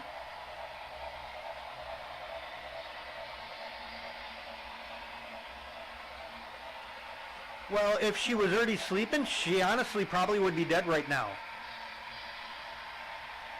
8.25 pounds a gallon at 90 gallons. And that's just water. That's not the gravel and everything that was on the bottom of the tank. She would have been dead. And if not, she would have been maimed, because if she was in bed and the tank fell, the glass would have definitely broken. But by hitting her body. So she would have been sliced up to boot. And then with all the fish water, infection would have been guaranteed.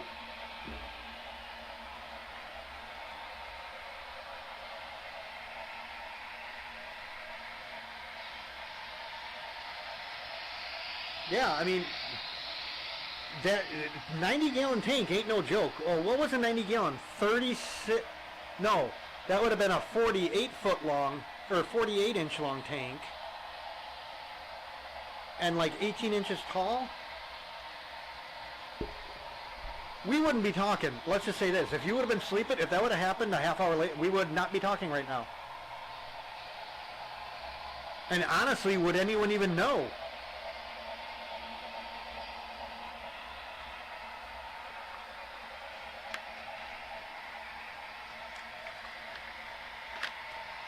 I mean, we would have probably found out by when you didn't show up in streams anymore.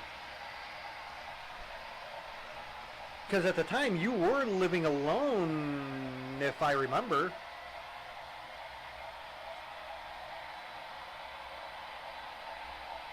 Oh, it was the old 90s tanks with the double thick glass then. At one point in fish tank construction, to save money, they thinned the glass. They went to a thinner glass. Still strong enough to hold it, but nowhere as close to what the old tanks were. They like literally half the thickness of the glass.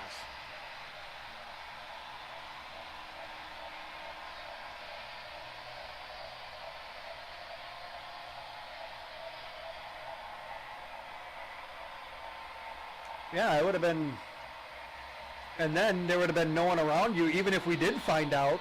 I mean, who the hell would we have contacted? You're literally, this woman literally lives in like the middle of nowhere. Like, she lives in like the desert area part. You could like, honestly, she could walk out her house buck naked, and I don't think anyone would even see her to call the cops. I mean, she's just in the middle of nowhere.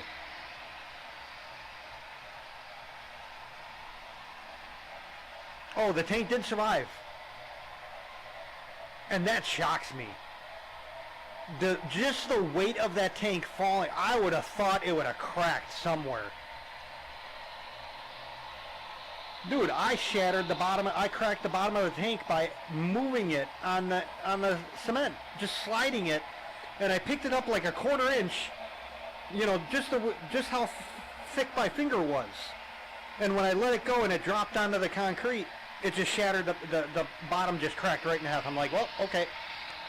Picked it up, took it outside, beat the crap out of it into small pieces into the garbage can.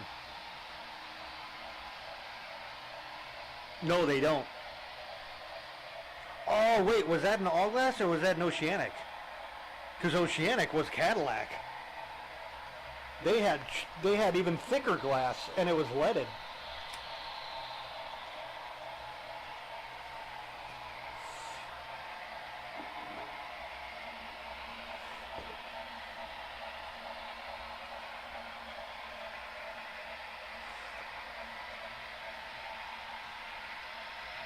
Yep. That's why I kept all my tank, the low boy, everything's down there. I just all stacked it up on top of each other.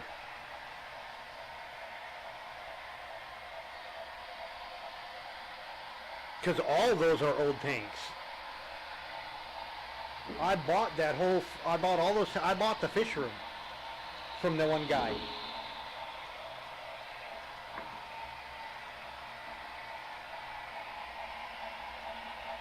I wish I still had my Oceanic tanks. My dad used to have a gorgeous 65-gallon flatback Hex. I don't know who bought it. At some point he sold it though.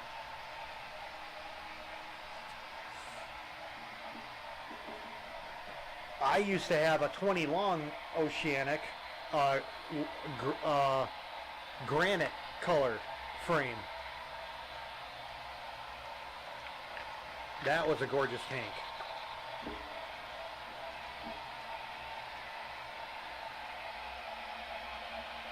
I still think that tank is up in my parents' attic somewhere. I wouldn't have thrown it out, and I don't remember selling it.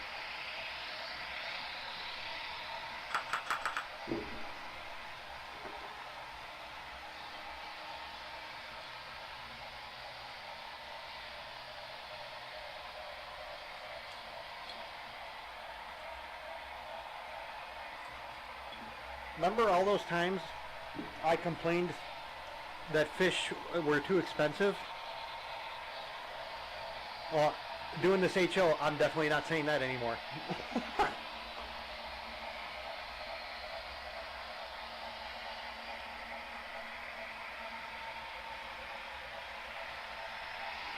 The steam engine is the Blue Goose.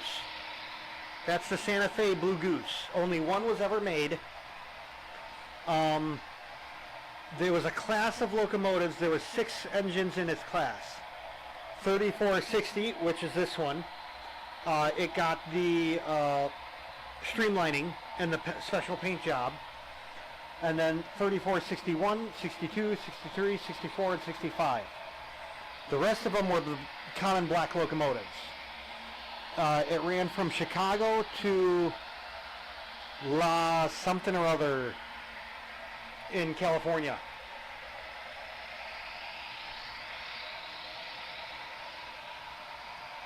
Oh, this one.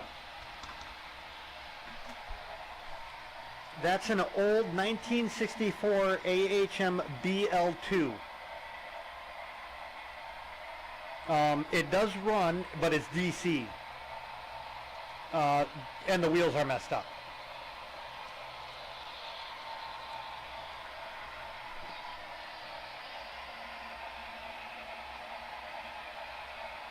Okay, wait a minute.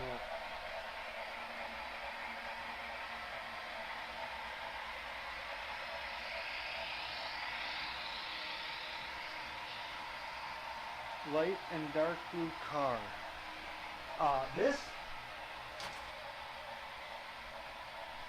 This is the fictional Blue Goose paint job on it's called a Vista Dome.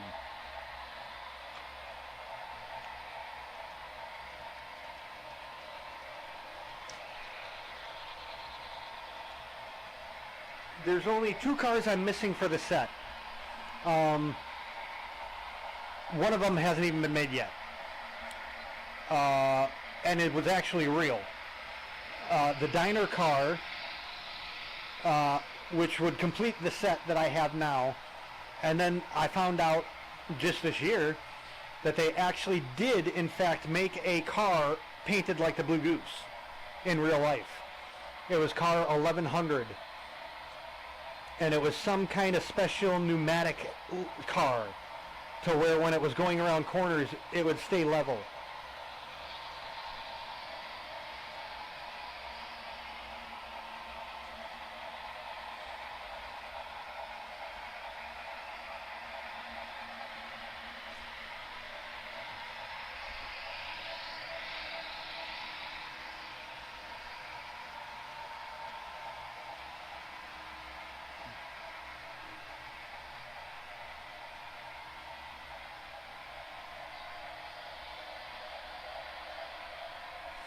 I want to repaint my car that way and then get a specialized license plate that says SFBG 3460.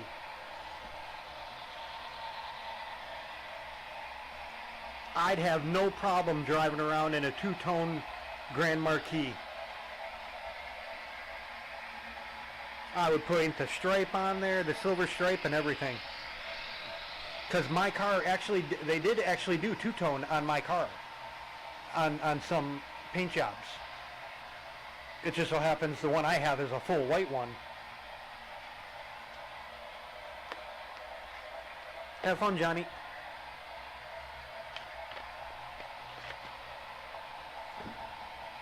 I will be right back because I gotta go check radar.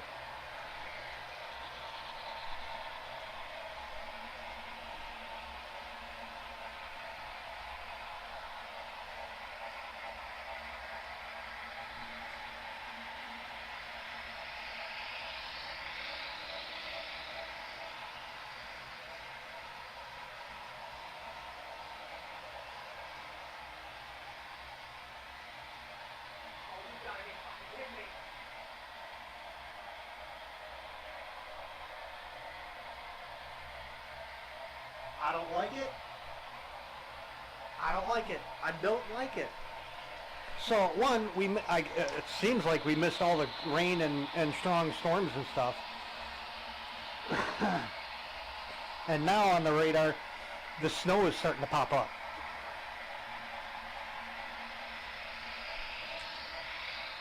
My old ass don't like snow anymore. Although I like it better than rain.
Wow. So I walk in the room just as I see two trains going towards each other, and for a split second I forgot I had two tracks again.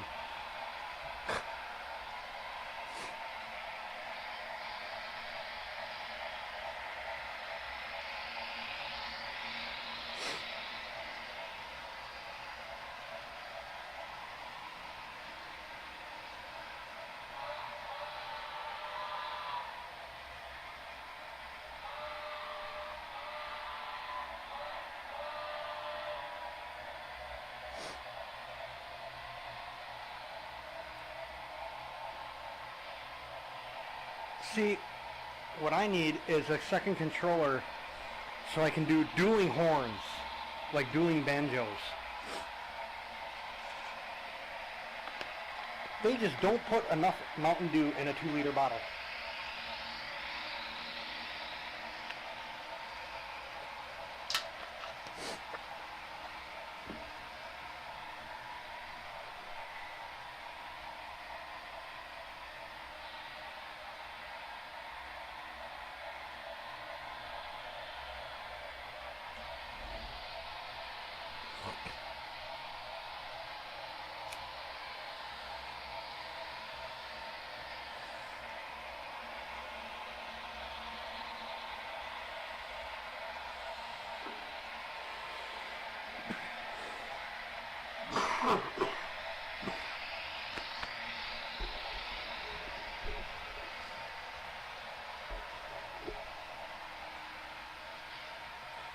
It'd be like, ding ding ding ding ding ding ding.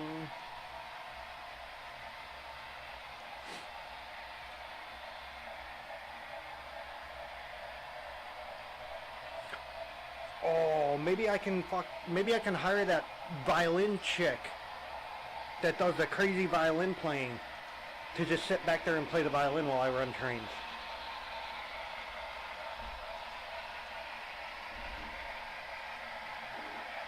Oh, I can't remember her name, but man, I fell in love with her violin playing.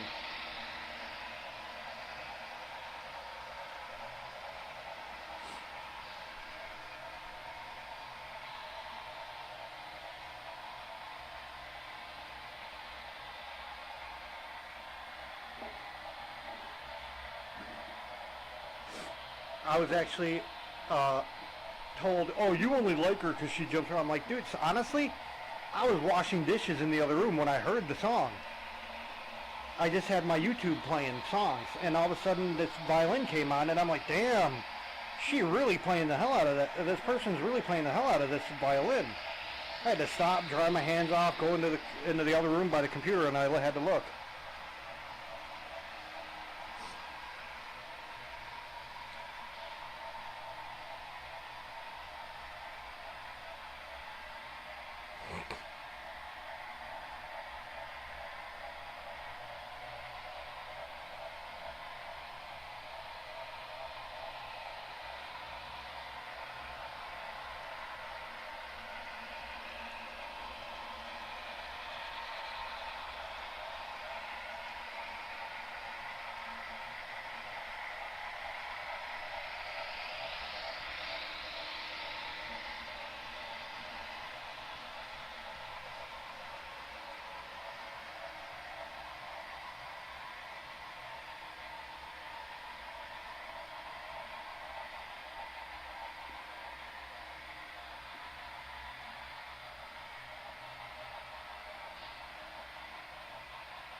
What? Why would you have to redo tests? They already did the tests.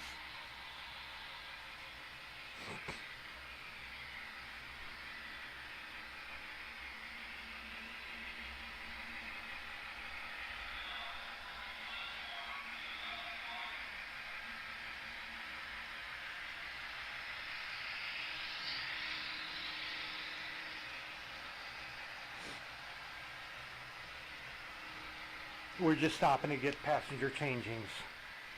We're dropping off and picking up.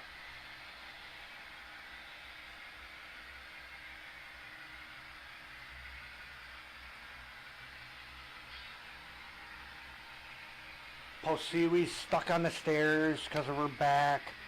Oh, just boot her off the train. Let's go.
We having fun yet, guys?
All this bullshit healthcare stuff started during when they came out with that stupid Obamacare.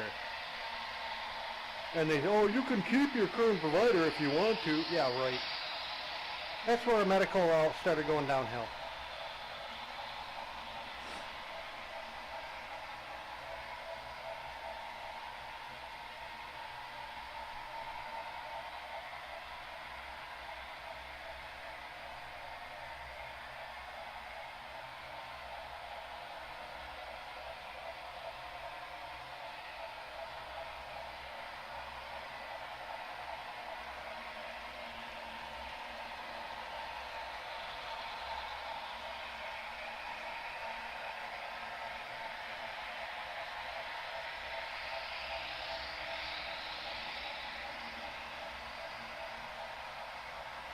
God damn, that's... Man, the Blue Goose is like just sexy. It really is.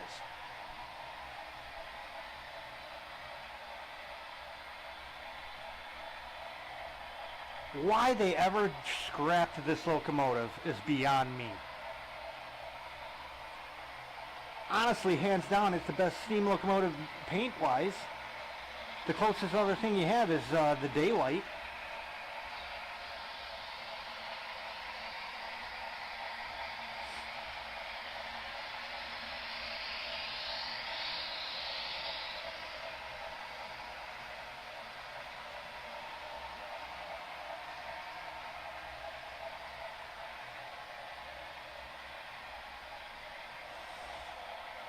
That's how they get you.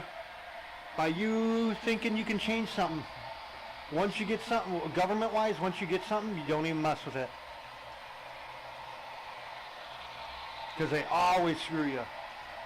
No matter what, they'll always try to screw you.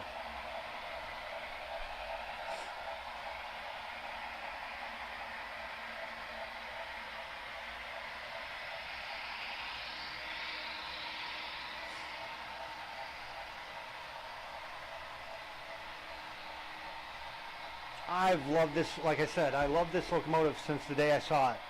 Toshido, that's what it was. Toshido. It was a brass locomotive, 2,500 bucks. And this was back in like the 80s and 90s.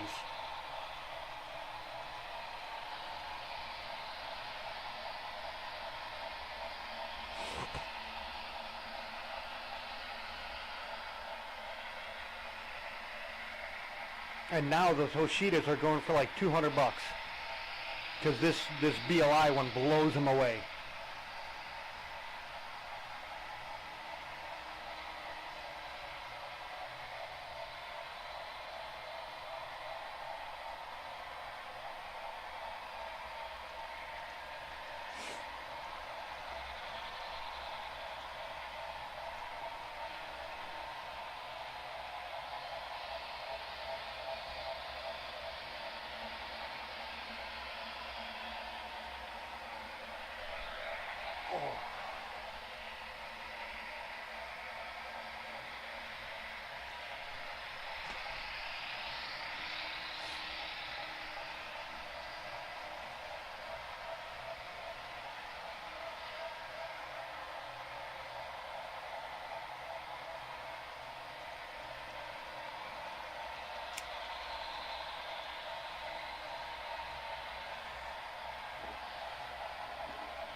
Have a good one, Posiwi.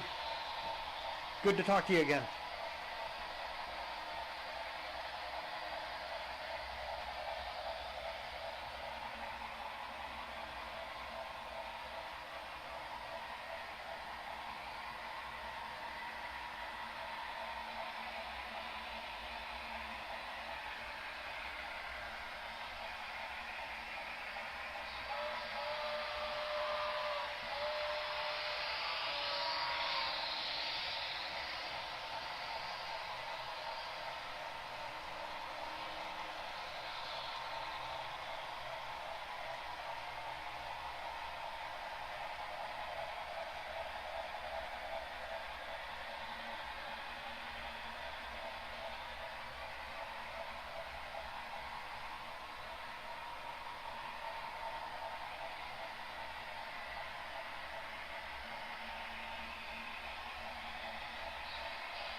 So knock on wood.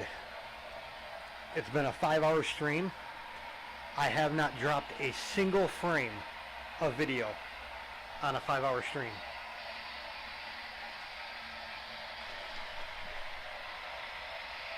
I love my Ryzen. That was the best CPU choice I ever made.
We're going to be wrapping this up in a little bit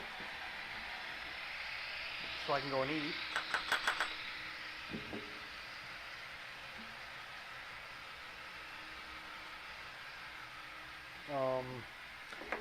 I will try to get back on later tonight. I don't know how my back and stuff is going to fare because it's starting to hurt my butt and back from this chair.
come back later.